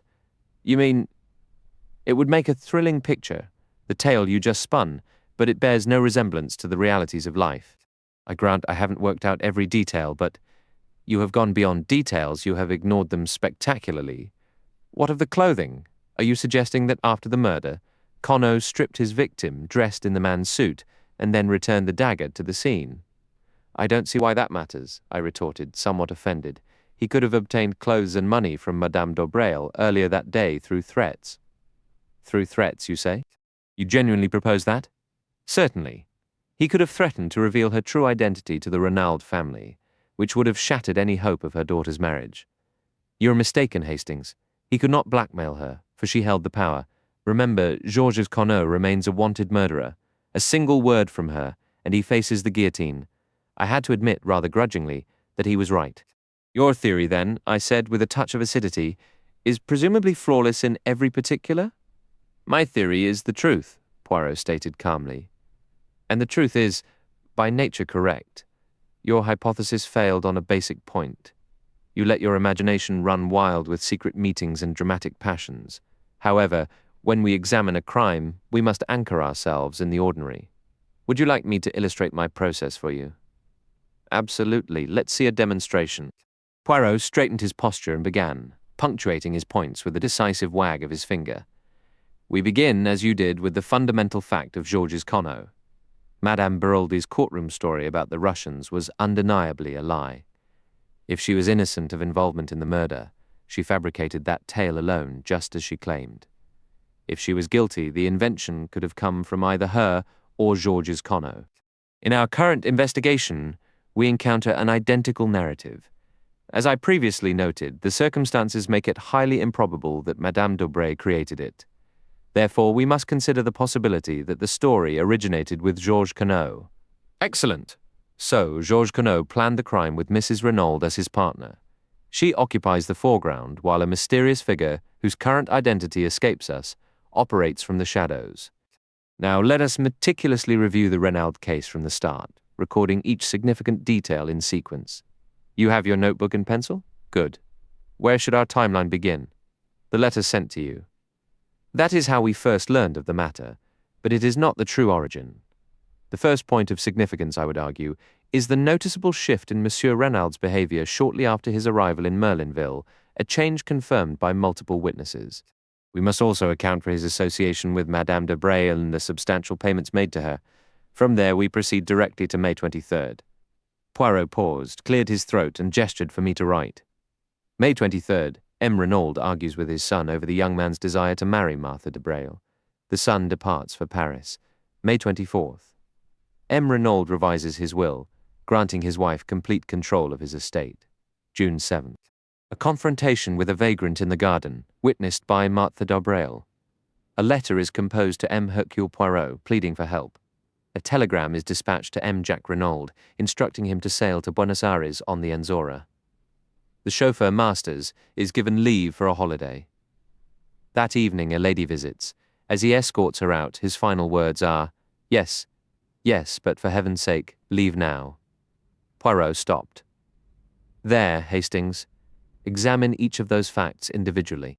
Consider them on their own and in the context of the whole. You may find a new perspective emerges. I earnestly tried to follow his instruction. After a moment I offered hesitantly.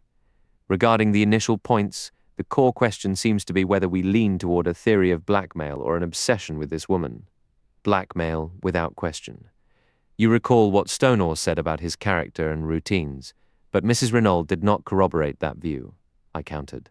We have already established that Madame Renaud's testimony is entirely unreliable on all counts. On this point, we must trust Stonor. Even so, if Renaud was involved with a woman named Bella, is it so unlikely he had another entanglement with Madame d'Aubray? Not unlikely at all, I grant you, Hastings. But did he? Consider the letter. You were overlooking the letter. No, I have not forgotten it. But what convinces you that letter was intended for Monsieur Renaud? Well, it was discovered in his pocket, and that is the entirety of your evidence, Poirot interjected. The letter contained no name indicating the recipient. We presumed it was for the deceased simply because it was in his overcoat pocket. Now, my friend, something about that overcoat struck me as odd. I measured it and remarked that he wore it exceptionally long. That observation should have prompted your curiosity. I confess, I thought you were merely making conversation, I admitted. What an idea. Later you saw me measuring Monsieur Jacques Renaud's overcoat. Well, Monsieur Jacques Renaud wears his overcoat quite short. Now, consider those two facts alongside a third. Monsieur Jacques Renaud rushed out of the house in a hurry when he left for Paris. What conclusion do you draw from that? I understood slowly as the meaning of Poirot's words settled in.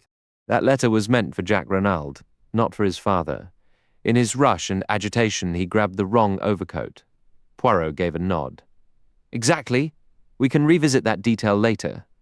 For now, let's accept the letter had nothing to do with Monsieur Renaud Sr. and move to the next event in order.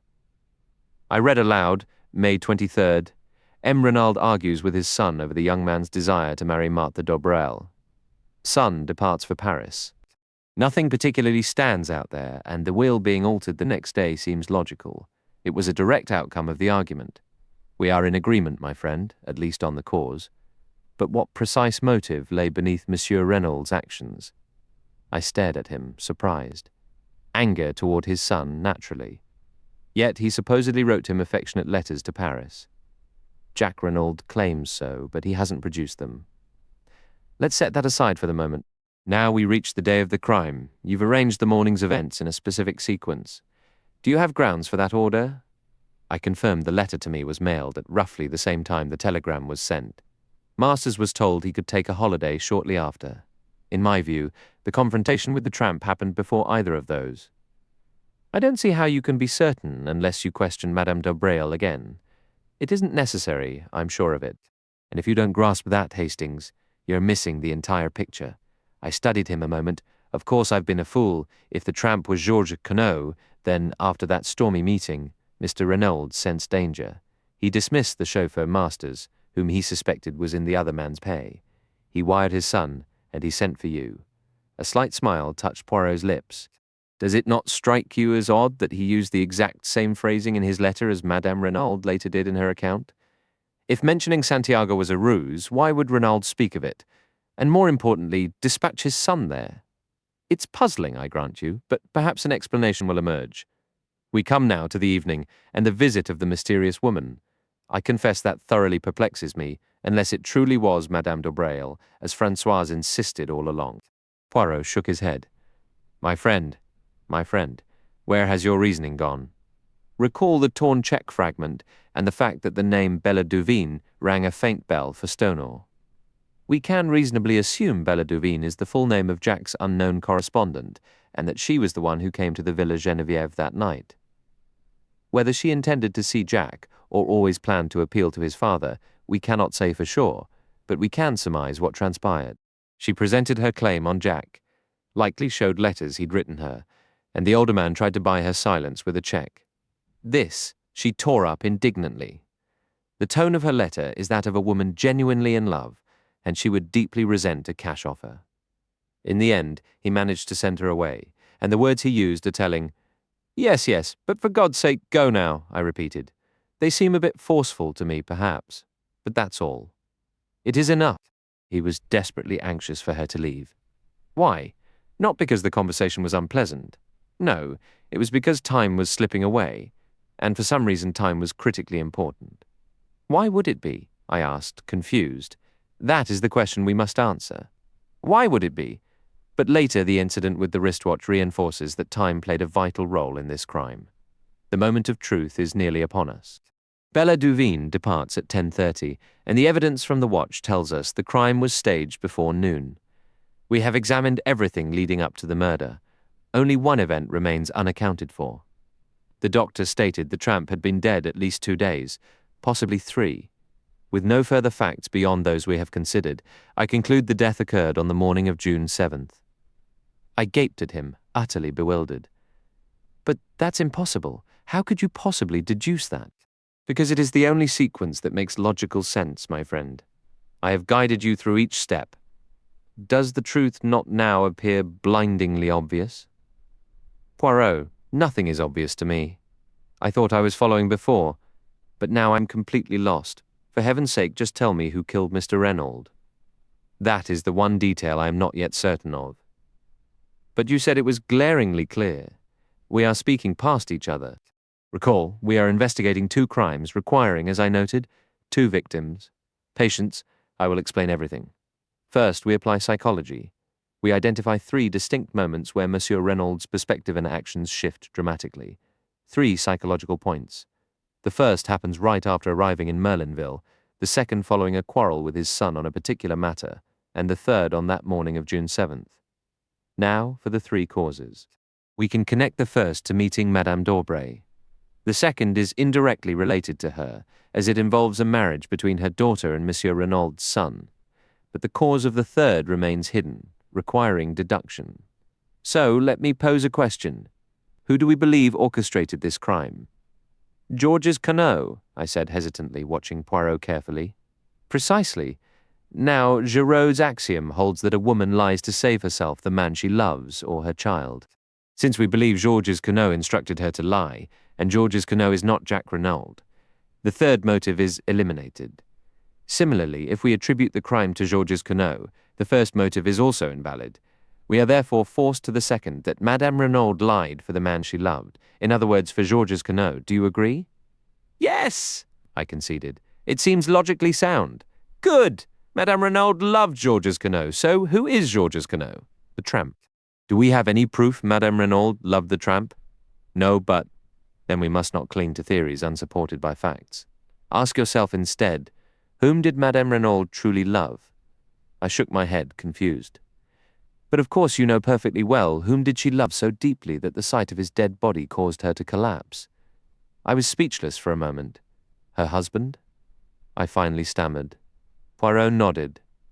Her husband, or Georges Queneau, whichever name you prefer. I collected myself. But that can't be right. Why not? Did we not just agree Madame d'Aubray could blackmail Georges Queneau? Yes, but... And did she not very effectively blackmail Monsieur Renaud? That may be true, but... And is it not a fact we know nothing of Monsieur Renaud's early life? That he appears from nowhere as a French-Canadian precisely 22 years ago? All that is correct, I said, growing more firm, but you seem to be overlooking one crucial point. What is that, my friend? Why, we established Georges Queneau planned the crime. That brings us to the absurd claim that he arranged his own murder. Well, my friend, Poirot replied calmly, that is precisely what he did. Hercule Poirot on the case. Poirot began his explanation in a steady tone. It strikes you as odd, does it not, that a man would orchestrate his own demise? So odd that you dismiss the truth as unbelievable clinging instead to a tale that is, in fact, far more improbable. Yes, Monsieur Renaud did plan his own death, but there is a nuance you may have missed. He never intended to actually die.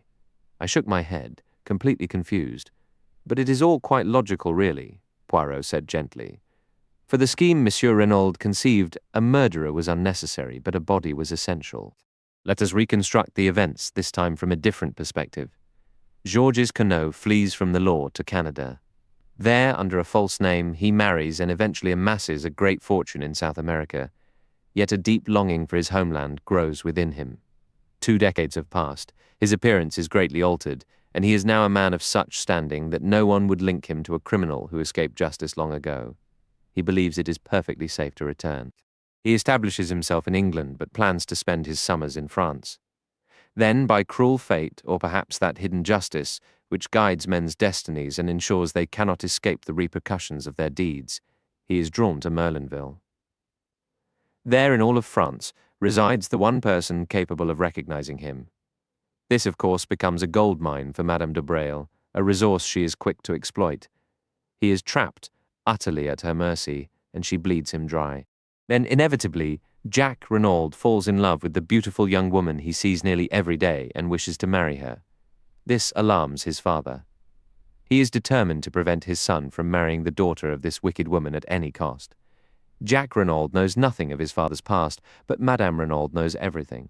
She is a woman of formidable will and utterly devoted to her husband. They confer together.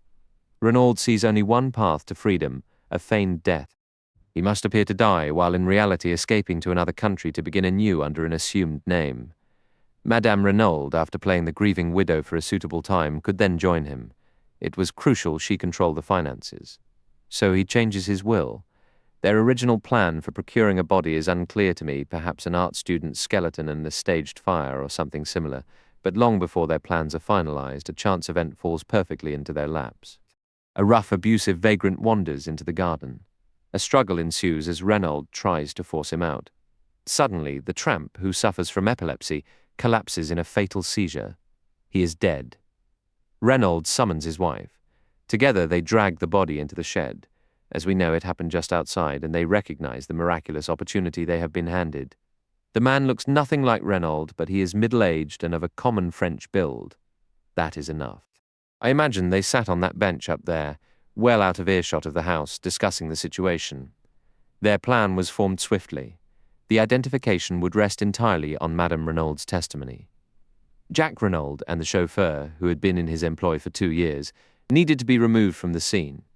It was unlikely the French housemaids would inspect the body closely, and in any case, Renaud intended to take steps to mislead any casual observer. Masters was sent away, and a telegram was dispatched to Jack, with Buenos Aires chosen as the destination to make the story of Renaud's sudden business trip seem credible. The man had heard of me as an older, somewhat lesser-known detective, and he sent his request for assistance, confident that my arrival and the presentation of his letter would make a strong impression on the magistrate in charge. And, naturally, it did exactly that. They dressed the tramp's body in one of Renaud's suits, leaving the man's own tattered coat and trousers near the shed door, not wanting to bring them inside. Then, to make Madame Renaud's story believable, they pierced his heart with the ornamental dagger shaped like an airplane. That night, Renaud would first tie up and gag his wife. After that, taking a shovel, he intended to dig a grave in that exact spot of ground where he knew a flower bed was planned. It was crucial the body be discovered. Madame d'Aubray must not grow suspicious, yet if some time passed, any risk of the body being identified would fade. Renaud would then put on the tramp's ragged clothes and shuffle off to the train station, slipping away unnoticed on the 12:10 train. Since the crime would be thought to have happened 2 hours later, no suspicion could possibly fall on him. You can see now why the unexpected arrival of the young woman, Bella, annoyed him so much. Every moment of delay threatened his careful plan. Still, he got rid of her as quickly as he could. Then, to work, he left the front door slightly open to suggest the killers had fled that way. He bound and gagged Madame Renaud, correcting the mistake he'd made 22 years earlier, when loose bonds had cast suspicion on his accomplice, but he left her ready to tell essentially the same invented story, proving how the mind unconsciously resists originality. The night was cold, so he threw an overcoat on over his underclothes, planning to toss it into the grave later with the dead man. He climbed out through the window, carefully smoothing over the disturbed earth of the flower bed, and in doing so left the most damning evidence against himself. He walked out onto the deserted golf course and began to dig. And then, I prompted. And then, Poirot said solemnly, the justice he had evaded for so long finally caught him. An unseen hand drove a knife into his back. Now, Hastings, you see what I meant about 2 crimes? The first crime, the one Monsieur Renaud so arrogantly asked us to investigate, is solved. But behind it lies a deeper puzzle. Solving that will be far more difficult, because the real criminal, in his cunning, simply used the stage Renaud had already set. It has been an exceptionally tangled and bewildering case to unravel. You're remarkable, Poirot, I said with genuine admiration. Absolutely remarkable. No one else on earth could have done it. For once, my praise seemed to fluster him. He tried, not very successfully, to appear modest. That poor Giraud, Poirot mused. It isn't all lack of ability, you understand. He has had bad luck once or twice. That coil of dark hair around the dagger, for instance. To put it mildly, it was misleading. To be honest, Poirot, I said slowly, even now I'm not entirely certain. Whose hair was it? Madame Renaud's, of course. That is where the bad luck came in. Her hair, originally dark, is now almost completely silver. It might just as easily have been a grey hair, and then no amount of effort could have convinced Giraud it came from Jack Renaud's head. But it's all consistent. He always twists the facts to fit his theory. Without doubt, when Madame Renaud recovers, she will tell everything. The possibility of her son being accused of murder never crossed her mind. How could it, when she believed him safely at sea aboard the Anzora? Ah, there is a woman for you, Hastings. What strength, what self-control. She made only one slip. When her son returned unexpectedly, she said, "It does not matter now." And no one noticed. No one grasped the meaning behind those words. What a terrible role she has had to play, that poor woman. Imagine her shock when she arrives to identify the body and, confronting her, is not the stranger she anticipated, but the actual lifeless form of the husband she believed to be far away. Is it any wonder she fainted? Yet from that moment, despite the crushing weight of her grief and despair, how steadfastly she has performed her role. The private anguish of it must be tearing her apart. She cannot utter a single word to point us toward the true killers. For her son's sake, no one must ever learn that Paul Renaud was really Georges Conneau, the fugitive criminal. The final, most cruel twist, she has publicly acknowledged that Madame d'Aubrail was her husband's mistress, because even a whisper of blackmail could shatter her secret forever. Recall how masterfully she handled the examining magistrate when he inquired about mysteries in her husband's past. "Nothing so dramatic, I'm sure, monsieur." It was flawless, the gently amused tone, that hint of weary irony. Immediately, Monsieur Hotet felt foolish and theatrical. Truly, she is a remarkable woman. If she loved a criminal, she loved him with a loyalty fit for a queen. Poirot fell into deep thought. "One thing more, Poirot. What of the lead pipe? Do you not see?" It was to mutilate the victim's face beyond recognition. That very act first guided me onto the correct path. And that imbecile Giraud crawling over the ground, searching for matchsticks. Did I not tell you a clue 2 feet long is every bit as valuable as 1 2 inches? You understand, Hastings. We must begin anew. Who killed Monsieur Renaud? Someone who was near the villa just before midnight, someone who stood to gain from his death, a description that fits Jack Renaud all too perfectly. The murder may not have been planned. And then the dagger. I jumped. I had overlooked that detail. "Naturally," I said. The second dagger we found with the tramp was Mrs. Renaud's. So there were 2. Precisely, and since they were identical, logic dictates Jack Renaud was the owner. Yet that alone does not disturb me greatly. In fact, I had a small theory about that. No, the most damning evidence against him is, once again, psychological heredity, my friend, heredity. Like father, like son. When all is said and done, Jack Renaud is the son of Georges Queneau. His tone was so solemn and convincing that I felt a chill, despite my reservations. "What is this small theory you mentioned?" I asked. In reply, Poirot checked his old-fashioned watch. "What time does the afternoon boat depart from Calais?" "Around 5 o'clock, I believe." "That will suffice. We shall just have time." "You are going to England?" "Yes, my friend." "Why?" "To locate a possible witness." "Who?" A peculiar smile touched Poirot's lips. "Miss Bella Duveen." "But how will you find her?" "What do you actually know?" "I know nothing concrete, yet I can deduce a great deal." "We may assume Bella Duveen is her real name, since it sounded faintly familiar to Mr. Stonor. Though not in connection with the Renauds, it is probable she is a stage performer. Jack Renaud was a wealthy young man of 20. The theatre is a likely setting for a first romance. This also aligns with Monsieur Renaud's attempt to appease her with a check. I believe I shall locate her, especially with the aid of this. He produced the photograph I had seen him take from Jack Renaud's drawer. "With love from Bella" was scribbled in the corner, but it was not the inscription that held my gaze. The likeness was not perfect, yet it was unmistakable to me.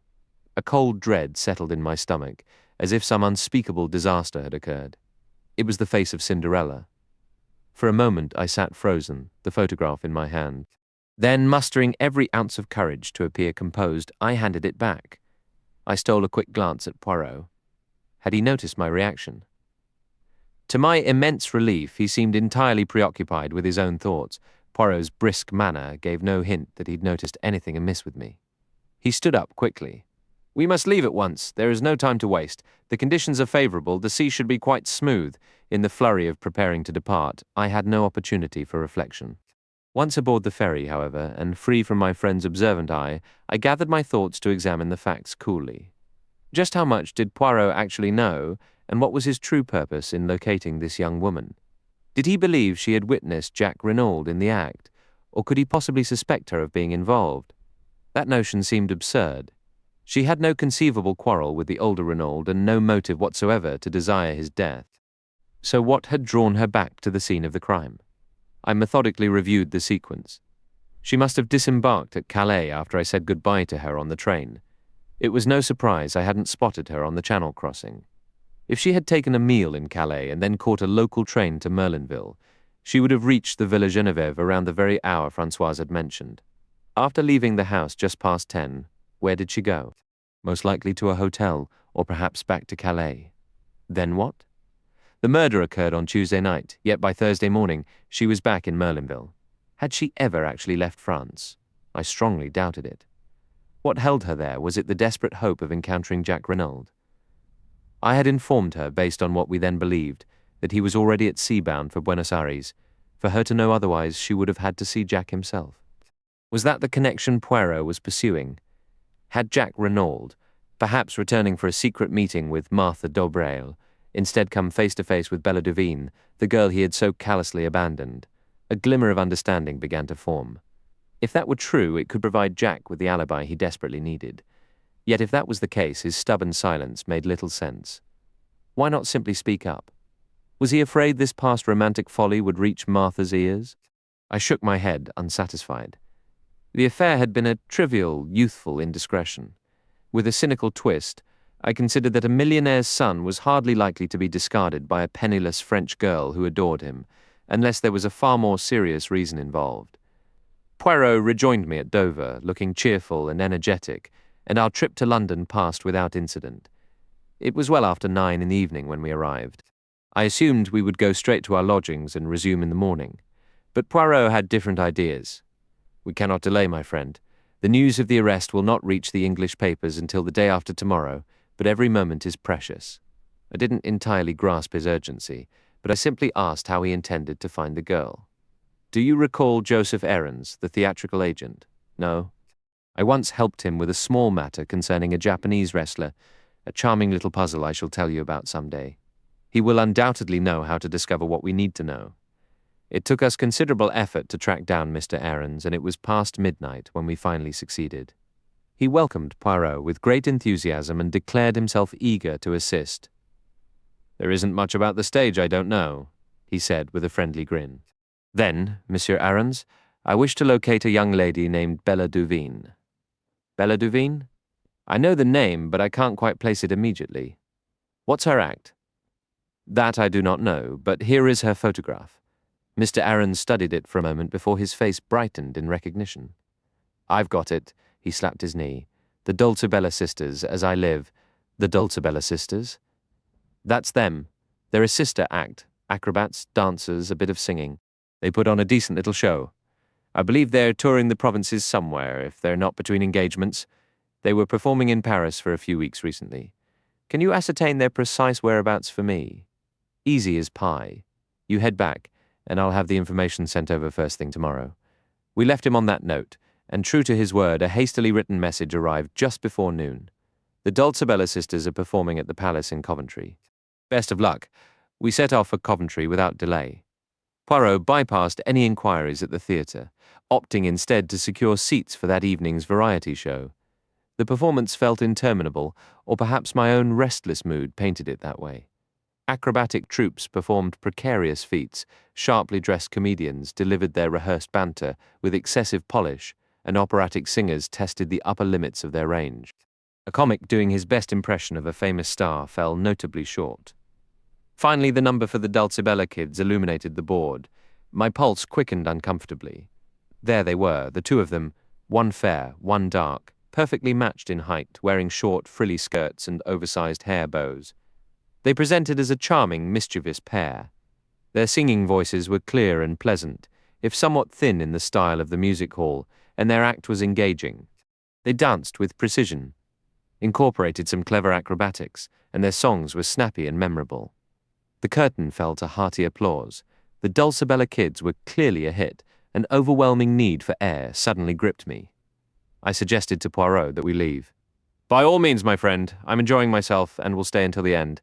I shall join you later." The hotel was only a short walk from the theatre. I went up to our sitting room, ordered a whiskey and soda, and sat sipping it, gazing absently at the cold fireplace. Hearing the door open, I turned, expecting Poirot. Instead, I sprang to my feet. It was Cinderella who stood on the threshold. She spoke in broken phrases, her breath coming in short gasps. "I saw you out front, you and your friend. When you left, I was waiting, and I followed you. Why are you in Coventry? What were you doing at the show tonight? Is the man with you the detective?" She stood there, the cloak over her stage costume slipping from her shoulders. I saw the pallor beneath her makeup and heard the raw fear in her voice. In that instant, everything became clear: why Poirot was searching for her, what she was so afraid of, and finally, the true nature of my own feelings. "Yes," I said softly. "Is he looking for me?" she whispered. When I didn't answer immediately, she sank down beside the armchair and was overcome by a storm of desperate, anguished sobs. I knelt beside her, gathering her into my arms and gently brushing the hair from her face. "Don't cry." Please, don't cry. You're safe here with me. I'll look after you. Don't cry, my dear. I understand. I believe I understand everything now. But you can't. I think I do. After a moment, as her weeping subsided into quiet shudders, I asked, You were the one who took the dagger, weren't you? Yes, that's why you wanted me to show you around, and why you pretended to faint? She nodded again. Why did you take it? I asked after a pause. Her answer was startlingly childlike in its simplicity. I was afraid there might be fingerprints on it. But you were wearing gloves, don't you remember? She shook her head, seeming confused, then asked slowly, Are you going to turn me over to the police? Good God, no. Her eyes searched mine intently for a long moment. Then, in a small, tentative voice full of dread, she asked, Why not? It was a bizarre setting and a stranger moment for a confession of love, and in all my daydreams I had never imagined it arriving in such a disguise, yet there it was, undeniable and complete. My reply was straightforward and sincere, Because I love you, Cinderella. She lowered her gaze, her voice trembling with shame. You can't possibly, not if you knew the truth. Then, gathering her courage, she looked directly at me. What exactly do you know? I know you visited Mr. Renaud that evening. He tried to give you a check, and you tore it up in anger. After that, you left the house. I hesitated briefly. What happened next? I'm not sure if you were aware Jack Renaud would be there, or if you were simply hoping to see him, but you waited outside. Maybe you were just heartbroken and wandering without purpose, but regardless, close to midnight, you were still nearby. You saw a man out on the golf course. I paused again, the full picture solidifying in my mind as clearly as if I had witnessed it myself. I recalled the distinct pattern of the overcoat on Mr. Renaud's body and that startling moment of mistaken identity when his son had burst into the room, looking so much like him. Continue, she urged, her voice steady. I imagine his back was to you, but you recognized him, or believed you did. His posture and the way he moved were familiar, along with that coat. I took a breath. You had threatened Jack Renaud in one of your letters. Seeing him there, all your fury and jealousy overwhelmed you, and you acted. I don't believe you intended to kill him, but you did, Cinderella. Her hands flew to her face, and she spoke through choked sobs. You're right. You're right. I can see it exactly as you describe. Then she turned on me, her expression fierce. And you claim to love me. How can you? Knowing what I've done? I don't have an answer. I said, feeling a wave of exhaustion. Love isn't something you choose. I've tried to fight it since the day we met, but it's been stronger than I am. Unexpectedly, she collapsed, falling to the floor in a torrent of desperate weeping. I can't bear it, she cried. I don't know what to do. I'm completely lost. Please have mercy on me and tell me what I should do. I knelt beside her again, doing my best to offer comfort. Don't be afraid of me, Bella. For heaven's sake, don't be frightened. It's true that I love you. I don't ask for anything in return. Just let me help you. You can still love him if you must, but let me be there for you in ways he cannot. My words seemed to stun her into stillness. She lifted her head and stared at me in disbelief. Is that what you think? She whispered. That I love Jack Renaud, then? With a mix of laughter and tears, she threw her arms around my neck, pressing her tear-streaked face against mine.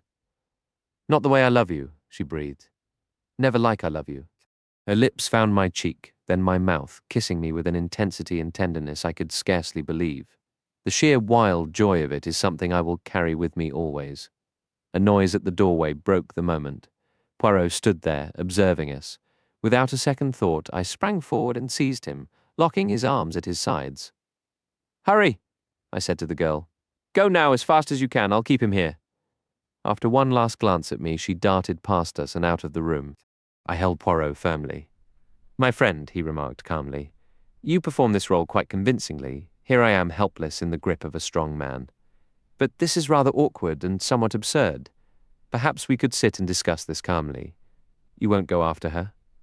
Good heavens, no. Do I resemble Giraud? You may release me.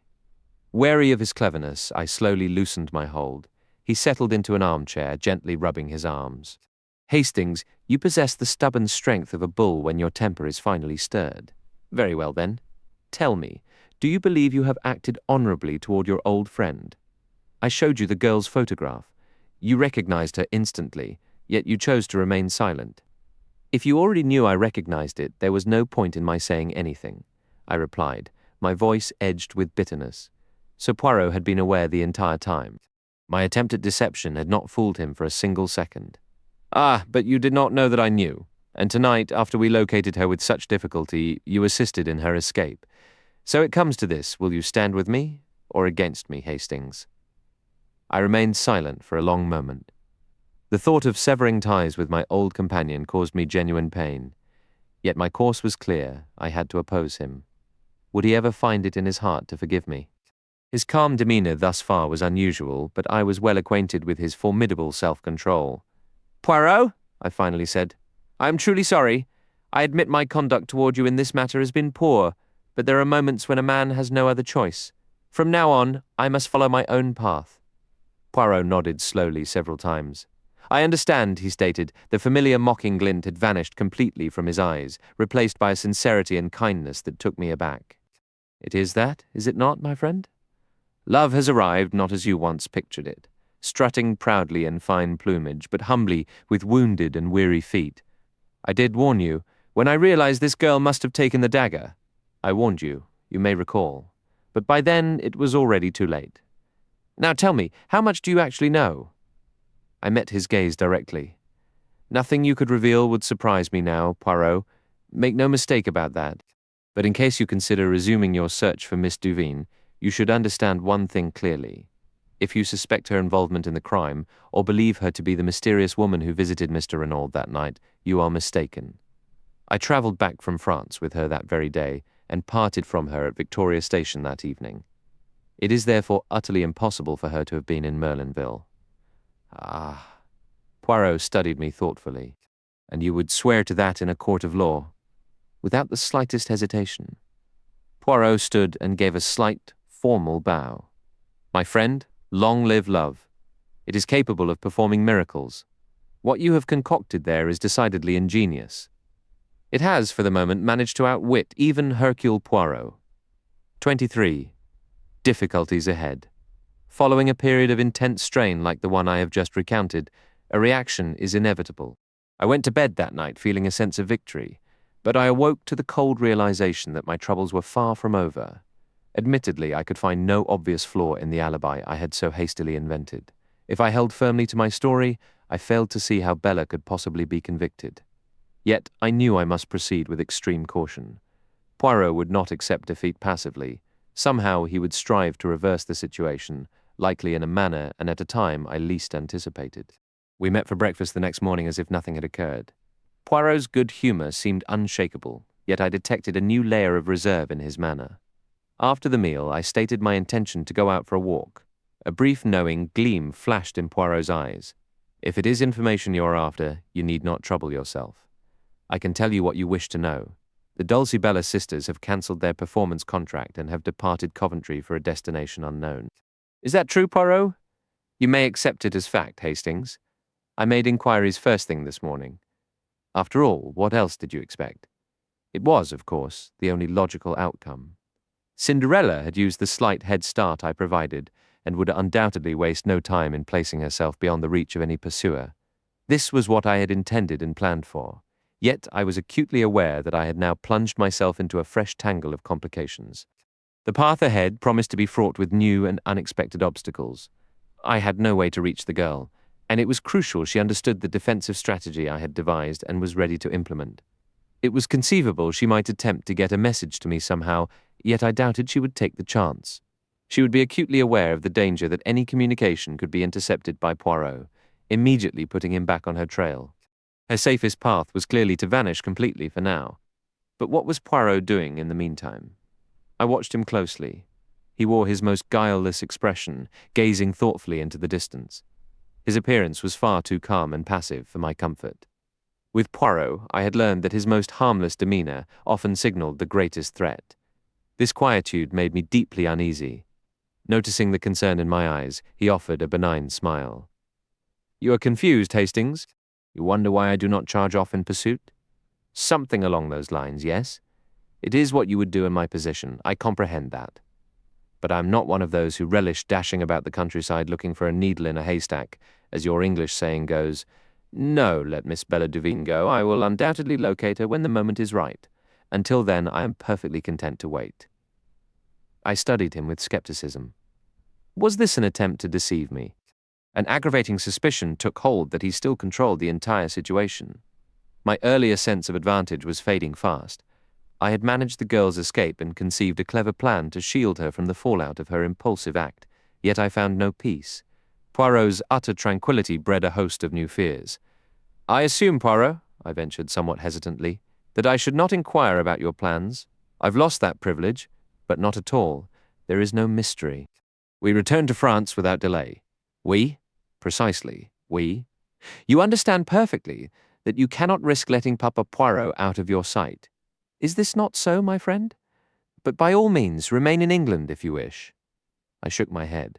He had struck directly at the truth. I could not afford to lose sight of him. Even though I could no longer expect his trust after recent events, I could still monitor his movements. Bella's only real danger now resided with him. Inspector Giraud and the French police were indifferent to her existence. I had to stay close to Poirot at all costs. He observed me carefully as these thoughts raced through my mind and gave a satisfied nod. I am correct, am I not?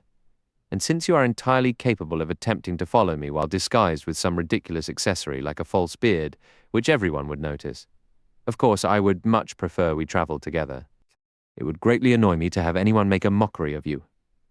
Very well then, but it's only fair to warn you, I know everything. You are my adversary, then be my adversary. It troubles me not in the least. So long as everything is fair and above board, I don't mind. You possess completely the English passion for fair play. Now that your scruples are satisfied, let us leave immediately. There is no time to waste. Our stay in England has been brief but sufficient. I know what I needed to know. His tone was light, yet I detected a thinly veiled threat in the words. Still, I started, then stopped. Still, as you say, no doubt you are pleased with the role you are playing. As for me, I concern myself with Jack Reynaud.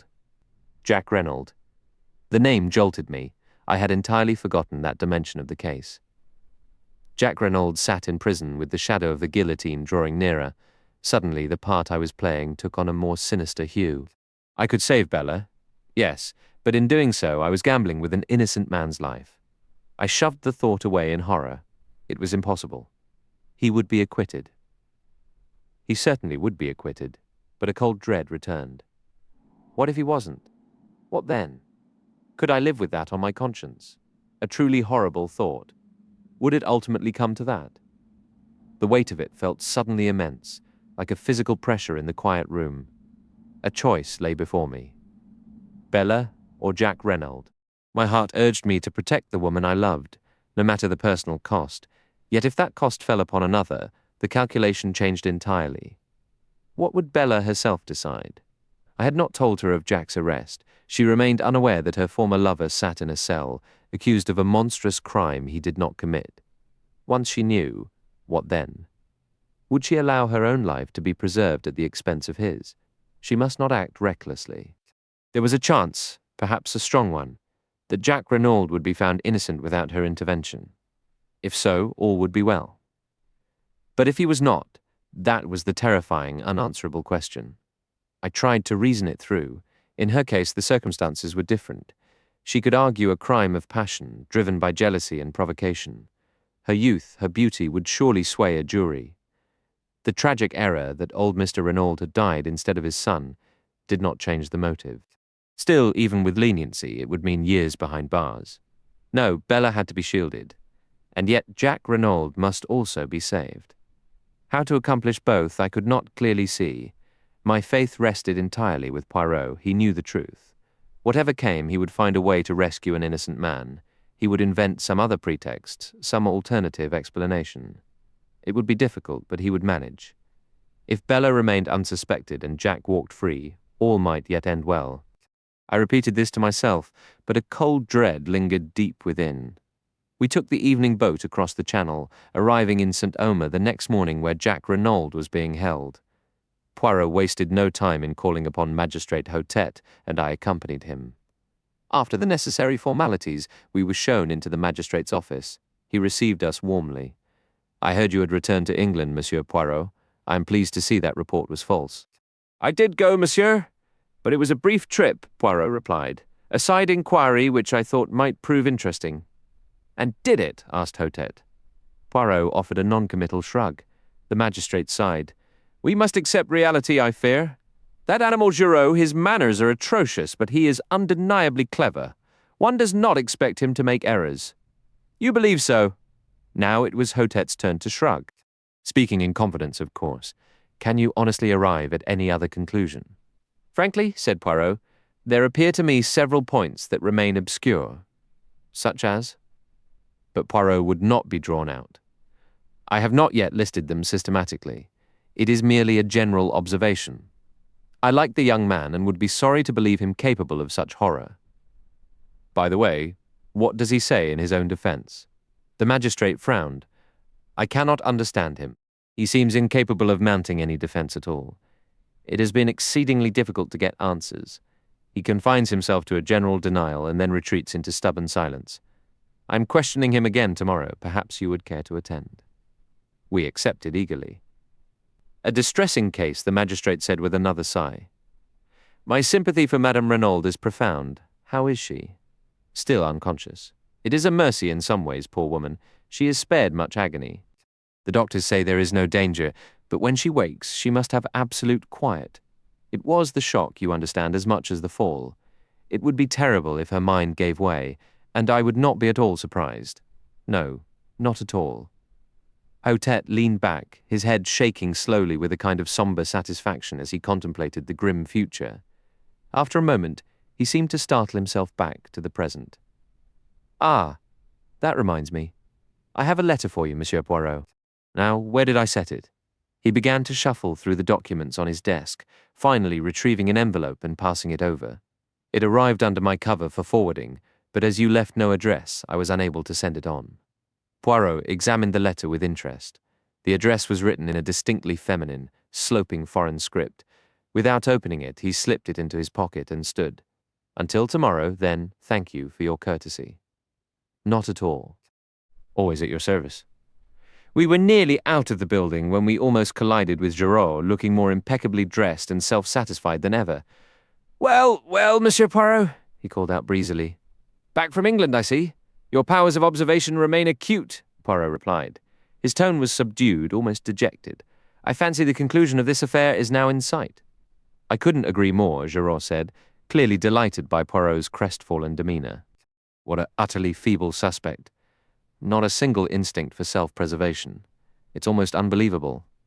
So unbelievable it might give one pause, might it not? Poirot suggested mildly. But Giraud wasn't listening. He gave his cane a cheerful twirl. A good day to you, Monsieur Poirot. I'm pleased you've finally come around to young Renaud's guilt. You misunderstand me entirely. I am not satisfied in the least. Jack Renaud is innocent. Giraud stared, then burst into laughter, tapping his temple meaningfully. Crazy! Poirot drew himself up to his full height, a dangerous glint in his eyes. It was a startling shift from his previous melancholy, a sudden, sharp pivot to icy resolve. Monsieur Giraud, your conduct toward me during this investigation has been deliberately offensive. You require a lesson. I am prepared to wager 500 francs that I identify Monsieur Renaud's murderer before you do. Do we have an agreement? Giraud could only gape at him and mutter again. Crazy. Come, Poirot pressed. Is it agreed? I have no desire to take your money. Set your mind at ease. You will not succeed in doing so. Oh, very well. I agree.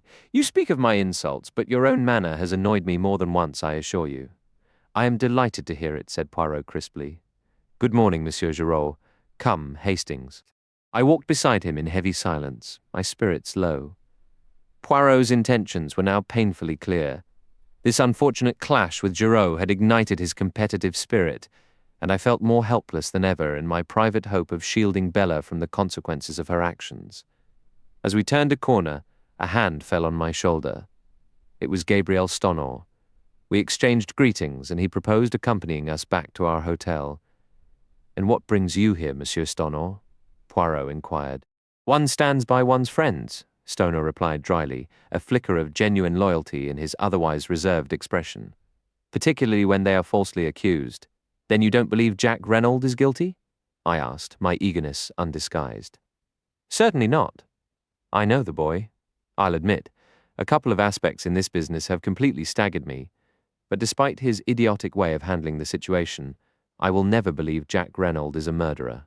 His words felt like a weight lifting from my chest. I'm sure many share your view, I exclaimed. The evidence against him is absurdly thin. I'd say his acquittal is virtually certain. Stoner, however, did not match my optimism. I'd give a great deal to share your confidence, he said gravely. He turned to Poirot. And your opinion, monsieur? I fear the circumstances appear very dark for him, Poirot stated quietly. Stoner's voice sharpened. You believe him guilty? No, but I imagine he'll have a difficult time proving he's innocent. He's acting so strangely, Stoner muttered. Naturally, I understand there's far more to this business than appears on the surface. Giraud misses it because he's an outsider, but the entire situation has been profoundly odd. On that subject, the less said the better. If Mrs. Reynolds wishes to keep something quiet, I'll follow her lead. This is her affair, and I have too much respect for her judgment to interfere, but I cannot comprehend Jack's behavior. You'd almost think he wanted to be considered guilty. That's ridiculous, I interjected, unable to stay silent. Take the dagger, for instance. I hesitated, unsure how much Poirot wanted disclosed. I proceeded cautiously.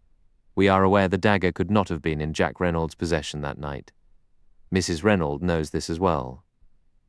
Correct, Stoner acknowledged. Once she recovers, she will undoubtedly confirm that and more. Well, I should be going. One moment, Poirot's hand stopped him. Could you arrange for me to be notified immediately if Mrs. Reynolds regains consciousness? Certainly. That's easily managed. That point about the dagger is solid, Poirot. I pressed as we ascended the stairs. I couldn't be entirely explicit in front of Stoner. You were quite right. We may as well retain that knowledge privately for now. Regarding the dagger, however, your observation scarcely assists Jack Reynolds. You recall I was absent for an hour this morning before we departed London? Yes. Well, I spent that time attempting to locate the firm Jack Reynolds commissioned to fashion his souvenirs. It was not terribly difficult. So, Hastings, they produced for his order not 2 paper knives, but 3. Meaning that? Meaning that, after presenting one to his mother and one to Bella Duveen, a third remained, which he undoubtedly kept for himself. No, Hastings, I fear the dagger issue will not aid us in saving him from a far more severe fate. It won't come to that, I protested, stung. Poirot shook his head doubtfully. You will save him, I insisted. Poirot gave me a dry glance. Have you not made it rather impossible, my friend? There must be another way, I grumbled. Ah! Sapristi! You ask me for miracles. No, say no more. Let us instead examine the contents of this letter. He withdrew the envelope from his breast pocket. His expression tightened as he read. Then he passed the single flimsy sheet to me. There are other women in the world who suffer. Hastings. The handwriting was blurred, the note clearly written in great distress. Dear M. Poirot, if you receive this, I beg you to come to my aid. I have no one else to turn to, and Jack must be saved at all costs. I implore you on my knees to help us. Martha Dobrail. I returned it, deeply moved. You'll go. Immediately, we will summon an automobile. A short while later, we arrived at the Villa Marguerite. Martha met us at the door, letting Poirot in and clutching one of his hands with both of hers. Oh, you've come. It is so good of you. I have been in despair, not knowing what to do. They won't even permit me to visit him in prison. I am suffering horribly. I am nearly out of my mind. Is it true what they say, that he does not deny the crime? But that is madness. It is impossible that he could have done it. I will never believe it, not for a single minute. Nor do I believe it, mademoiselle, said Poirot gently. Then why does he not speak? I do not understand. Perhaps because he is protecting someone, Poirot suggested, watching her closely. Martha frowned. Protecting someone? You mean his mother? Ah, from the beginning I have suspected her. Who inherits all that vast fortune? She does. It is easy to wear widow's weeds and play the hypocrite, and they say when he was arrested she collapsed dramatically. She made a sweeping gesture, and without doubt Monsieur Stoner, the secretary, assisted her. Those two are as thick as thieves. It is true she is older than he is, but what do men care about that if a woman is wealthy? A sharp edge of bitterness tinged her words, her suspicion painting everyone in the household with the same grim brush. Stoner was in England, I interjected. That's what he claims, but can we be sure, mademoiselle, Poirot said calmly. If you and I are to collaborate, clarity is essential. Allow me to ask you something first. Yes, monsieur. Are you aware of your mother's true name? Martha stared at him for a long moment before burying her face in her hands, her shoulders shaking with sobs. There, Poirot murmured, gently patting her arm. Compose yourself, my dear. I see you know the truth. Now, a second question. Did you know who Monsieur Renaud really was? Monsieur Renaud? She lifted her tear-streaked face, her expression one of pure confusion. Ah, I perceive you were unaware. Listen to me carefully. He then meticulously reconstructed the entire case, much as he had for me before we left for England. Martha listened, utterly captivated. When he finished, she drew a sharp, awestruck breath. But you are brilliant, truly magnificent. You are the greatest detective alive. With a fluid, impassioned movement, she slipped from her chair to her knees before him in a gesture of pure French fervor. Save him, monsieur, she pleaded, her voice breaking. I love him so desperately. Please, I beg you, save him. 25. A sudden turn. We attended Jack Reynolds' hearing the next morning. The brief interval had wrought a dreadful change in the young prisoner. His face was gaunt, shadows like bruises under his eyes, and he wore the haggard, distracted look of a man who had not slept for days. He showed no reaction to our presence. Reynolds, the magistrate began, do you deny being in Merlinville on the night of the murder? Jack hesitated, a pitiful uncertainty in his manner. I told you I was in Cherbourg. The magistrate turned abruptly. Bring in the witnesses from the station. Shortly, a man I recognized as a Merlinville station porter entered. You were on duty the evening of June 7th. Yes, sir. You saw the 11:40 train arrive. Yes, sir. Look at the accused. Do you recognize him as a passenger who disembarked? Yes, sir. I know Mr. Jack Renaud quite well. And you're certain of the date? Absolutely, sir. It was the next morning, the 8th, when we heard about the murder. A second railway employee was called and corroborated the account. The magistrate fixed his gaze on Jack. These men have positively identified you. What is your response? Jack merely shrugged. Nothing, Renaud, the magistrate continued. Do you recognize this object? He picked up something from the table beside him and extended it toward the prisoner. A chill went through me as I saw it was the aeroplane-handled dagger. One moment, cried Jack's lawyer, Maître Grosier. I must consult with my client before he answers.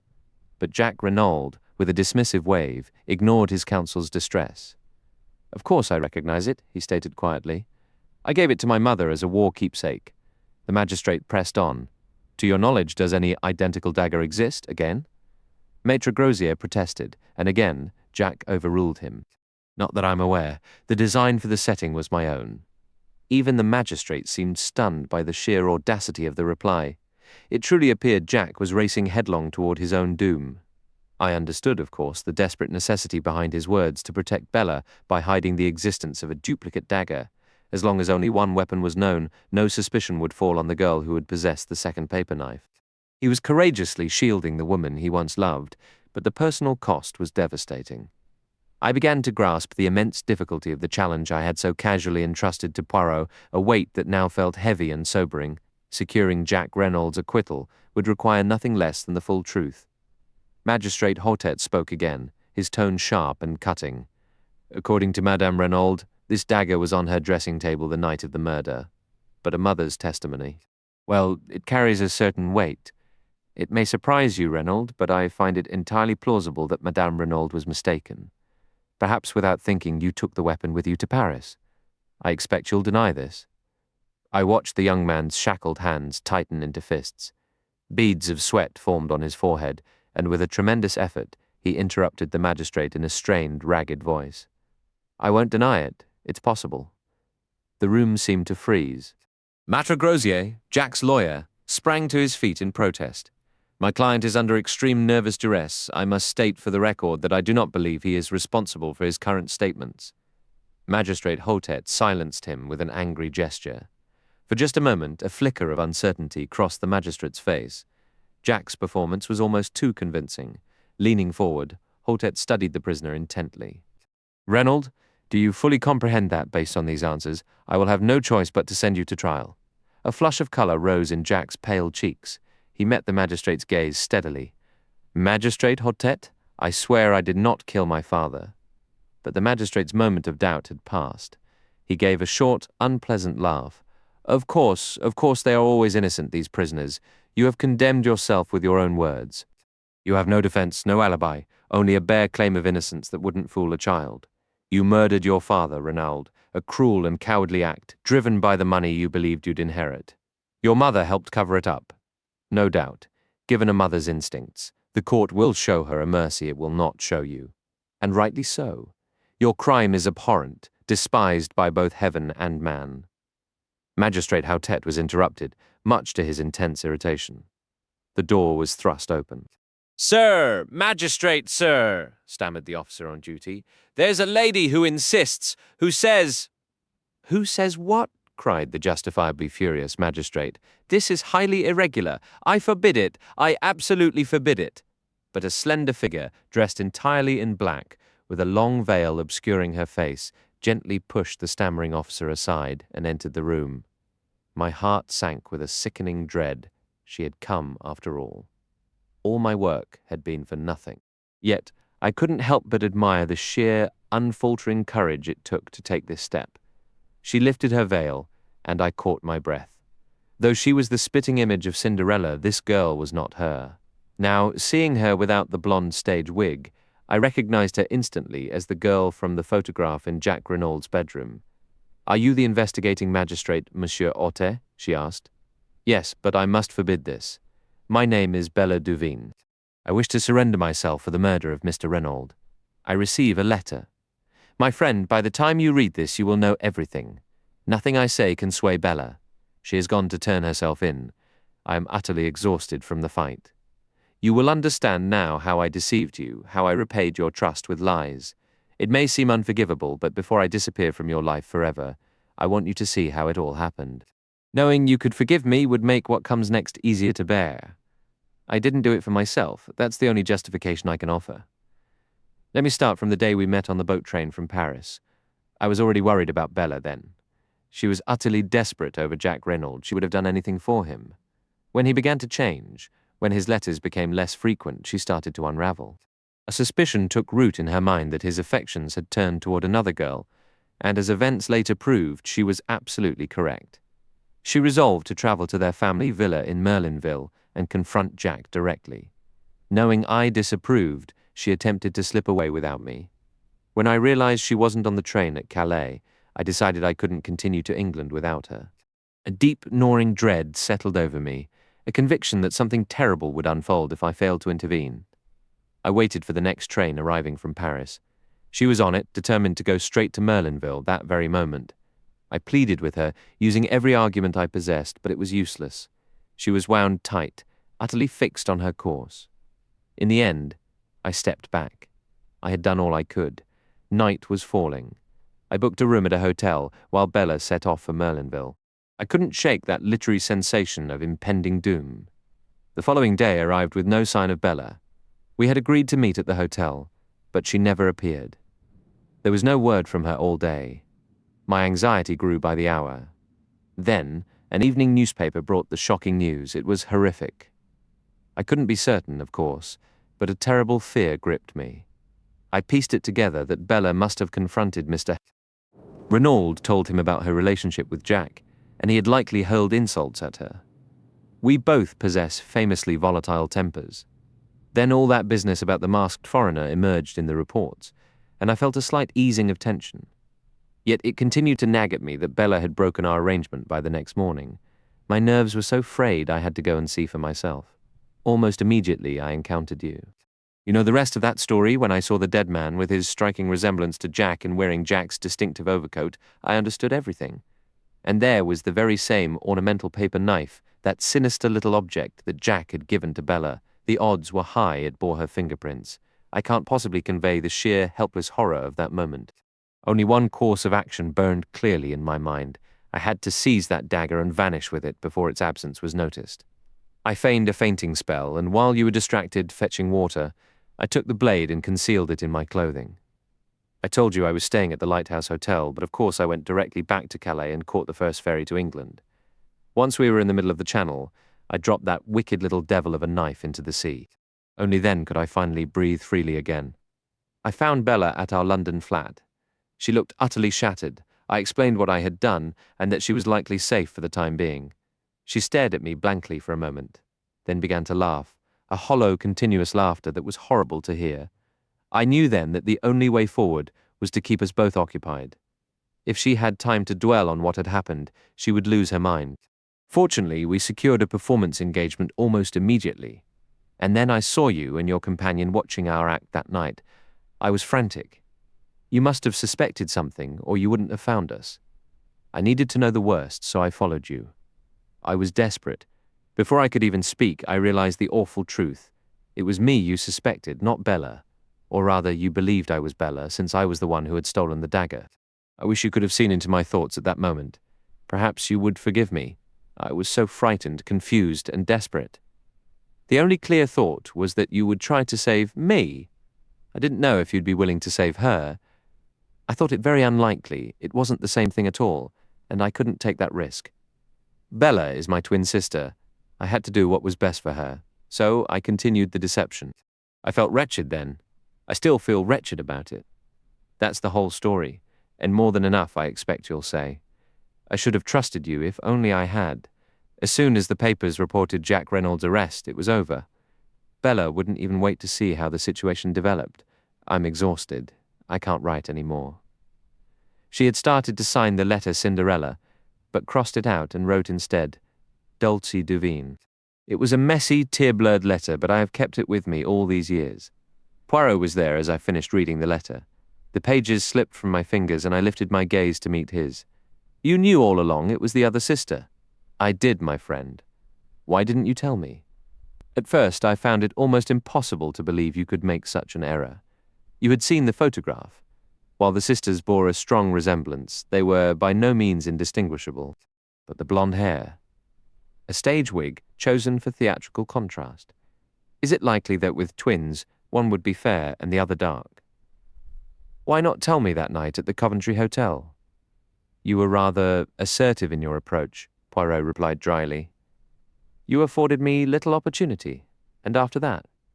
Afterwards. For one, I was wounded by your lack of faith, and then I wished to observe whether your sentiments would endure, to see if it was genuine love or merely a fleeting infatuation. I would not have allowed you to remain long in your misconception. I nodded, unable to resent the affection in his tone. My eyes fell again to the letters scattered on the floor. Suddenly I gathered the sheets and handed them to him. Read this, I said. I want you to. He read it carefully, then looked up. What troubles you, Hastings? His manner was entirely new, the mockery set aside. It made speaking easier. She doesn't actually say whether she has any feeling for me. Poirot glanced back over the pages. I believe you're mistaken. Where? I leaned forward eagerly. A smile touched his lips. She tells you in every line of the letter, my friend. But how do I find her? There's no address, only a French postmark. Do not excite yourself. Leave it to Papa Poirot. I will find her for you the moment I have 5 little minutes to spare. Jack Reynolds' account. Congratulations, Monsieur Jack, said Poirot, shaking the young man's hand warmly. Jack Reynolds had come to us immediately after his release, before departing to rejoin Marthy and his mother in Merlinville. Stonor was with him. The hearty congratulations stood in stark contrast to the lad's pale, weary appearance.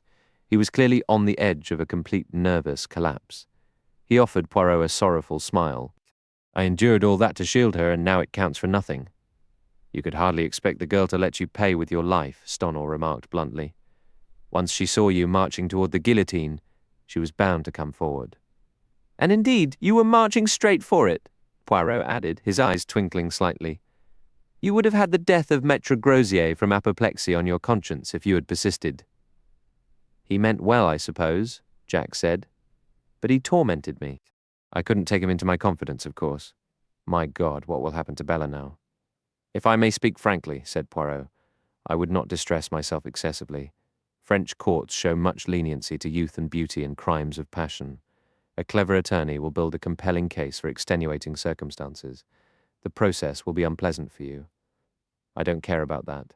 Don't you see, Monsieur Poirot, in a way I am guilty of my father's murder. If not for me and this wretched entanglement, he would be alive today, and then my own carelessness. Taking the wrong coat, I feel directly responsible. It will haunt me forever. No, no, I interjected, trying to soothe him. It's horrible for me to think of Bella as the one who killed him, Jack continued, his voice strained.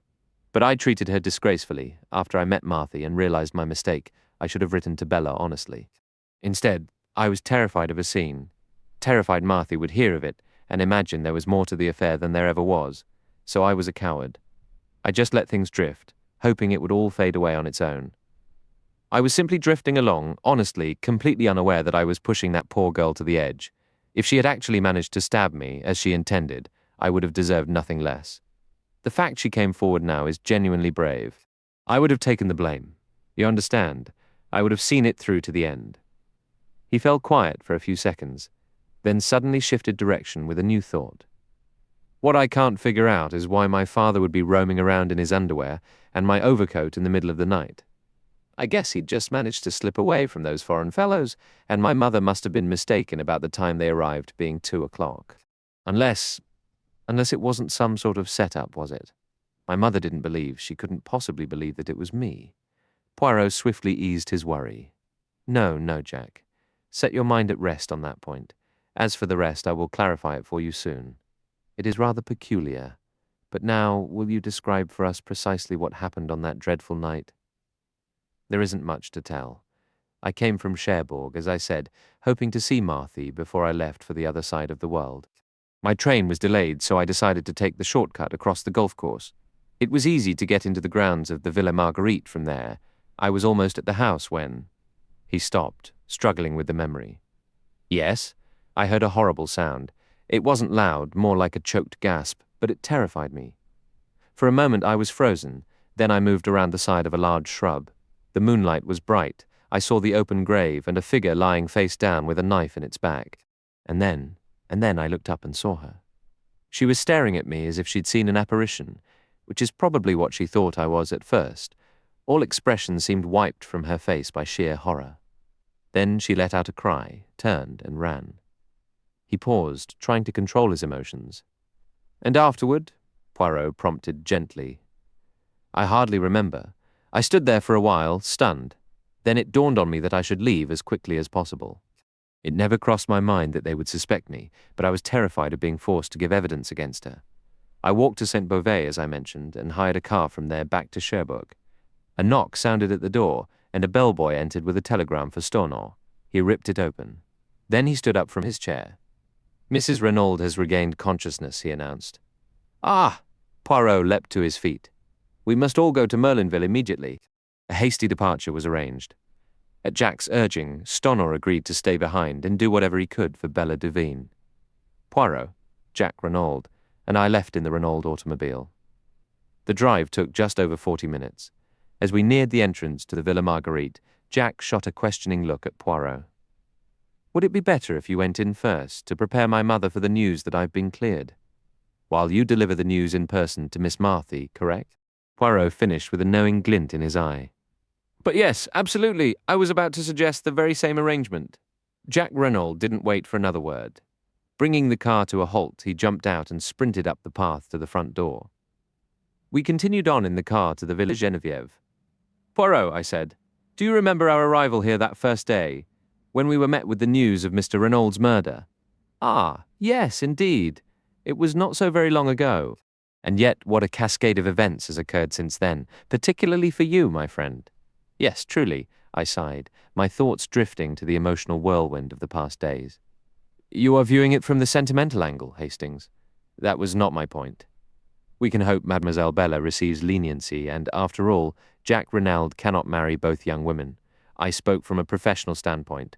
This is not a neat and orderly crime, the kind a detective relishes. The stage setting designed by Georges Queneau, that was indeed masterful, but the final unraveling, no, it has been a messy human affair, full of raw emotion and desperate choices, not the clever clockwork puzzle I so often admire. A man accidentally killed in a fit of a girl's anger. Truly, what order or reason can be found in that? I was still chuckling over Poirot's unique perspective when Françoise opened the door. Poirot insisted on seeing Mrs. Renaud immediately, and the housekeeper led him upstairs, leaving me alone in the parlour. He was gone for quite some time, and when he finally returned, his expression was unusually solemn. There you are, Hastings. By thunder, we are heading into rough weather. What are you talking about? I asked.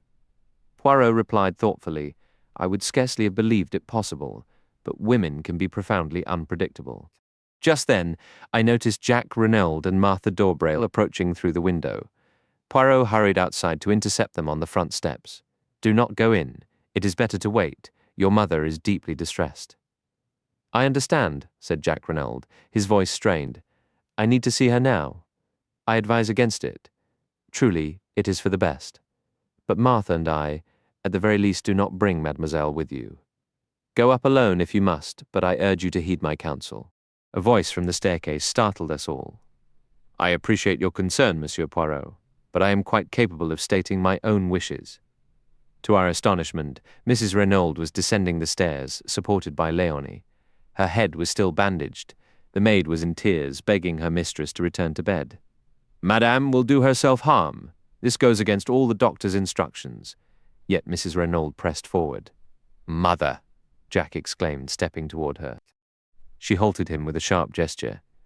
I am not your mother. You are no son of mine. From this moment I renounce you. Mother, he cried, utterly bewildered. For a brief second, she seemed to falter, visibly shaken by the raw pain in his voice. Poirot moved as if to intervene, but she quickly steeled herself. Your father's blood is on your hands. You are morally responsible for his death. You defied him over this girl, and through your callous treatment of another, you brought about his end. Leave my house.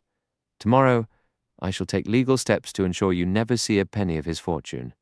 Make your own way in the world with the help of the girl whose father was your own father's greatest enemy. Slowly and with evident pain, she turned and made her way back upstairs. We were all left speechless, completely unprepared for such a scene. Jack Renauld, already exhausted from his recent ordeal, staggered and nearly collapsed. Poirot and I rushed to support him. He is pushed beyond his limits, Poirot murmured to Marthy. Where can we take him? Home to the Villa Marguerite. My mother and I will care for him. My poor Jack. We managed to get the young man to the villa, where he sank, dazed, into a chair. Poirot checked his forehead and pulse. He is feverish. The prolonged strain is taking its toll, and now this shock on top of it. Get him to bed, and Hastings and I will fetch a doctor. A doctor was summoned promptly. After an examination, he diagnosed severe nervous exhaustion. With complete rest and quiet, the patient could recover significantly by the next day, but any further excitement risked a dangerous fever. He recommended someone sit with him through the night. Once we had done all we could, we left Jack in the care of Martha and her mother and headed into town. We were both ravenous, having missed our usual dinner hour. The first cafe we found served us a splendid omelette followed by a perfectly cooked steak. And now, to secure lodgings for the night, said Poirot, after we had finished our coffee. Shall we return to our old acquaintance, the Hotel de Bains? We made our way there without delay. Yes, the hotel could provide 2 fine rooms with a view of the sea. Then Poirot posed a question that surprised me. Has an English lady, a Miss Robinson, arrived? Yes, monsieur. She is waiting in the small sitting room. Ah, Poirot, I exclaimed, matching his stride down the hallway. Who in the world is this Miss Robinson? My friend gave me a benevolent smile. I have arranged a marriage for you, Hastings. Now, see here. Bah, Poirot retorted, giving me a companionable nudge through the doorway. Do you imagine I wish to announce the name Duveen to all of Merlinville? It was, of course, Cinderella who stood to welcome us. I clasped her hand in both of mine, my gaze conveying what words could not.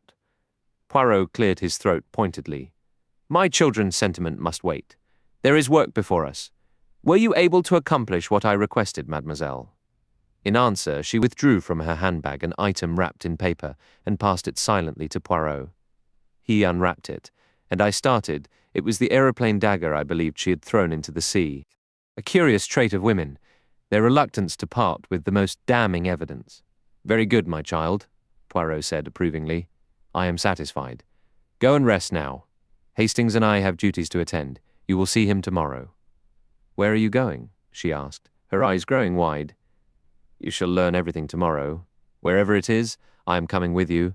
But mademoiselle, I am coming, and that is final. Poirot's sore argument was useless and conceded. Very well, come then. But I warn you, it will not be entertaining. In all likelihood, nothing will occur. She offered no reply. 20 minutes later, we departed. The night was fully dark now, the air thick and heavy. Poirot led us out of town toward the Villa Geneviève, but he halted at the Villa Marguerite. I wish to confirm that Jack Renauld is faring well. Accompany me, Hastings. Mademoiselle, perhaps you will wait here. Something Madame d'Aubray might say could cause you distress. We opened the gate and proceeded up the walk. As we rounded the side of the house, I directed Poirot's attention to a first-floor window. Sharply outlined upon the blind was the profile of Martha d'Aubrail. "Ah?" Poirot murmured. "I suspect that is the room where we will find Jack Renauld." Madame d'Aubrail answered our knock. She informed us Jack's condition was unchanged, but we were welcome to see for ourselves. She escorted us upstairs to the bedroom. Marthe d'Aubrail sat working by a lamplit table. She raised a finger to her lips as we entered. Jack Renauld slept a restless, troubled sleep, his head shifting on the pillow, his face still unusually flushed. "Will the doctor return?" Poirot whispered. "Only if we call for him. That he sleeps is the important thing." "Maman prepared an herbal infusion for him," Martha replied. She resumed her needlework as we exited. Madame d'Aubrail saw us down the stairs. Knowing what I now did of her history, I observed this woman with heightened interest. She stood with downcast eyes, that same faint, enigmatic smile upon her lips, I remembered. A sudden chill of apprehension touched me, the instinctive wariness one feels near a beautiful but venomous serpent. "I hope we have not inconvenienced you, madame," Poirot said courteously as she opened the door for us.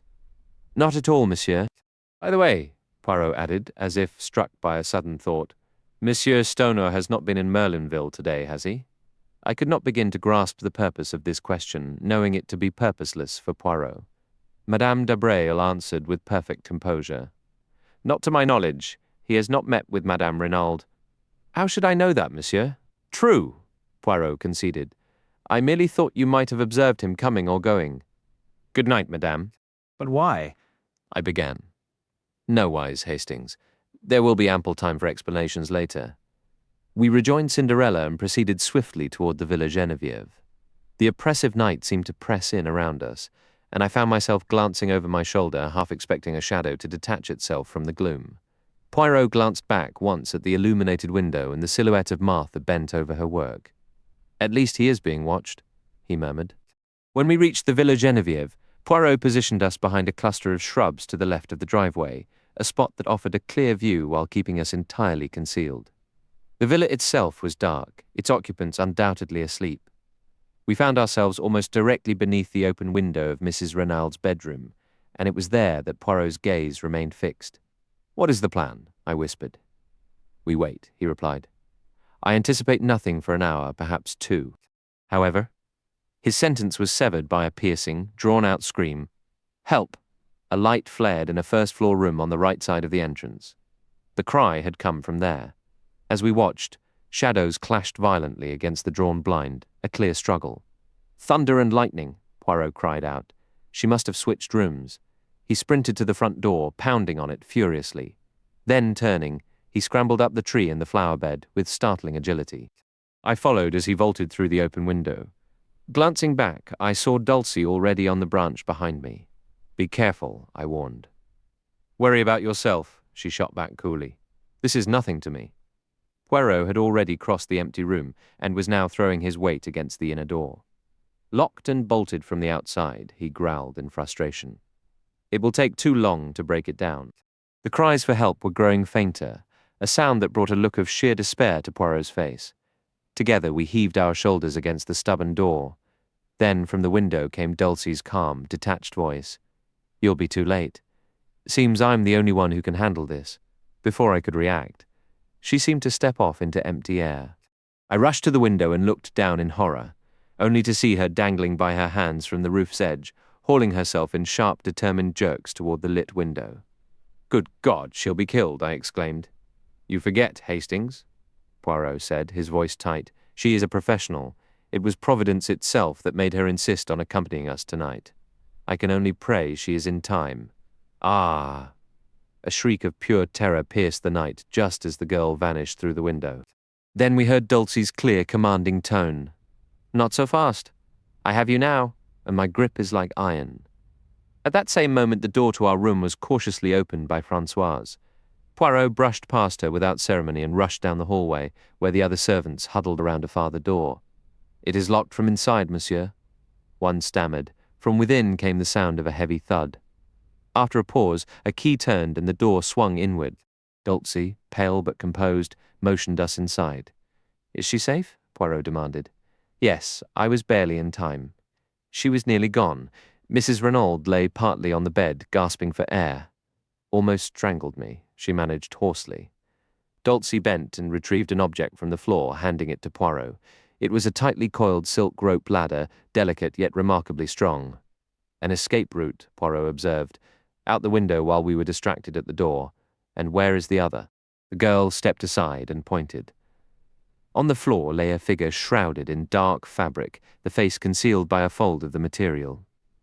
"Dead?" She gave a slight nod. "I believe so." The head struck the marble hearth. "But who is it?" I cried, bewildered. "The murderer of Renaud Hastings," Poirot said gravely, "and the intended murderer of Madame Renaud." Confused and struggling to understand, I knelt and lifted the cloth. I found myself staring into the beautiful, lifeless face of Marthe d'Arbrail. My recollections of the rest of that night are fragmented and hazy. Poirot remained deaf to my repeated, desperate questions. He was in the midst of berating Françoise for failing to inform him that Mrs. Renaud had moved her bedroom. I grabbed his shoulder, desperate to break through his fury and make myself heard. "But you saw her this afternoon," I insisted. "You were taken up to see her." Poirot finally spared me a brief glance. She had been moved to the sofa in her sitting room. He clarified impatiently.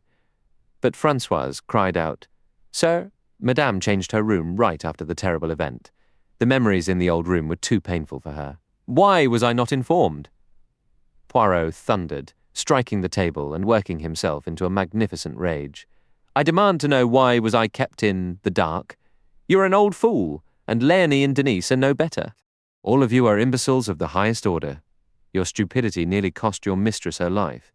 If not for this brave girl—" He broke off abruptly, darting across the room to where the young woman was tending to Mrs. Renaud, and embraced her with a theatrical fervour that I found mildly irritating. My mental fog was pierced by Poirot's sharp order to fetch a doctor for Mrs. Renaud immediately, after which I could notify the police. To add to my irritation, he finished, "Do not trouble to return here. I will be far too occupied, and I am appointing Mademoiselle here as a nurse." I withdrew with as much dignity as I could muster.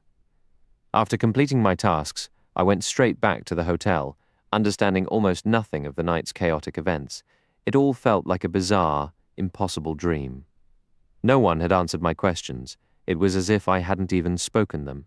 Frustrated, I threw myself into bed and fell into the deep, confused sleep of the utterly spent. I awoke to sunlight streaming through the window and Poirot, impeccably dressed and annoyingly cheerful, seated in a chair beside the bed. "At last you stir. You are a champion sleeper, Hastings. Do you realize it is nearly 11? I groaned, pressing a hand to my forehead. "I must have been dreaming," I muttered. "I had the strangest dream that we found Marthe d'Arbrail's body in Mrs. Renaud's room, and you claimed she was Mr. Renaud's murderer. That was no dream. Every bit of it is true.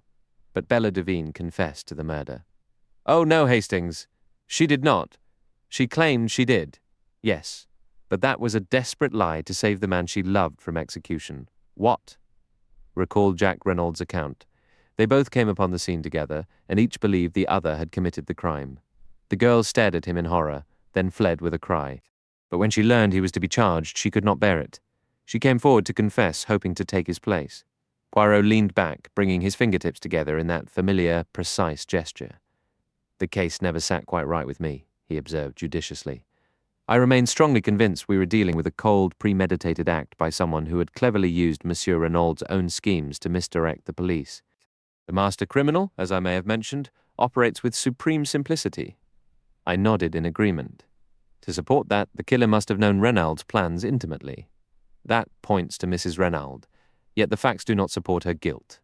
Who else might have known? Consider Marthe d'Arbrail. From her own admission, she overheard Renaud's argument with the vagrant. If she heard that, she could easily have heard everything, particularly if the Reynolds were careless enough to discuss their plans while seated on that garden bench. The place where you stood made it all too easy to listen in on Marthy's exchange with Jack Renaud, didn't it? I pressed the point. But what possible reason could Marthy have for killing Mr. Reynolds? What reason? Money, of course. Reynolds was a multi-millionaire, and upon his death, or so she and Jack believed, half that colossal fortune would go to his son. Let's reconstruct the scene from Martha Dobrail's perspective. She overheard the entire arrangement between Reynolds and his wife.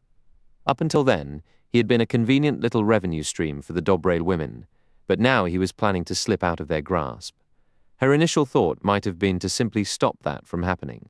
But then a far more audacious idea took root, one that didn't trouble the daughter of Gina Beraldi in the slightest. As things stood, Reynald was an immovable obstacle to her marriage with Jack. If the boy defied his father, he'd be left penniless, a state of affairs Mademoiselle Marthe found completely unacceptable. Frankly, I doubt she ever cared a fig for Jack Reynald. She could put on a convincing performance of affection, but in truth, she possessed the same cold, calculating nature as her mother. I also question how secure she ever felt about her hold on the young man's heart. She had dazzled and captivated him, sure, but if his father managed to separate them, which wouldn't have been difficult, she risked losing him entirely. With Reynald dead, however, and Jack inheriting half those millions, the wedding could proceed immediately, granting her instant wealth, a far cry from the paltry sums they'd been squeezing from him. Her clever mind appreciated the beautiful simplicity of it all.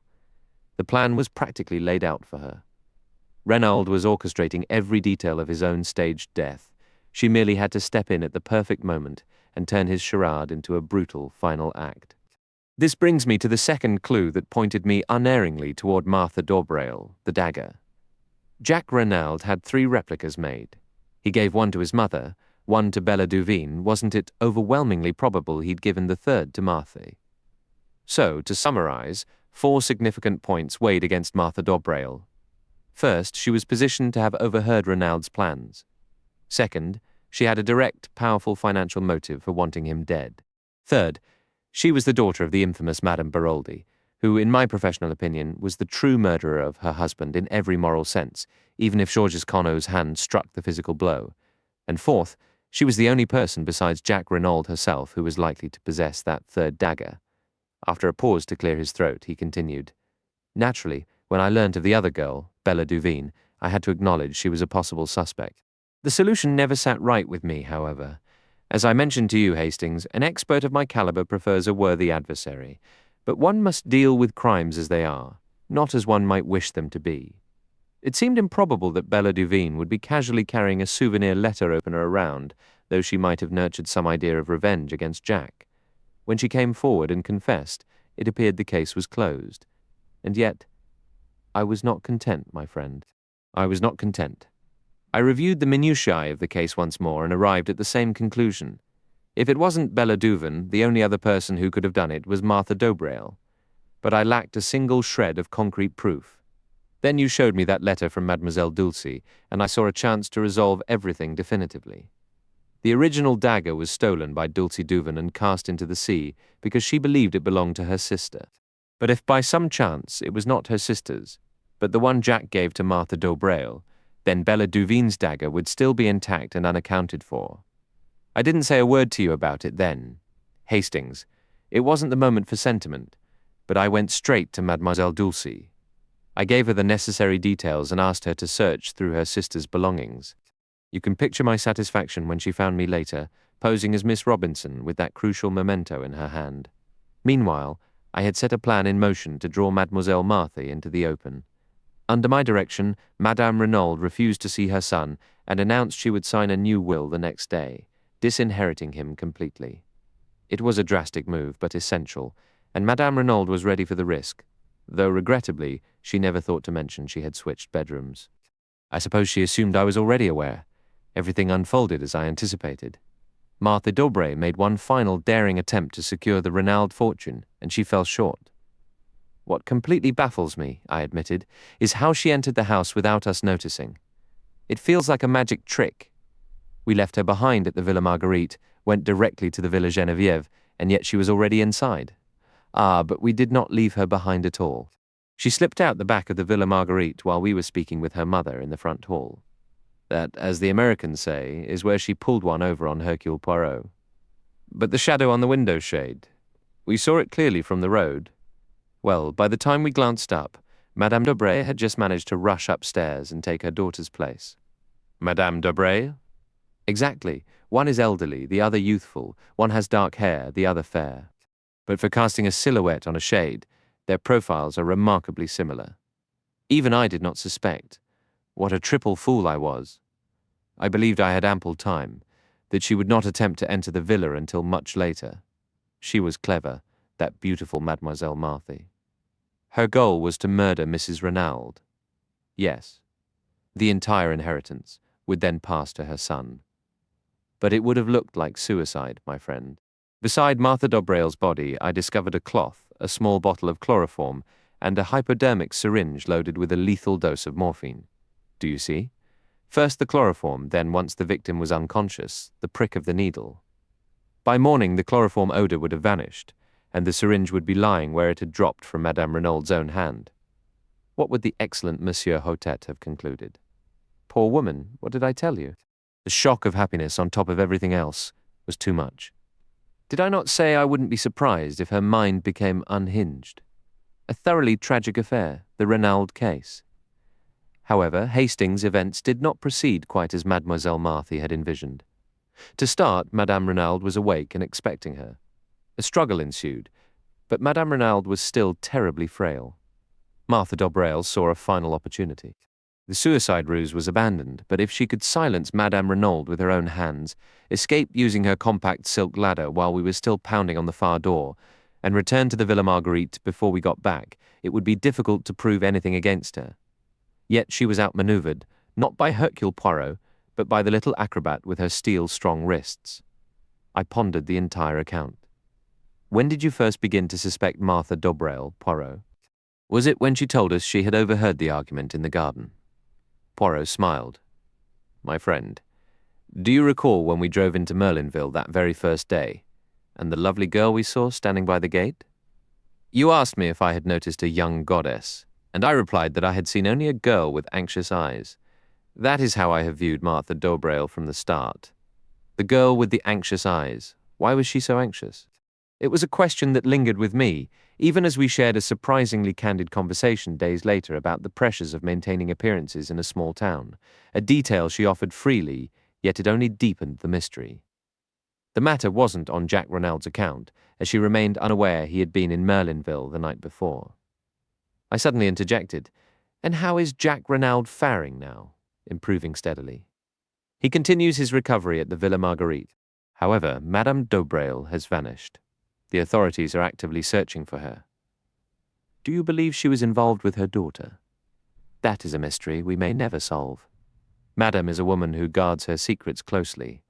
I have serious doubts the police will ever locate her. Has Jack Renaud been informed? Not yet. It will devastate him. Undoubtedly. And yet, Hastings, I wonder if his affections were ever truly profound. We have viewed Bella Duveen as the temptress and Martha d'Aubrey as his genuine love, but reversing those roles might bring us closer to reality. Martha d'Aubrey was strikingly beautiful. She deliberately captivated Jack, and she succeeded. Yet consider his strange hesitation to sever ties with the other girl, observe his willingness to face the guillotine rather than betray her. I suspect that when he learns the full truth, he will be horrified, utterly repulsed, and that shallow infatuation will shrivel and die. What of Giraud?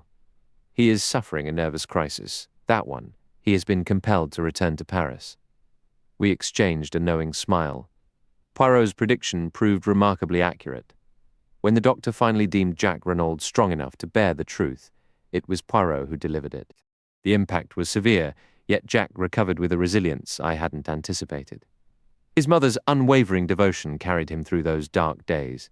They became inseparable. A further revelation awaited. Poirot had informed Mrs. Renaud that he was aware of her secret, and had persuaded her that Jack must not remain ignorant of his father's past. To conceal the truth never serves any purpose, madame. Be courageous and tell him everything. With profound sorrow, Mrs. Renaud agreed. Her son learned that the father he had revered was in fact a fugitive from the law. A hesitant question from Jack was met with Poirot's firm reassurance. Set your mind at ease, Monsieur Jack. The world knows nothing. I see no obligation for me to confide in the police. Throughout this affair, I have acted not for them, but for your father. Justice finally found him, but no one need ever know he and Georges Queneau were the same man. Naturally, several aspects of the case remained perplexing to the police, but Poirot's plausible explanations gradually quieted all inquiries. Shortly after our return to London, I spotted a splendid model of a foxhound gracing Poirot's mantelpiece. In response to my questioning look, Poirot gave a satisfied nod. "But yes, I received my 500 francs. Is he not a magnificent specimen? I have named him Giraud." A few days later, Jacques Renaud visited us, his expression determined. "Monsieur Poirot, I've come to bid farewell. I set sail for South America almost immediately. My father had extensive business interests across the continent, and I intend to begin a new life there. You go alone, Monsieur Jacques. My mother accompanies me, and I shall retain Stoner as my secretary. He has a taste for the remote corners of the world. No one else?" Jack's face flushed. "You are referring to a young woman who loves you deeply, who was prepared to sacrifice her life for you." "How could I possibly ask her?" the young man muttered. "After everything that has transpired, could I approach her, and what sort of feeble excuse could I possibly offer? Women, they possess a marvelous talent for fashioning supports for precisely such feeble stories. Perhaps, but I've been an utter fool." "A state in which we have all found ourselves at one time or another," Poirot observed philosophically. But Jack's expression grew resolute. "There is another matter. I am my father's son. Who would marry me, knowing that? You speak of being your father's son. Hastings here will attest that I believe in heredity. Well, then, wait. I know a woman of remarkable courage and endurance, capable of profound love and the most complete self-sacrifice." The young man lifted his gaze, his expression softening. "You speak of my mother." "Precisely. You are her son as much as your father's. So go to Miss Bella, tell her the entire truth, holding nothing back, and then you will hear what she has to say." Jack appeared uncertain. Go to her not as a boy, but as a man shaped by the burdens of yesterday and today, yet daring to hope for a brighter tomorrow. Ask her to build that future with you. What you may not see is that your love has already passed through the fiercest trial. You have each proven ready to give everything for the other, as for Captain Arthur Hastings, the modest narrator of these events. There is some discussion of him accompanying the Reynolds to a ranch overseas, but for my own conclusion, I find myself returning to a certain morning in the garden of the Villa Geneviève. "I cannot call you Bella," I remarked, "since it isn't truly your name. And Dulcie feels too strange, so it must be Cinderella. You recall, Cinderella married the prince. I'm certainly no prince, but—" She stopped me there. "I'm quite sure Cinderella gave him fair warning. She couldn't promise to become a princess, you see. She was only a kitchen maid, after all." "Then it is the prince's turn to speak," I interjected. "Do you know what he said?" "What did he say?" "To blazes with it," said the prince. And then he kissed her. I proceeded to follow his excellent example. Agatha Christie's literary achievements are staggering, with sales exceeding 1 billion copies in English and a further billion across numerous translations. Her prolific output encompasses 80 detective novels and story collections, 19 plays, 2 memoirs, and 6 romantic novels penned under the pseudonym Mary Westmacott. Her journey into mystery writing began unexpectedly while she worked in a hospital dispensary during the First World War, leading to the creation of the fastidious Belgian detective Hercule Poirot in her first published novel, The Mysterious Affair at Styles. The ingenious Miss Jane Marple made her debut a few years later in The Murder at the Vicarage. Christie's imaginative universe also featured the adventurous duo Tommy and Tuppence Beresford, the unconventional problem-solver Parker Pyne, and the steady professionals from Scotland Yard, Superintendent Battle and Inspector Japp. Her stories have found a second life across countless stage, film and television adaptations. The Mousetrap, which premiered in London in 1952, holds the record as the world's longest-running stage play. On the silver screen, audiences have been captivated by film versions like Murder on the Orient Express and Death on the Nile, with actors Albert Finney and Peter Ustinov each bringing their own interpretation to Poirot.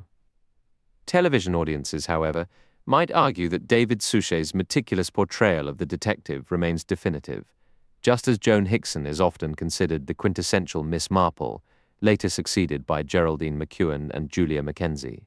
Christie's personal life was as rich as her fiction. Her first marriage was to aviator Archibald Christie, and her second to the renowned archaeologist Sir Max Mallowan. She often joined him on digs in the Middle East, and the exotic locales she experienced from the sun-baked deserts of Iraq to the ancient ruins of Syria would later provide vivid backdrops for many of her intricate plots.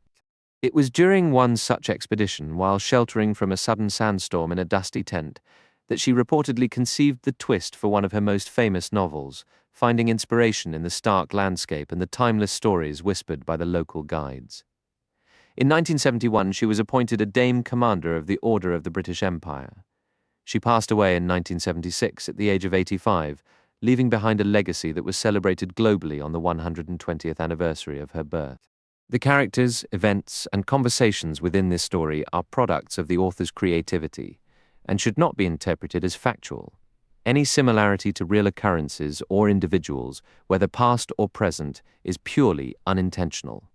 This work, Agatha Christie's Poirot, The Murder on the Links, is protected by copyright law, originally published in 1923 by Agatha Christie Limited. All rights are reserved. This edition of The Murder on the Links is presented by arrangement with G.P. Putnam's Sons, an imprint of Penguin Group, USA Inc., and is protected under international copyright agreements. Access to this digital text is granted under a limited, non-transferable license for personal viewing only. No portion of this material may be copied, shared, altered, or stored in any system through any method currently existing or developed in the future without obtaining prior written authorization from HarperCollins eBooks. For cataloging details, inquiries can be directed to the Library of Congress. This electronic publication carries the identifier ISBN 978-006-74994-0 from May 2011, alongside the print ISBN 978-006-207386-0. Publisher information, HarperCollins. Publishers operates globally. In Australia, find them in Pymble, New South Wales. Their Canadian offices are located in Toronto, Ontario. The New Zealand branch is based in Auckland. In the United Kingdom, their headquarters are in London. For readers in the United States, HarperCollins Publishers Inc. is situated in New York City.